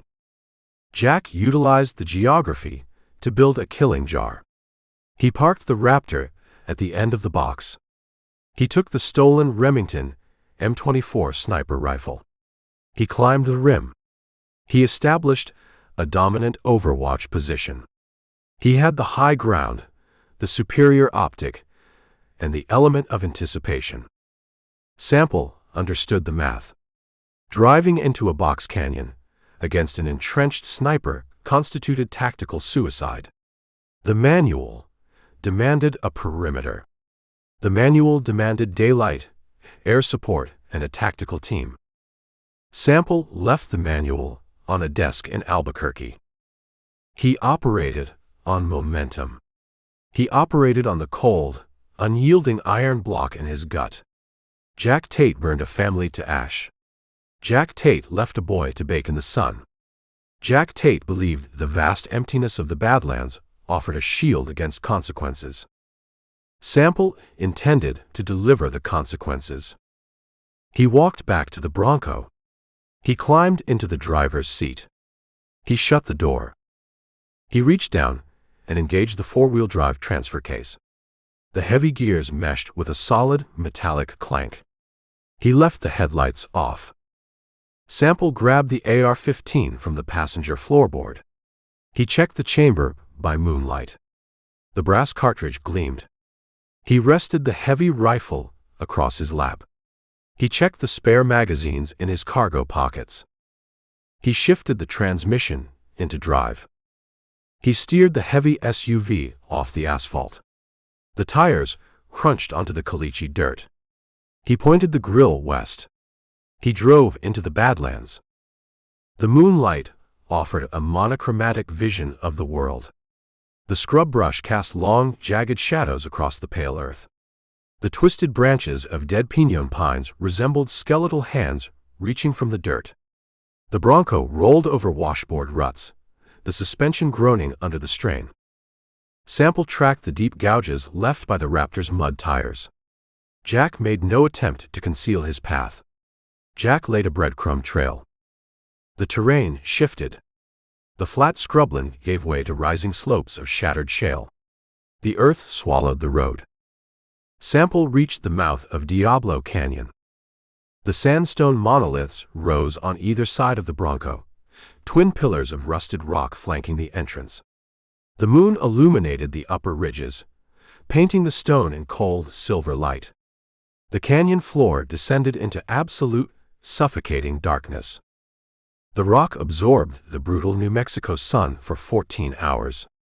Now, the stone bled the heat back into the night. The temperature inside the canyon registered 10 degrees hotter than the open desert. The air had a stagnant, heavy density. It tasted of iron oxide, ancient dust, and baked earth.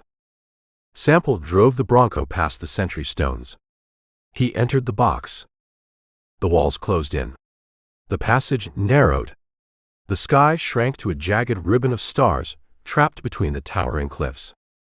Sample crept the vehicle forward. The speedometer registered 10 miles an hour. He kept his foot hovering over the brake pedal. He steered with his left hand, keeping his right hand resting on the pistol grip of the AR-15. He relied on the ambient light. The moon cast false shadows against the canyon floor. A fallen boulder resembled a parked truck. A cluster of dry brush resembled a crouching man. Sample pushed past the optical illusions.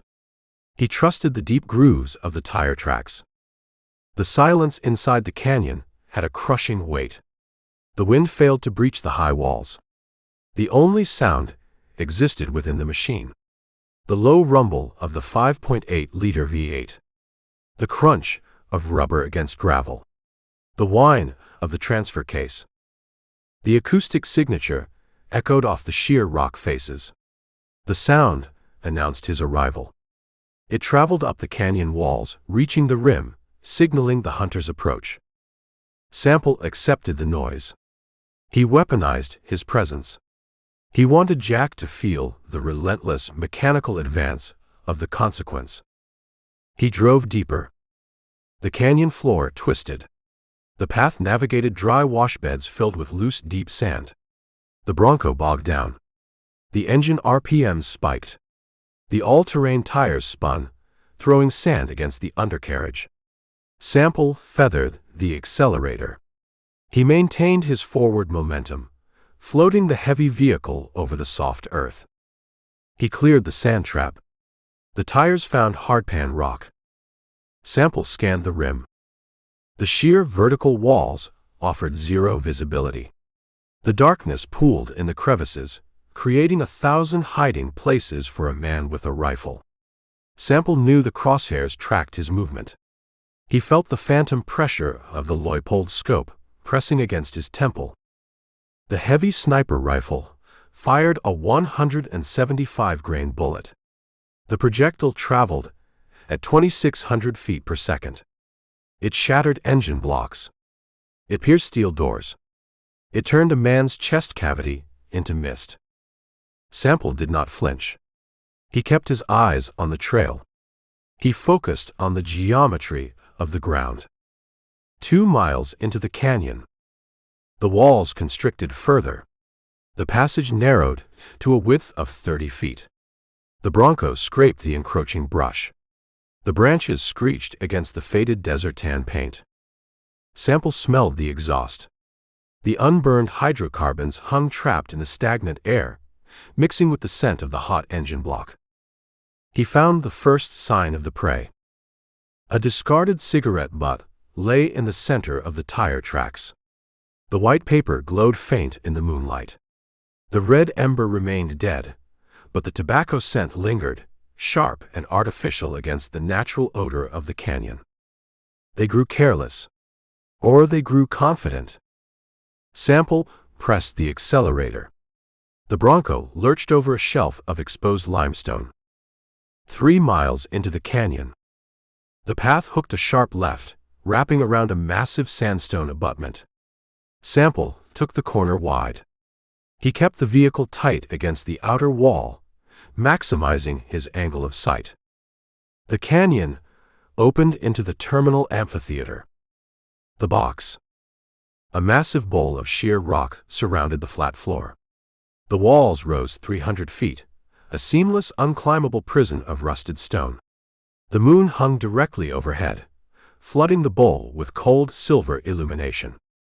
Sample stopped the Bronco. He kept the engine running. He engaged the parking brake. He analyzed the amphitheater.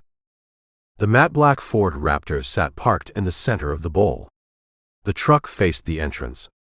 The tinted windows reflected the moonlight. The engine idled. The exhaust pipes breathed thin white vapor into the hot night air.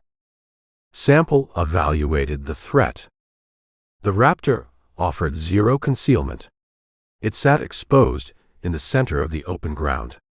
It resembled a piece of bait pinned to a board. Sample looked past the truck. He looked at the towering walls. The amphitheater featured a rim. A jagged shelf of rock circled the upper edge of the bowl, 300 feet above the floor. The rim provided a 360-degree field of fire. It provided absolute dominance over the ground below. Jack Tate did not sit in the Raptor. Jack Tate sat on the rim. Sample gripped the AR-15. He formulated the geometry of the engagement. He had a steel cage. He had an intermediate cartridge rifle, effective to 500 yards. Jack had the high ground. Jack had a precision instrument designed to eliminate targets at 1,000 yards. Jack had the element of initiation. The trap sprang. Sample grabbed the door handle. He prepared to exit the vehicle. The Bronco represented a coffin of thin sheet metal and safety glass. The open ground offered loose boulders and shadows. Movement equaled survival. He pulled the latch. The high-velocity crack of the M24 shattered the silence. The acoustic violence arrived a fraction of a second after the impact. The heavy sniper round struck the Bronco's hood. The impact had the force of a sledgehammer. The bullet pierced the steel panel, severed the radiator hose, and smashed into the cast-iron engine block. The kinetic energy transferred to the vehicle. The heavy SUV shuddered. A geyser of superheated steam erupted from the punctured radiator, blasting through the hole in the hood. The steam hissed and shrieked, a furious blinding cloud of white vapor. The engine choked. The V8 block seized. The mechanical hum died, replaced by the violent hiss of escaping pressure. Sample threw his shoulder against the door. He tumbled out of the cab. He hit the dirt floor of the canyon. He rolled, clutching the AR-15 to his chest. He scrambled on his hands and knees. He sought the cover of the front passenger side tire. He wedged his body against the heavy rubber and the steel rim. The steam from the ruined engine rolled over him, hot and suffocating. The echo of the gunshot rolled around the amphitheater, bouncing off the sheer walls, a thunderclap trapped in a stone jar. A second shot followed. The bullet struck the roof of the Bronco. The round tore through the sheet metal, shredded the headliner, and exited through the rear windshield. The tempered safety glass exploded.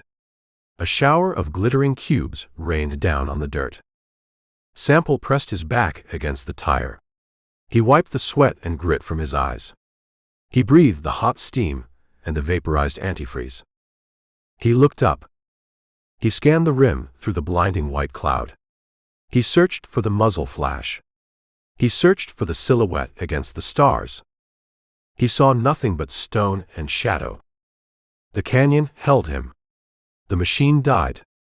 The high ground dictated the terms. Sample racked the charging handle of the AR-15. The bolt carrier group slammed forward, chambering around. He rested the barrel against the steel rim of the Bronco's wheel. He waited in the steam. He waited for the next shot. He relied on his momentum. He brought the reckoning to the dark. Now the dark fought back. Chapter 15.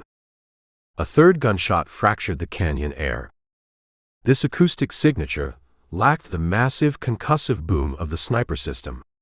It snapped crisp and sharp, the unmistakable supersonic crack of a 5.56 millimeter round. A barrage followed. The fire came fast, organized into controlled, disciplined bursts. Eldridge Sample pressed his spine against the tread of the Bronco's front passenger tire.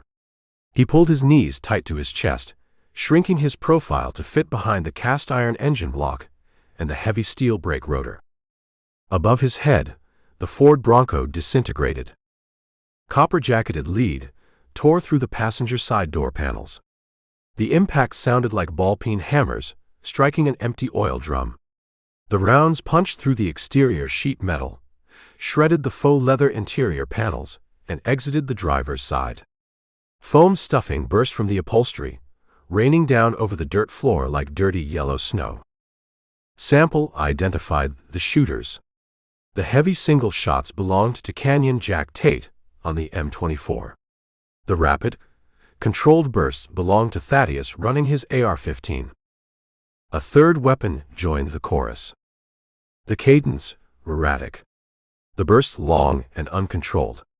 The shooter held the trigger down, riding the recoil, spraying rounds across the canyon floor. Bullets kicked up geysers of caliche dust 10 feet short of the vehicle.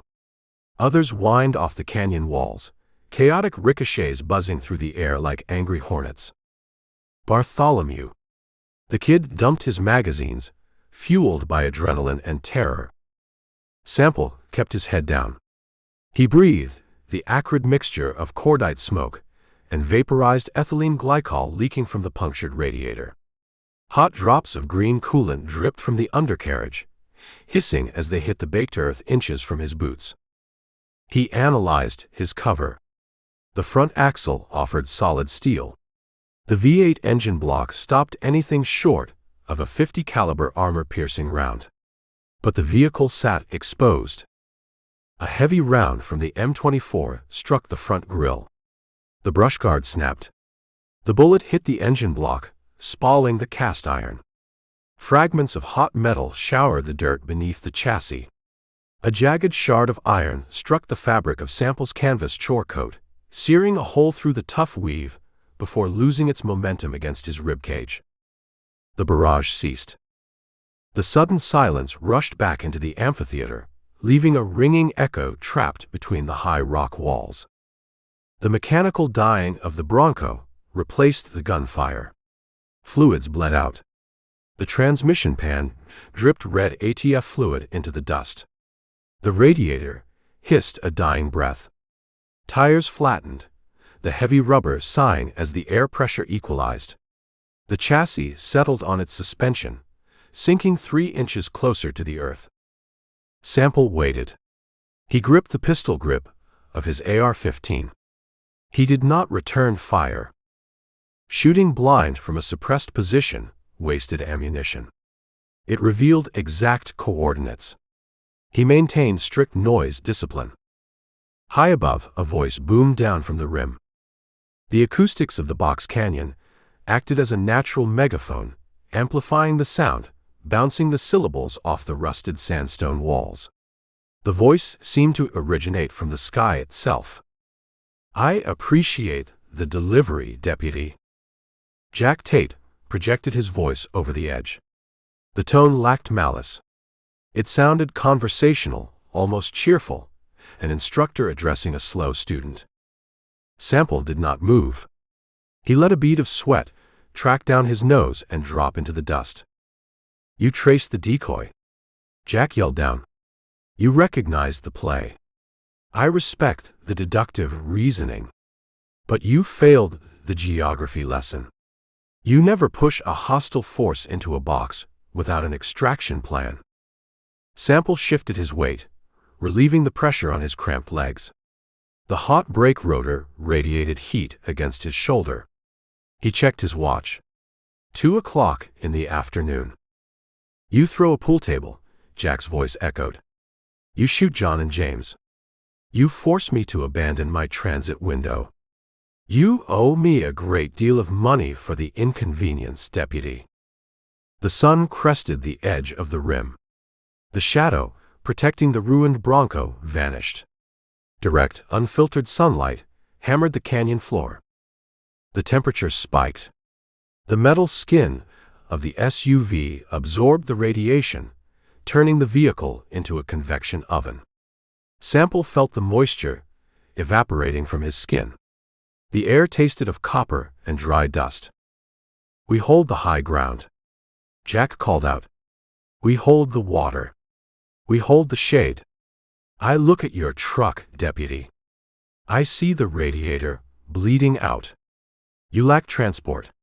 You lack hydration." Jack let the silence stretch, forcing Sample to digest the tactical reality.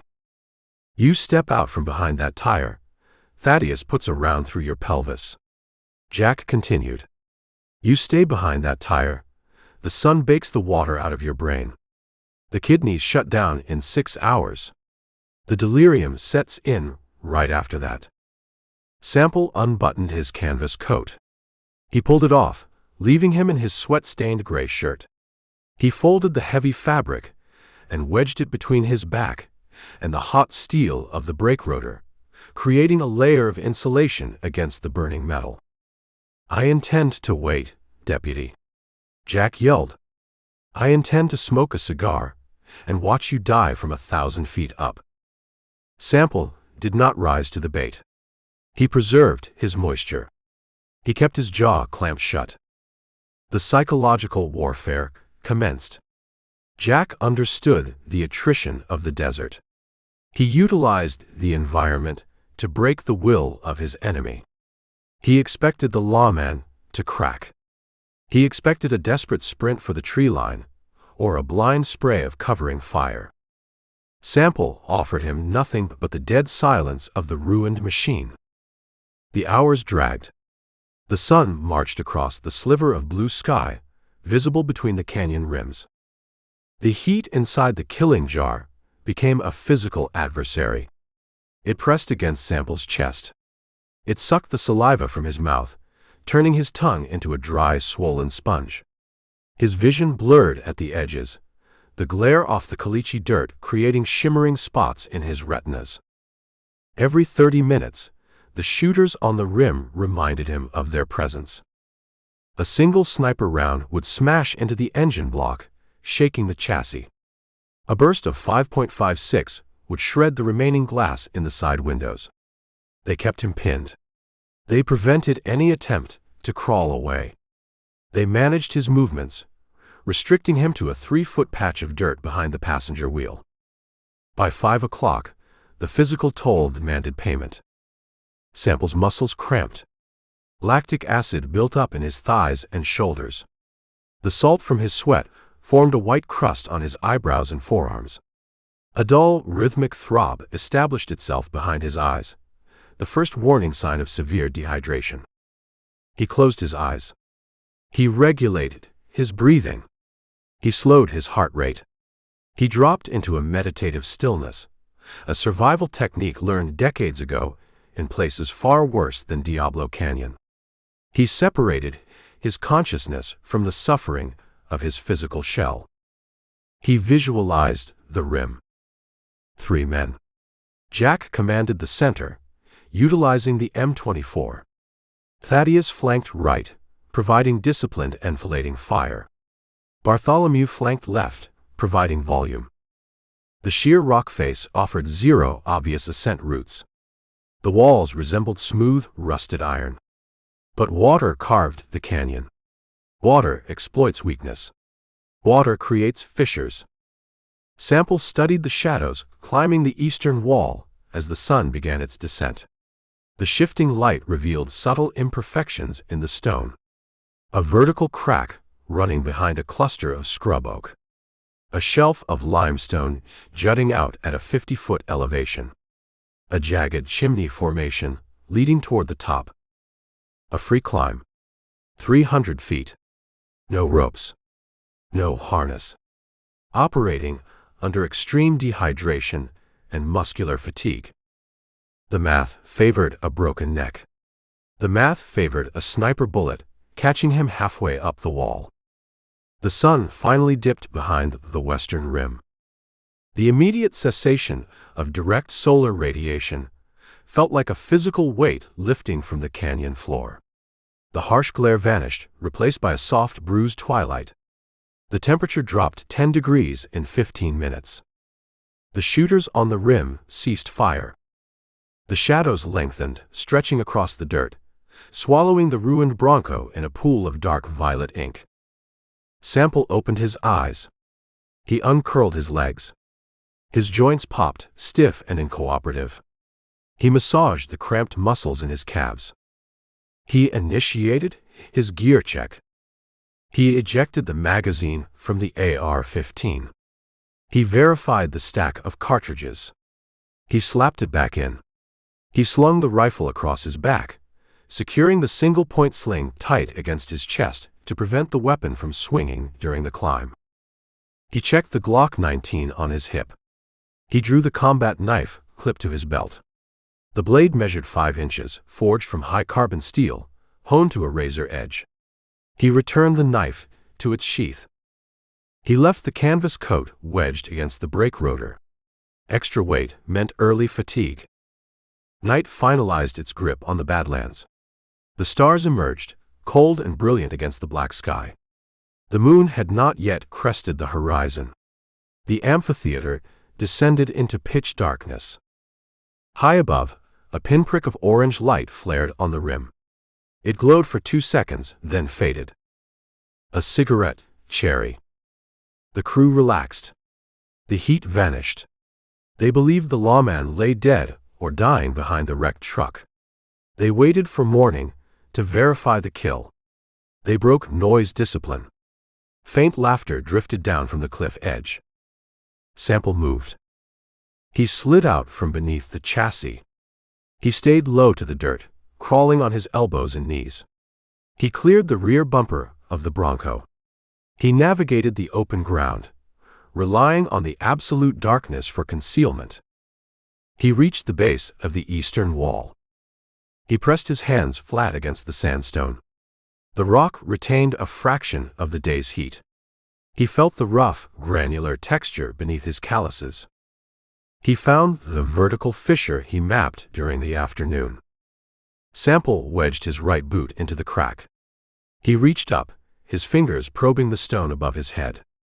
He found a small ledge, barely an inch wide. He curled his fingers over the edge. He tested the rock, ensuring it held his weight.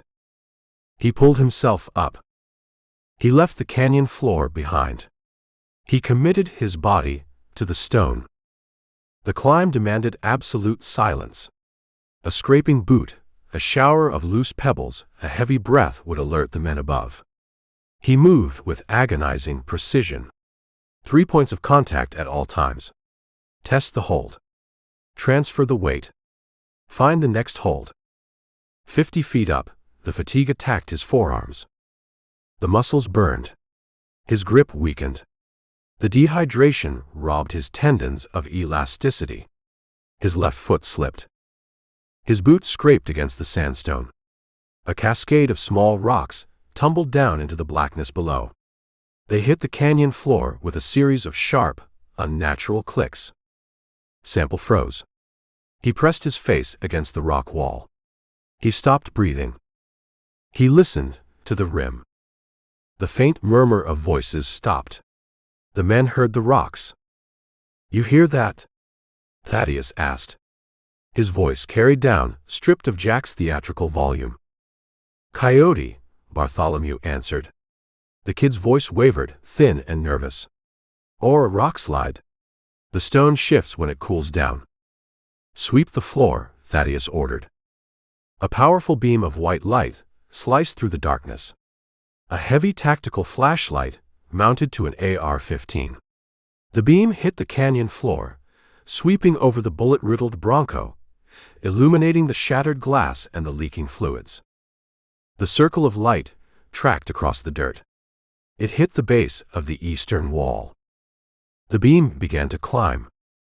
Sample clung to the fissure. He hung spread-eagled against the cliff face, 50 feet above the ground. He had zero cover. If the light touched him, he died. The beam tracked upward, painting the rusted sandstone in harsh, artificial clarity. It stopped 10 feet below Sample's boots. The light held steady.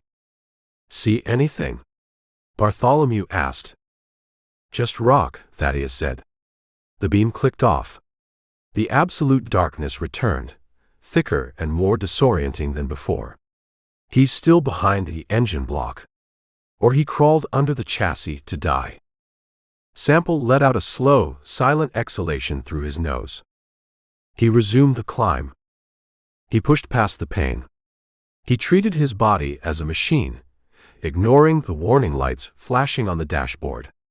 He reached a narrow ledge at 100 feet. He wedged himself into a shallow depression, resting his burning arms for 60 seconds before attacking the chimney formation. 200 feet. 250 feet. The air grew thinner. The wind, absent on the canyon floor, whipped across the upper elevations.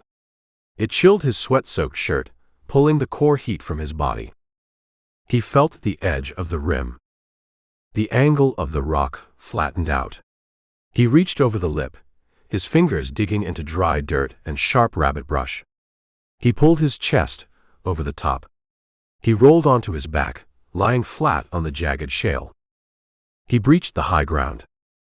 Sample lay in the dirt, dragging thin, silent breaths into his lungs. The stars spun in his vision. He fought the urge to close his eyes and succumb to the exhaustion. He rolled onto his stomach. He unslung the AR-15. He gripped the weapon. He oriented himself. He scanned the rim line. 50 yards away, the orange cherry of a cigarette flared again. It illuminated the scared, pale face of Bartholomew. The boy sat cross-legged near the edge, his rifle resting in the dirt beside him. Chapter 16. The temperature on the canyon rim plummeted. The high desert surrendered the day's heat to the void of space. A sharp wind howled across the rusted sandstone, carrying the chill of the upper atmosphere. It bit through Eldridge Sample's sweat-soaked gray shirt. Sample lay flat on his stomach against the jagged shale. He rested his cheek against the cold stone. He forced his lungs to expand slow and deep. The 300-foot vertical climb exacted a brutal toll. His forearms trembled. The muscles in his thighs spasmed, twitching beneath his denim jeans.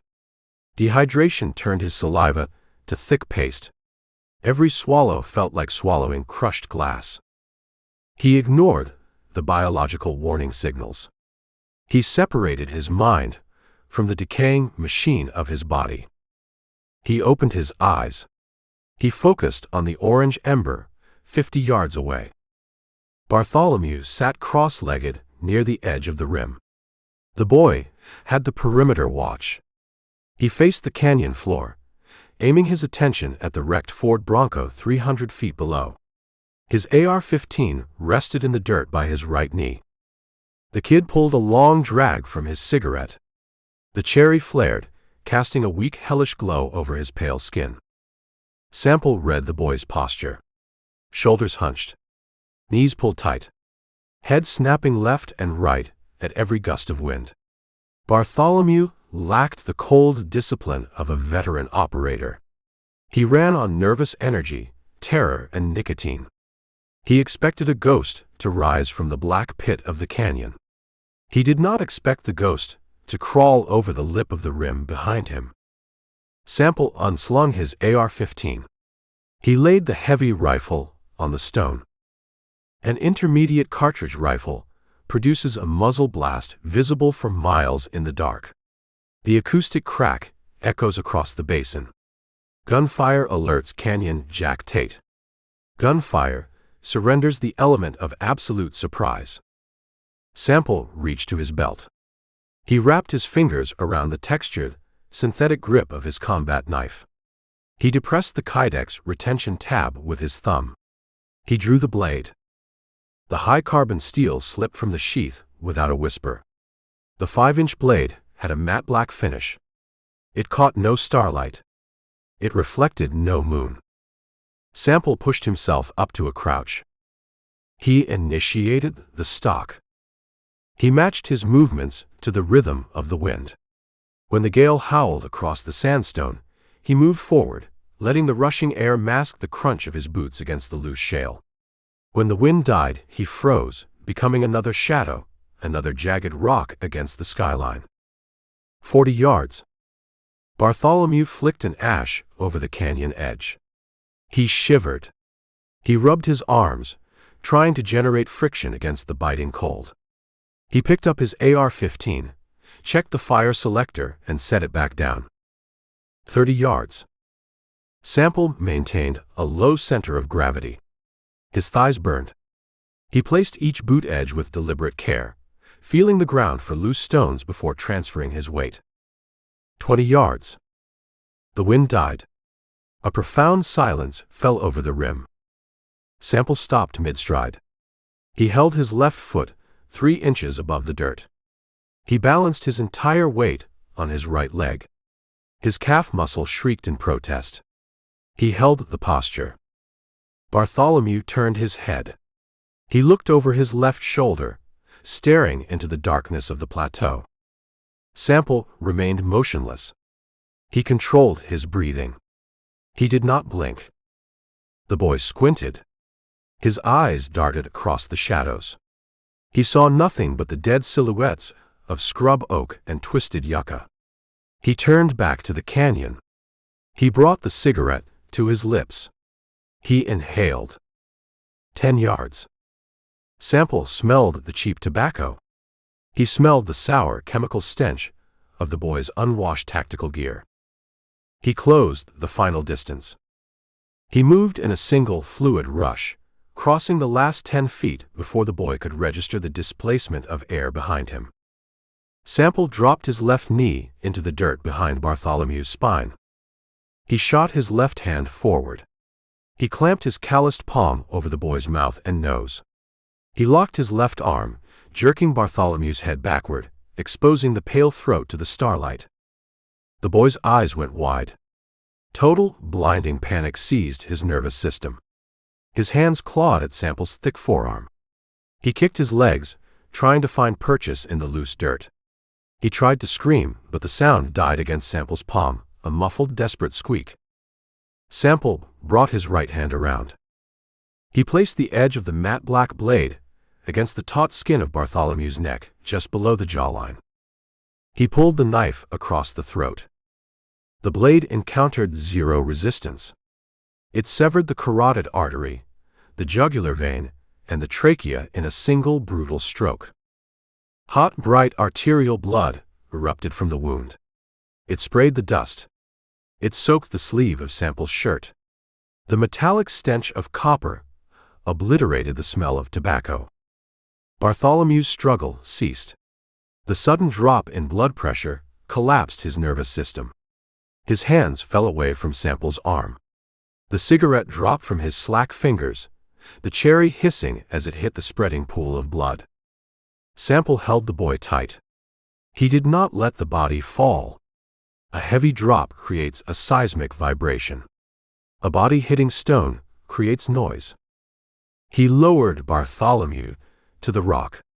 He guided the torso down, letting the back rest against the dirt. He kept his hand over the severed airway until the final wet gurgles subsided. The boy stared at the cold stars. The spark vanished. Sample wiped the blade of his knife clean on the boy's tactical vest. He returned the weapon to its sheath. He knelt in the dirt beside the corpse. He conducted a tactile search in the dark. He found a VHF radio clipped to the boy's chest rig. A coiled black wire ran from the unit to a molded earpiece. Sample unclipped the radio. He pulled the earpiece from Bartholomew's ear. He slipped the earpiece into his own left ear. He clipped the radio to his belt. He listened. A faint rush of static hummed in his ear. Open channel. Vox activation. He stripped 2 spare 30-round AR-15 magazines from the boy's chest rig. He shoved them into his own cargo pockets. He picked up Bartholomew's rifle. He pressed the magazine release, dropping the magazine into his palm. He pulled the charging handle back, ejecting the chambered round. He tossed the empty rifle over the edge of the cliff. It vanished into the black abyss.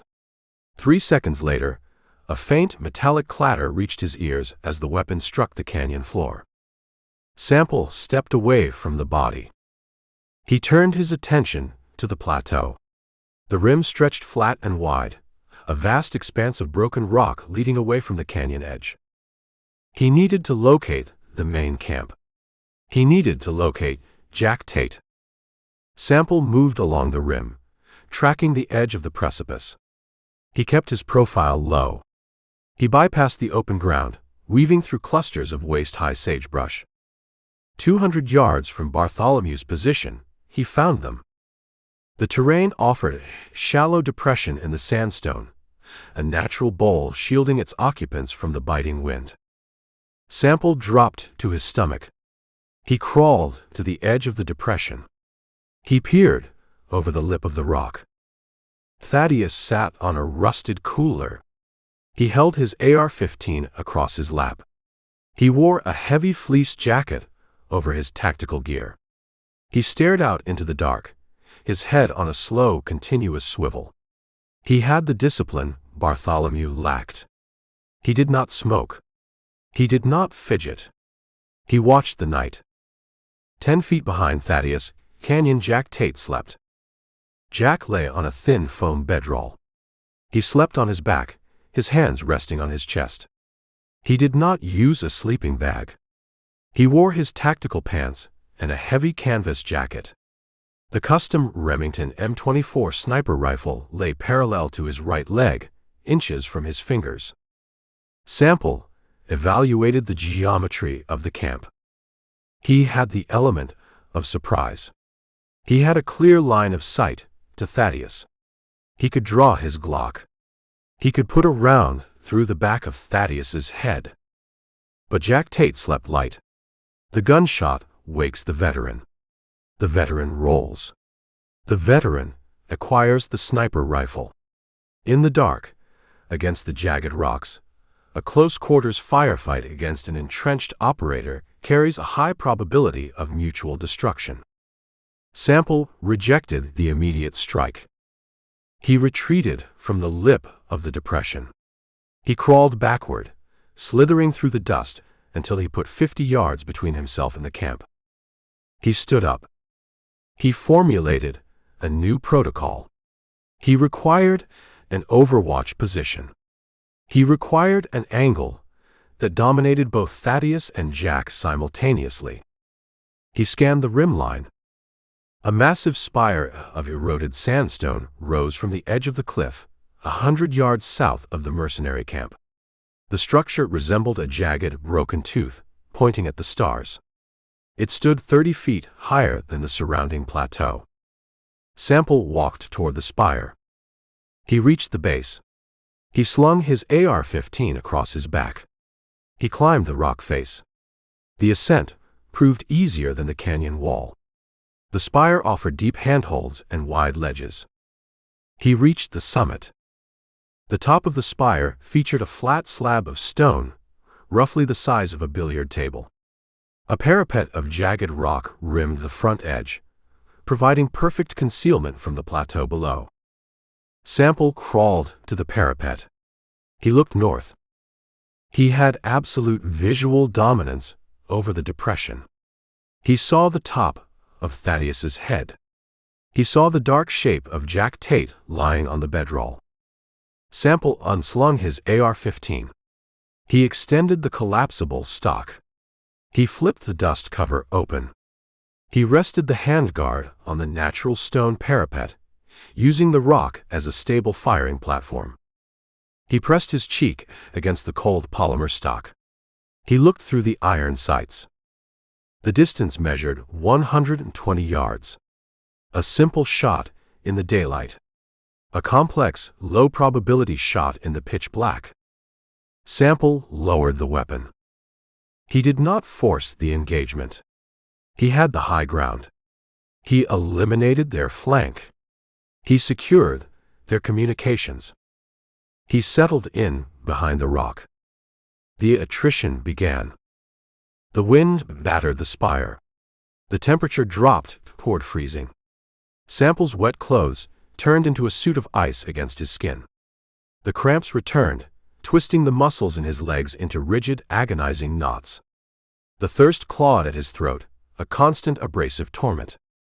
He embraced the suffering. He forged the pain into focus.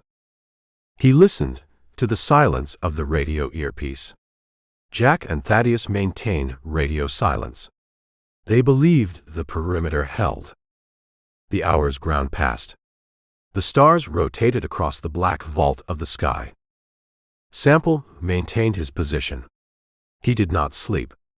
He did not shift his weight. He became an extension of the stone spire, a cold, unyielding monument of calculated violence waiting for the dawn. At 4:30 in the morning, the sky in the east began to bleed. The absolute black gave way to a bruised, deep indigo. The horizon line sharpened, drawing a hard boundary between the earth and the atmosphere. Sample brought the AR-15 up. He settled the weapon onto the stone rest. He clicked the fire selector from safe to semi-automatic. The indigo faded to a pale cold gray. The silhouettes of the scrub oak emerged from the gloom. The details of the depression materialized. Thaddeus stood up from the rusted cooler. He stretched his back. He rolled his shoulders, working the stiffness from his joints. He slung his rifle. He turned toward the canyon edge, preparing to relieve Bartholomew from the perimeter watch. Sample pressed his cheek against the stock. He aligned the front sight post within the rear aperture. He centered the black iron post on the space between Thaddeus's shoulder blades. He waited for the light.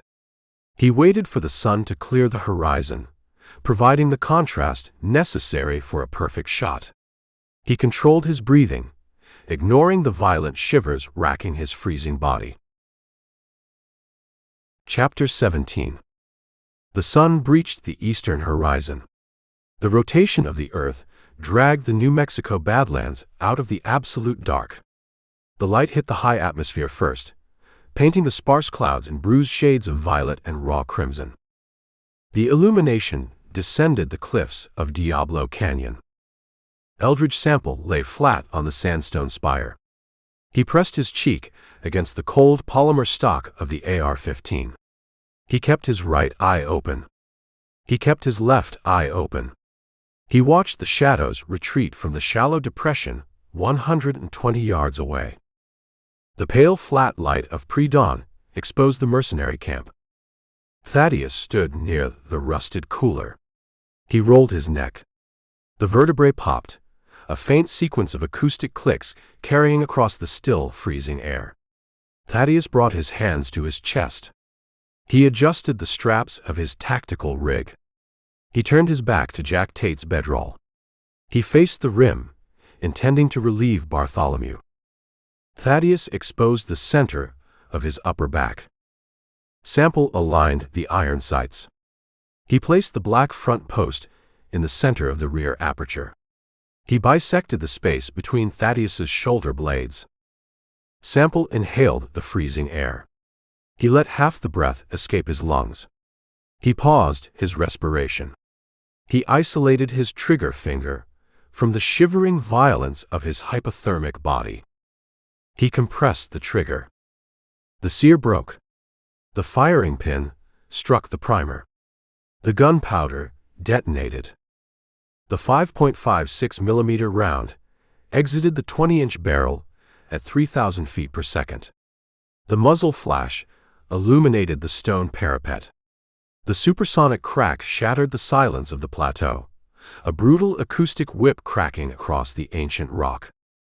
The copper-jacketed lead bullet crossed the 120-yard expanse in a fraction of a second. Thaddeus never heard the gunshot. The projectile outpaced the sound.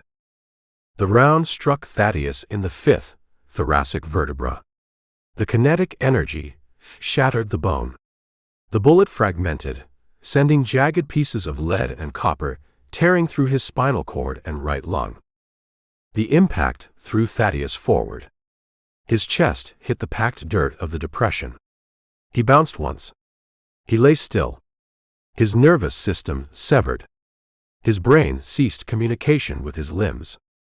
The echo of the gunshot rolled across the plateau, bouncing off the distant mesas, returning as a dull, mechanical rumble. Canyon Jack Tate woke to the noise. He did not grope for his bearings. He did not sit up to assess the situation. The veteran operator bypassed confusion and entered combat protocol. Jack rolled off the foam bedroll. He grabbed the heavy barrel of the Remington M24. He dragged the 15-pound sniper system into the dirt with him. He scrambled on his belly, seeking the minimal cover of a limestone shelf protruding from the edge of the depression. He slid behind the rock. He chambered around. The heavy steel bolt cycled smooth and fast. Sample watched Jack through the iron sights. He tracked the movement. He shifted the barrel of his AR-15 down and to the left. He acquired the edge of the limestone shelf. He waited for Jack to expose a piece of anatomy. Jack remained behind the rock. In Sample's left ear, the stolen VHF radio earpiece crackled. A burst of static hissed against his eardrum. "Kid," Jack's voice vibrated through the earpiece. The tone lacked panic. It conveyed pure, cold demand. "Sitrep." Sample kept his finger indexed along the trigger guard of the AR-15. He stared down the iron sights. He offered the radio nothing but the silence of the dead.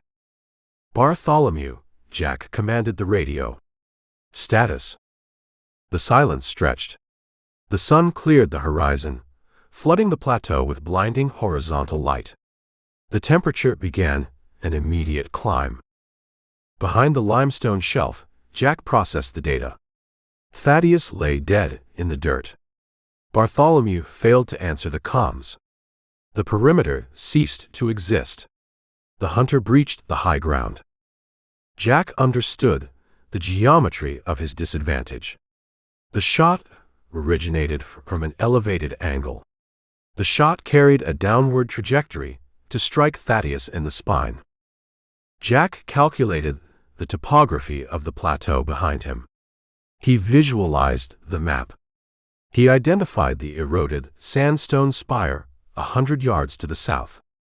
The spire offered the supreme vantage point. Jack did not wait for visual confirmation. He utilized suppression. He rolled onto his side. He swung the barrel of the M24 around the edge of the limestone shelf. He pointed the heavy muzzle toward the top of the sandstone spire. He did not use the Leupold scope. He point-fired the weapon. He compressed the heavy trigger. The M24 detonated. The blast had 3 times the concussive force of the AR-15. The muzzle flash pushed a tongue of orange flame 3 feet into the morning air. The 175-grain bullet crossed the distance. The round struck the face of the sandstone spire 3 feet below Sample's position. The impact sounded like a bank vault slamming shut. The .308 caliber bullet pulverized the rusted stone. The kinetic energy blasted a crater the size of a dinner plate in the rock face. A cloud of pulverized silica and jagged stone shrapnel exploded into the air. Sample flinched against the shower of dust. He kept his weapon mounted on the parapet. He identified Jack's exposed shoulder. He adjusted his aim. Jack racked the bolt of the M24. He chambered a second round. He adjusted his angle of elevation. He fired again. The second round struck the jagged parapet, inches from Sample's face. The bullet hit the dense iron-infused capstone. The projectile failed to penetrate the solid mass. The copper jacket peeled back. The lead cord deformed. The bullet shattered. The kinetic energy transferred to the stone and the bullet fragments. A ragged chunk of deformed copper and lead, trailing a wake of jagged rock splinters, skipped off the parapet. The shrapnel slammed into Sample's right shoulder. The impact had the force of a swung sledgehammer. The jagged metal tore through the canvas of his shirt. It shredded the deltoid muscle. It glanced off the clavicle, fracturing the bone, before embedding itself deep in the trapezius. The physical shock short-circuited Sample's nervous system. A blinding flash of white pain erased his vision. His right arm went completely numb. The muscles refused to obey his brain. The fingers of his right hand uncurled. He dropped the AR-15. The rifle slipped from his grasp. It clattered against the stone slab, the metal receiver scraping the rock. Sample rolled onto his back. He clutched his ruined shoulder with his left hand. Hot, bright arterial blood pulsed from the jagged wound. It spilled over his fingers. It soaked his gray shirt, turning the fabric a dark, wet crimson. The blood pooled on the cold stone beneath him. He gasped for air. His lungs seized.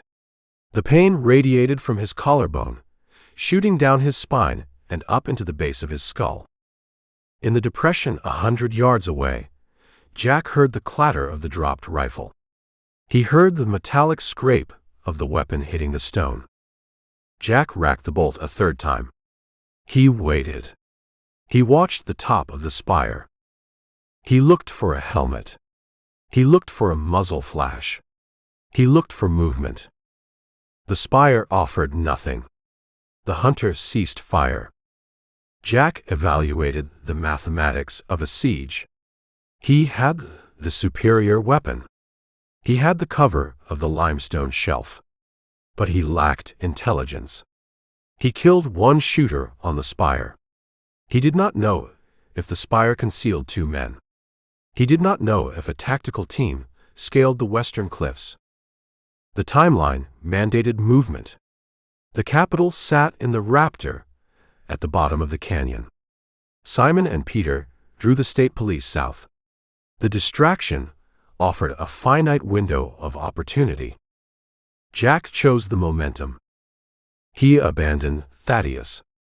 He slung the heavy M24 over his shoulder. He grabbed a canvas gear bag from the dirt. He rolled out from behind the limestone shelf. He stayed low, putting the depression between himself and the sandstone spire. He sprinted toward the edge of the plateau. He found the goat path leading down into the box canyon. A treacherous switchback trail carved into the sheer rock face by centuries of runoff. He began the descent. He moved with the reckless, controlled speed of a man who trusted his boots and his balance. On the spire, Sample fought the darkness closing around the edges of his vision. He clamped his left hand over the torn flesh of his shoulder. He applied absolute, punishing pressure. The pain threatened to push him into unconsciousness.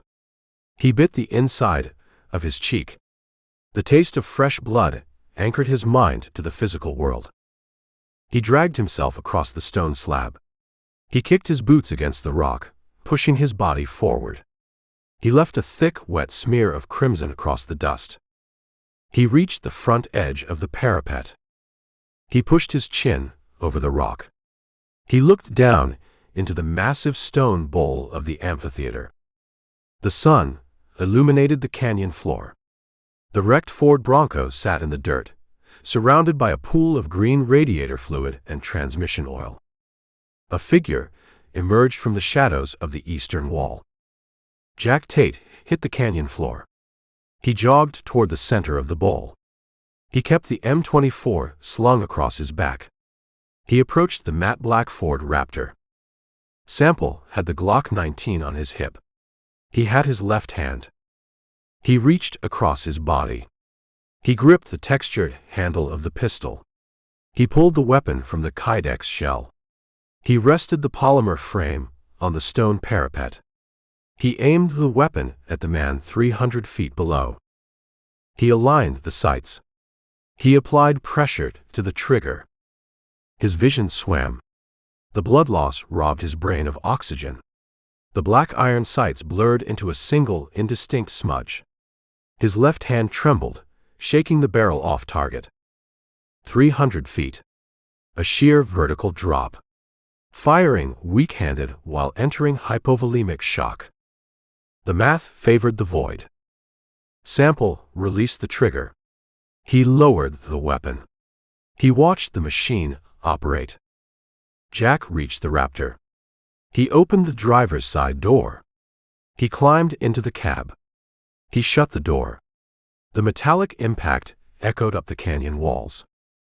The heavy V8 engine roared to life. The exhaust pipes spat a cloud of blue smoke into the morning air. Jack put the transmission in gear.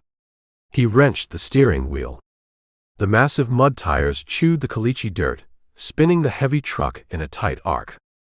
He pointed the grill toward the canyon exit. He pressed the accelerator. The Raptor surged forward.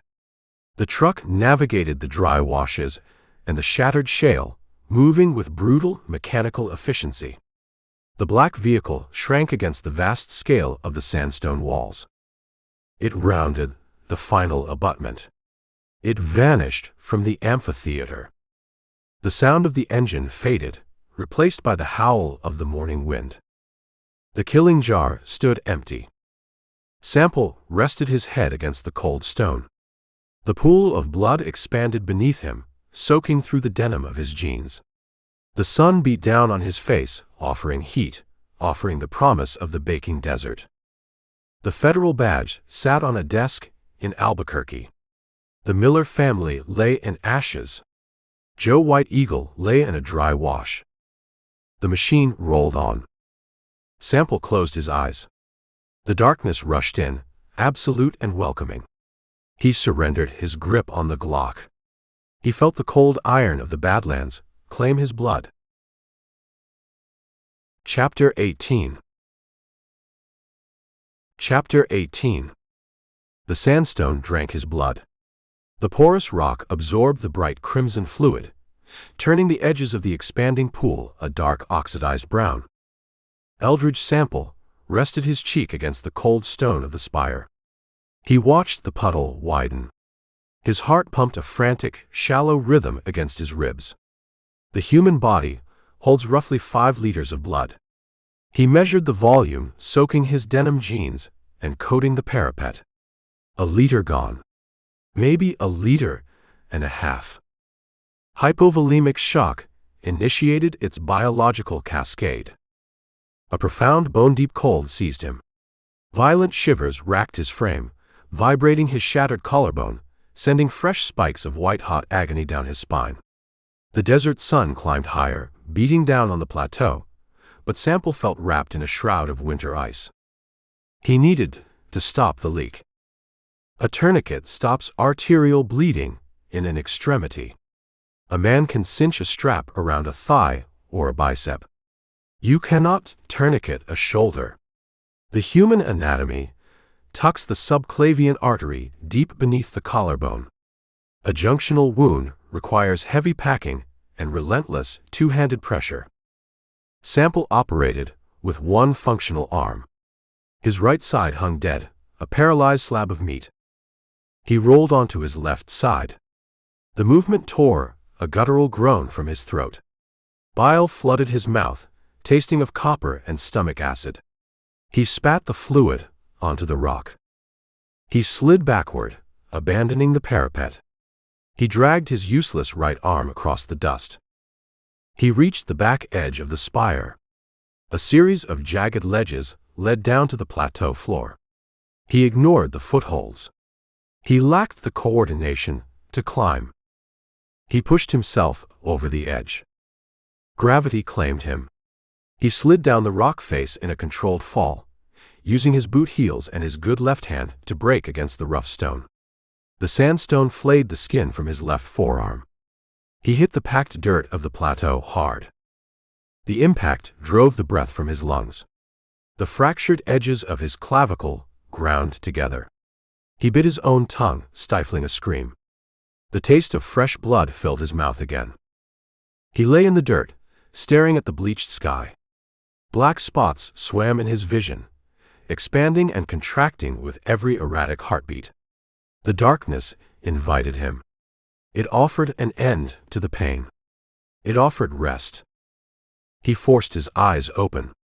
He rolled onto his stomach. He clawed his way across the dirt, dragging himself toward the shallow depression 100 yards away. The sun baked the earth, cooking the dust. The heat radiated upward, baking his face. 10 minutes later, he reached the perimeter of the mercenary camp. Thaddeus lay face down in the caliche soil. The 5.56 millimeter round blew a ragged hole through the back of the man's heavy fleece jacket. Flies already swarmed the wound, a buzzing black cloud drawn by the scent of fresh meat. Sample dragged himself to the corpse. He grabbed the shoulder strap of Thaddeus's tactical rig. He hauled the dead weight over. Thaddeus stared at the blinding sky, his eyes filmed and vacant. Sample stripped the gear. He popped the plastic buckles with his left hand. He tore a nylon medical pouch from the belt webbing. He ripped the zipper open with his teeth. He dumped the contents into the dirt. A roll of combat gauze infused with a hemostatic agent. A compressed Israeli bandage. A pair of trauma shears. A decompression needle. 2 red cardboard tubes. Road flares. Sample stared at the flares. The combat gauze required deep packing into the wound cavity, followed by 3 minutes of sustained, crushing pressure. His fading strength prohibited the procedure. He lacked the grip. He lacked the leverage. He reached for the red cardboard tube. He pulled a heavy leather rifle sling from Thaddeus's weapon. He rolled the leather into a thick coil. He shoved the coil into his mouth, biting down hard on the tanned hide. He twisted the plastic cap off the flare. The cap contained a striker pad coated in coarse grit. The tip of the flare exposed the ignition compound. Sample shifted his weight. He leaned against the rusted cooler sitting in the center of the camp. He propped his torso up. He reached across his chest with his left hand. He gripped the torn collar of his gray shirt. He ripped the fabric downward, exposing the jagged crater in his right shoulder. The shrapnel from the stone parapet turned his trapezius muscle into a ruined pulp of torn tissue and severed vessels. Bright red blood welled up, spilling down his chest. He picked up the flare and the striker cap. He aligned the friction surfaces. He struck the cap against the compound. The flare hissed. A jet of blinding magnesium fire erupted from the cardboard tube. The chemical reaction burned at 2,000 degrees Celsius. Noxious red smoke billowed into the stagnant air, carrying the toxic stench of sulfur and burning phosphorus. The heat blistered the skin on Sample's knuckles. He did not hesitate. Hesitation allowed the brain to override the will to survive. He plunged the burning tip of the flare directly into the open wound. The sound arrived before the pain. A violent, wet sizzle. The sound of bacon grease hitting a cast-iron skillet. The searing heat vaporized the blood. It cooked the torn muscle fiber, fusing the severed blood vessels into a charred, blackened mass. Plumes of acrid white smoke joined the red sulfur cloud, smelling of roast meat and burning hair. The agony transcended the limits of human endurance. It became a living, breathing entity. It drove a white-hot railroad spike through his skull. It shattered his reality, turning the desert sky into a sheet of blinding white fire. Sample screamed. His teeth clamped through the thick leather sling, biting into his own lips. His body convulsed, a violent arching spasm. He fought the instinct to pull the flare away. He held the molten slag deep in the tissue, ensuring that the cauterization held. 3 seconds. 4 seconds. The pain overloaded his central nervous system. The synapses misfired. The electrical signals short-circuited. The white sky snapped to absolute black. Eldridge Sample collapsed against the rusted cooler, the burning flare slipping from his deadened fingers to smolder in the dirt.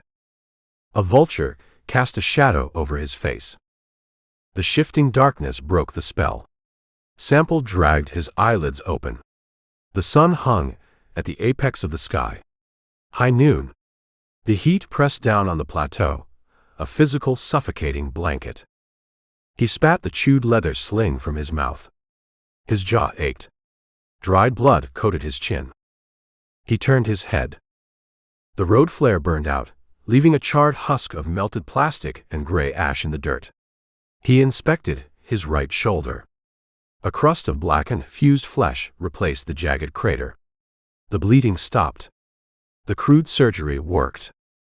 The pain retreated from an all-consuming fire to a deep, throbbing ache rooted in the bone. Thirst replaced the agony as the primary biological imperative. His tongue felt like a dry strip of felt. His throat cracked when he swallowed. He leaned against the rusted cooler. He manipulated the plastic latch with his left hand. He threw the lid back. Melted ice sloshed against plastic. 3 bottles of generic spring water bobbed in the tepid bath. Sample grabbed a bottle. He clamped the plastic cap between his teeth and twisted the bottle. The seal cracked. He chugged the water. The tepid liquid hit his shrunken stomach. A violent cramp folded him in half. He vomited the water onto the dirt, an involuntary, racking heave. He waited for the spasms to pass. He grabbed the second bottle. He opened it.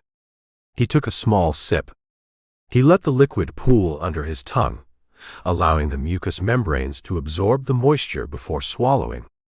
He drank half the bottle over the course of 10 minutes. He assessed his mobility. He braced his left hand against the cooler. He pushed himself to his feet. The horizon tilted. The ground rushed up to meet him. He locked his knees, fighting the vertigo. The blood pressure stabilized. The world leveled out. He stood. He surveyed the plateau. Jack Tate abandoned the high ground hours ago. The mercenary drove the raptor out of the canyon, carrying the stolen capital toward the border. Sample needed transport.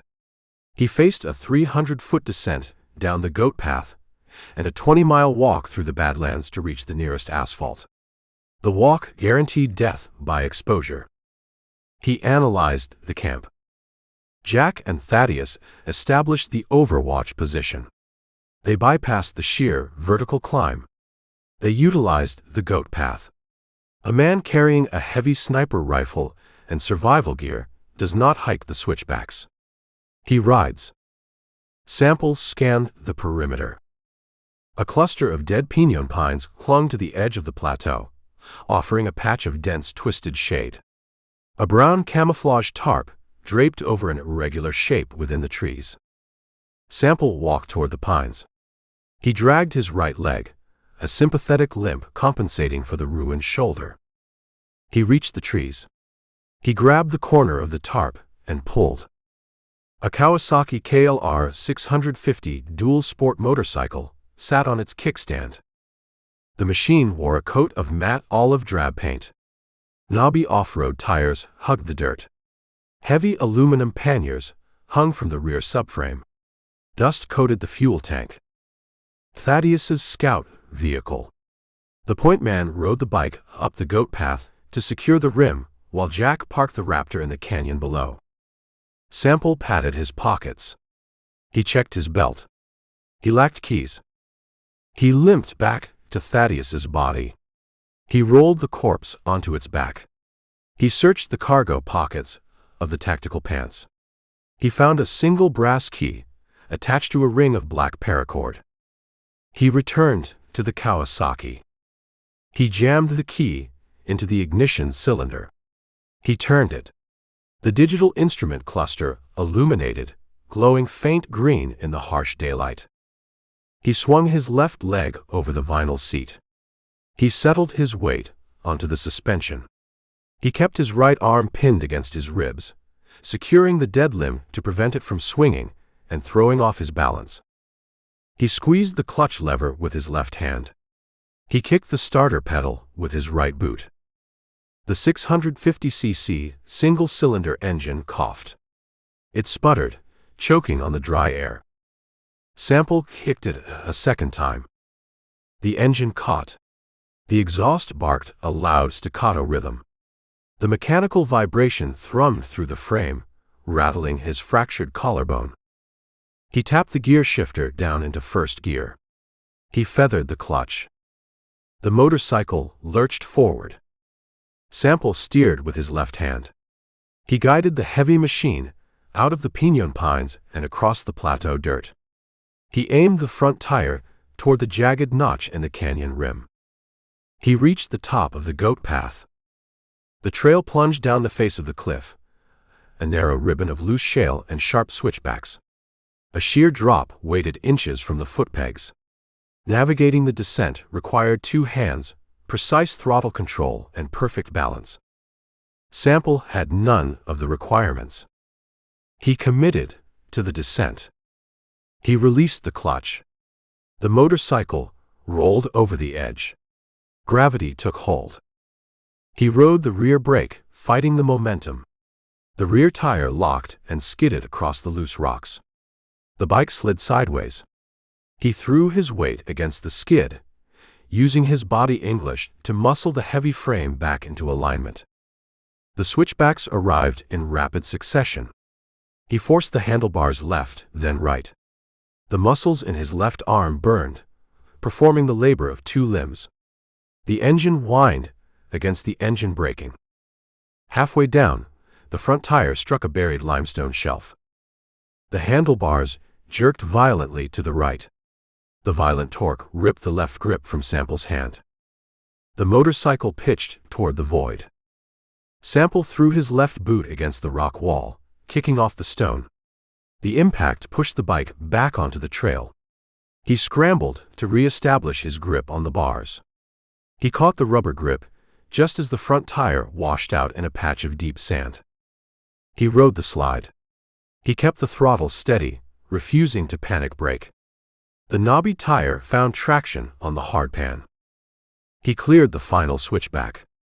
The trail leveled out. The motorcycle hit the floor of Diablo Canyon. Sample stopped the bike. He let the engine idle. He dragged air into his lungs, his chest heaving against the gas tank. Sweat stung his eyes. He drove past the wrecked Ford Bronco. The green pool of radiator fluid soaked deep into the earth. The shattered glass glittered in the afternoon sun. The killing jar remained empty. Sample opened the throttle. The Kawasaki roared. He drove out of the box canyon, following the churned tracks of the Raptor back to the Caliche dirt road. He hit the dirt track. He pushed the bike to 50 miles an hour. The wind rushed past him, offering zero relief, baking him like a blast furnace. He rode out of the badlands. He left the dead men to the coyotes and the vultures. He reached the junction with the state highway. The black ribbon of asphalt stretched south, pointing toward the border, pointing toward the sanctuary of El Paso. He needed civilization. He needed intravenous fluids, broad-spectrum antibiotics, and a surgeon. The crude cauterization stopped the bleeding, but massive infection waited hours away. Sample turned the handlebars south. He twisted the throttle grip. The motorcycle accelerated down the highway, a lone machine screaming across the empty expanse. The hunt paused. The survival instinct took command. Jack Tate held the money. Jack Tate held the momentum. Eldridge Sample held onto the handlebars, fighting the encroaching darkness, riding toward the horizon with nothing but a ruined body and a cold, unyielding promise burning in his chest. Chapter 19. The rental Nissan rolled down State Route 81, a silver pill dissolving in the white heat of the Chihuahuan desert. Inside the cabin, the air conditioning blew a feeble stream of tepid air. The digital clock on the dashboard read 2:15 in the afternoon. The fuel gauge needle rested flush against the red line of the empty peg. Simon drove. He gripped the plastic steering wheel with thick, calloused hands. A layer of pale caliche dust coated the sedan's interior, settling into the air vents and the seams of the synthetic fabric seats. Fatigue carved deep trenches around Simon's mouth. The adrenaline of the last-chance gunfight evaporated hours ago, leaving a hollow, aching void in his chest. He processed the intelligence. He analyzed the empty highway. They had a 2-hour head start. They drove a vehicle with clean plates. Jack Tate promised them a dragnet. Jack promised them state police cruisers and spike strips. Jack promised them the heat of a coordinated federal response. The dragnet never materialized. The highway remained dead. Simon understood the architecture of the betrayal. Jack did not use them as bait for the state police. Jack used them to draw the hunter, the lawman in the canvas coat. Jack sacrificed his flank to buy a clean run at the border for himself and the capital. Peter occupied the passenger seat. The tweaker curled his knees against the glove compartment. The methamphetamine supply ran dry at dawn. The withdrawal initiated its brutal biological eviction. Peter shivered, despite the suffocating heat. He scratched his forearms, digging his dirty fingernails into his own skin, chasing imaginary insects beneath the epidermis. "The needle sits on E, Simon," Peter stated.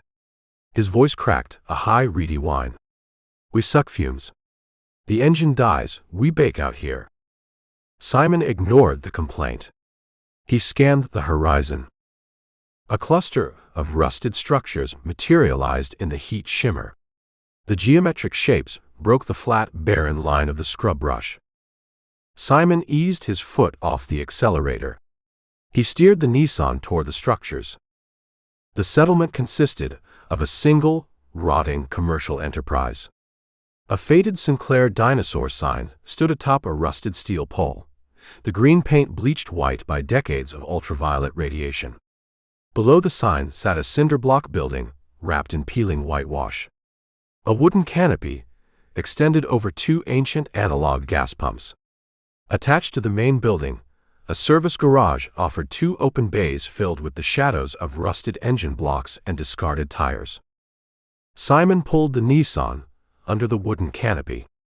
The tires crunched over oil-stained gravel. He killed the engine. The silence of the desert rushed the cabin. "We need gas," Simon said. He unbuckled his seatbelt. "We need cash."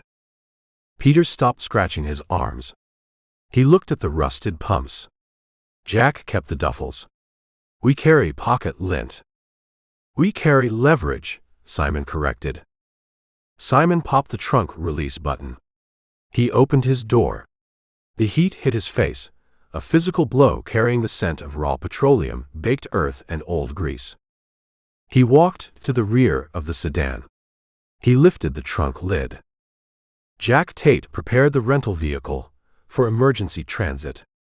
A black canvas duffel bag sat nestled inside the spare tire well. Simon unzipped the heavy brass teeth. He extracted his personal sidearm, a bulky .45 caliber Springfield pistol.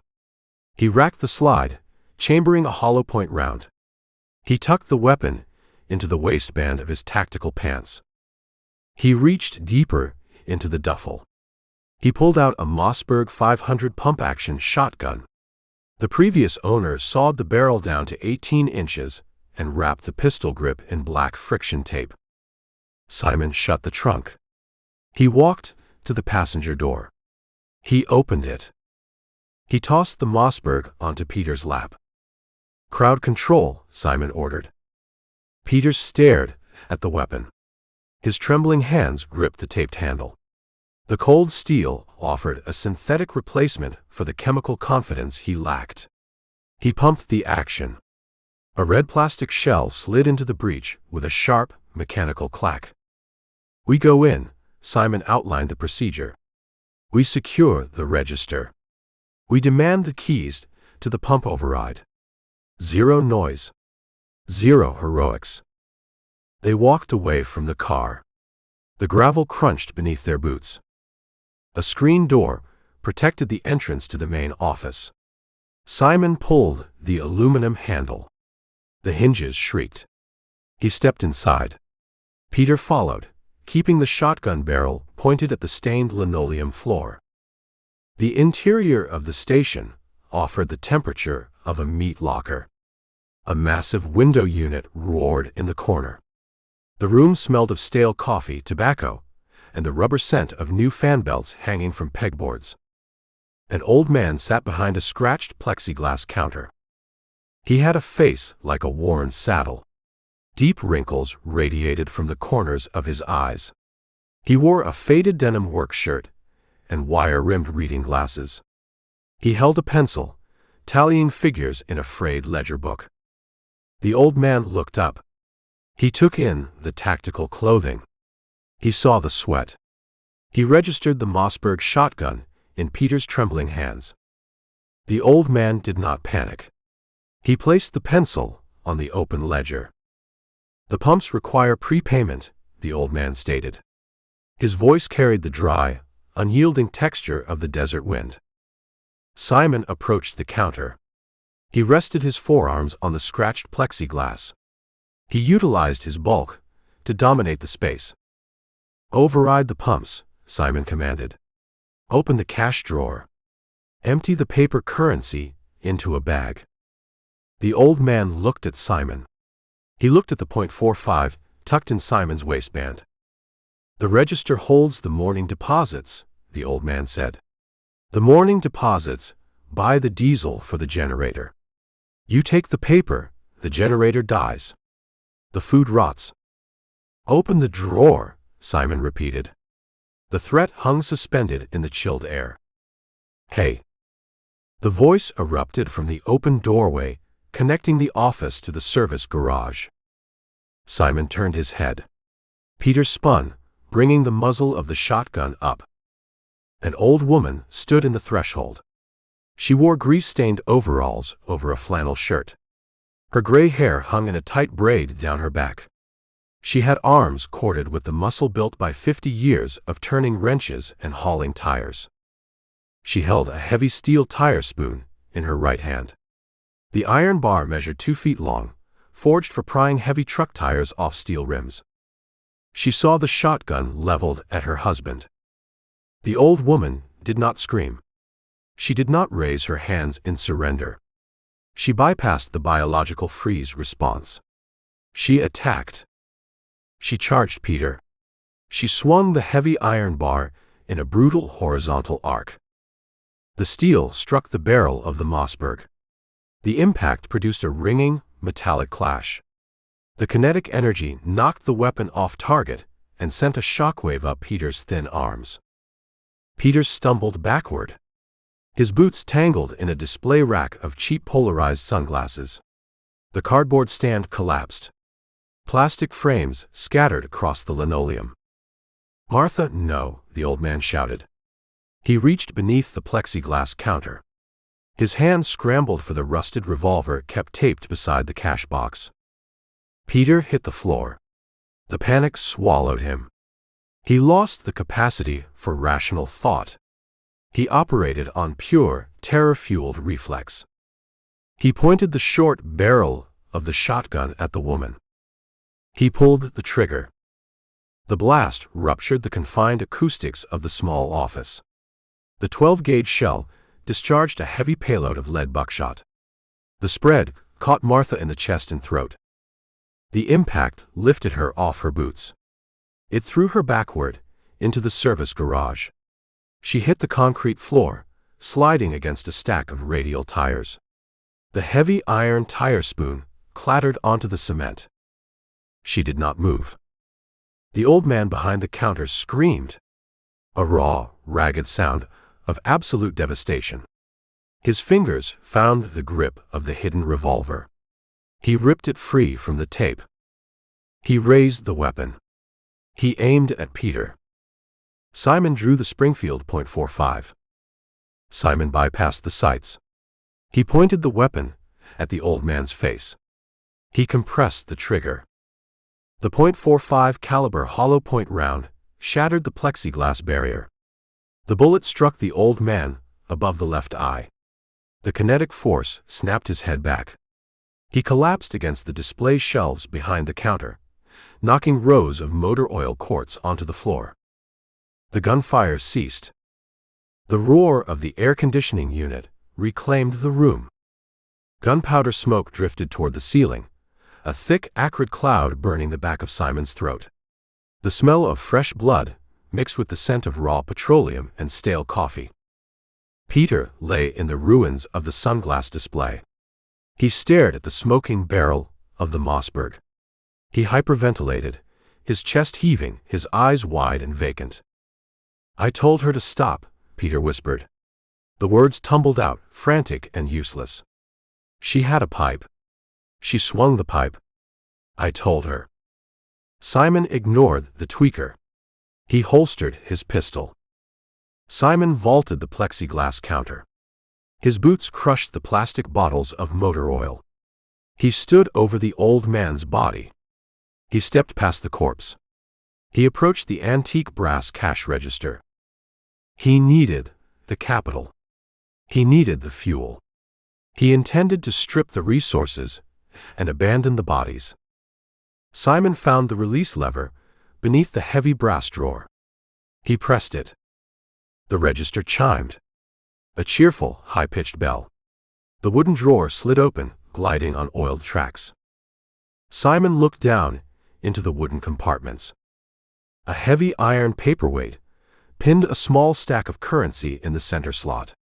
The other compartments held nothing but tarnished pennies and lint. Simon lifted the iron weight. He picked up the paper currency. He counted the bills. 1 $5 bill. 7 $1 bills. $12. Simon stared at the crumpled, grease-stained paper in his thick hand. He turned the bills over. He checked beneath the wooden tray. Empty. He checked the floor beneath the counter. Empty. $12. The realization hit Simon with the force of a physical blow. It crushed the breath from his lungs. It shattered the cold, pragmatic armor he wore since leaving the burning Miller compound. He stood in a gas station covered in blood. He murdered an old man. His partner murdered an old woman. They generated maximum acoustic noise. They left 2 bodies on the floor of a commercial business sitting on a state highway. They triggered a mandatory, relentless homicide investigation. They guaranteed the arrival of the state police, the county sheriff, and the forensic units. They bought a direct ticket to the lethal injection chamber at the state penitentiary. They executed the transaction for the price of a cheap lunch. Simon crumpled the $12 in his fist. He squeezed the paper until his knuckles turned white. Simon. Peter called from the floor. The tweaker scrambled to his knees. He dropped the shotgun. Simon, we gotta go. Did you get the cash? We gotta fill the tank and run. Simon turned around. He looked over the shattered plexiglass. He looked at Peter. Simon snapped. The fragile alliance built by Canyon Jack Tate dissolved. The pack hierarchy fractured. Simon saw Peter not as a partner, not as a liability, but as the architect of their immediate destruction. "You stupid twitchy animal," Simon stated. The words lacked anger. They carried the weight of absolute profound despair. Simon drew the Springfield .45 a second time. He aimed the heavy pistol at the center of Peter's chest. Peter froze. He looked at the black muzzle. He looked at Simon's eyes. He saw the termination of his contract. "Simon, wait," Peter begged. He raised his empty hands. She swung the iron. "You saw her. I had to pull it." "You created the noise," Simon said. He pulled the hammer back with his thumb. A sharp, mechanical click. "Jack told me to manage the risk. You represent the risk." Simon tightened his finger on the trigger. The ambient light in the office shifted. A shadow fell across the threshold of the screen door, blocking the harsh glare of the desert sun. Simon stopped his trigger pull. He kept the weapon aimed at Peter, but he shifted his gaze toward the entrance. The shadow belonged to a man.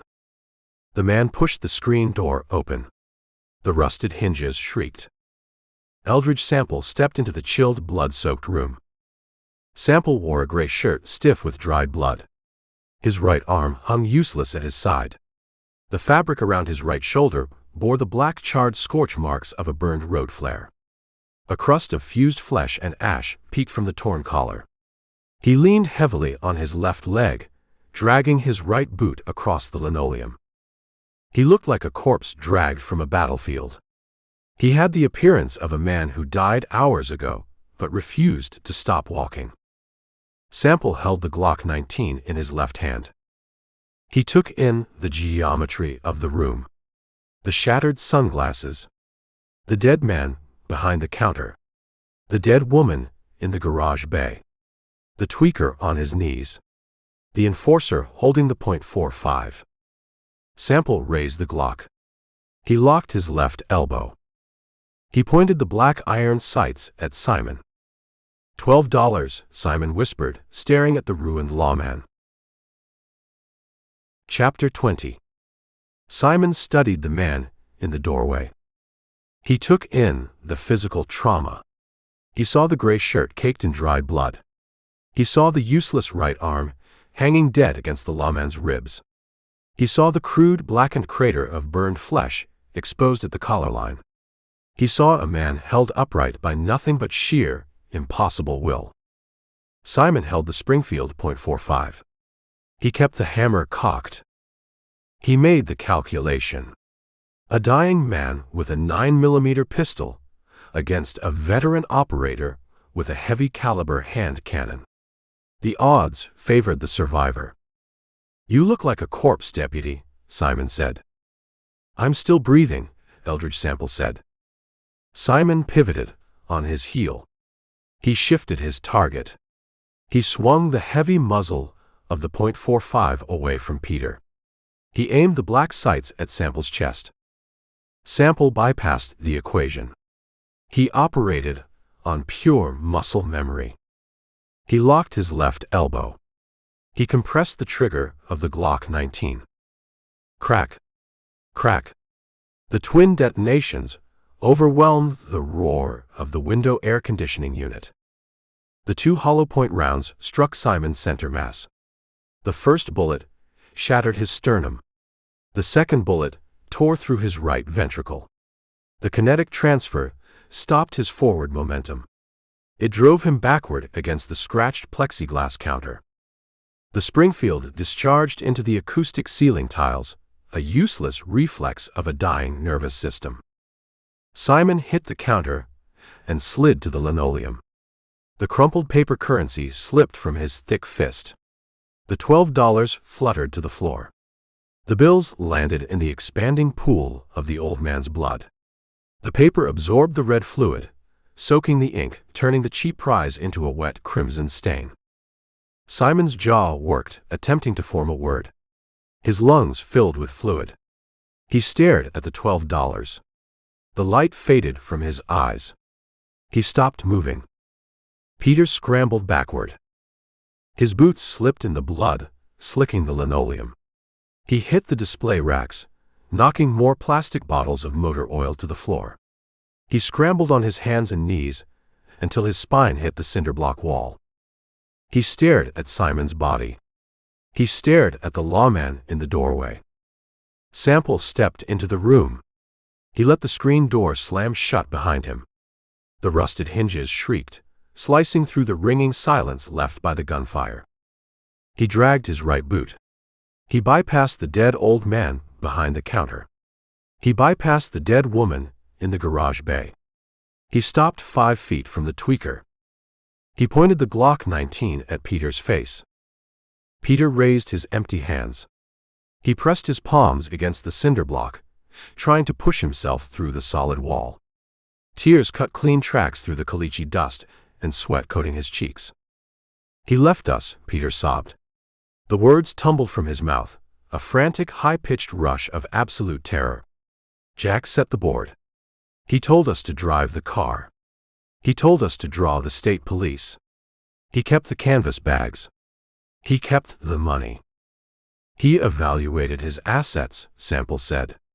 The voice lacked empathy. It sounded like stones grinding in a dry riverbed. "He discarded the liabilities." Peter pointed a shaking finger toward the garage bay. "I did not want to shoot the old woman," Peter pleaded. Saliva bubbled at the corners of his mouth. "She carried an iron bar. She swung the iron at my head. I warned her. I told her to stop." Sample looked at the Mossberg shotgun resting on the linoleum. He looked at the bodies of the station owners.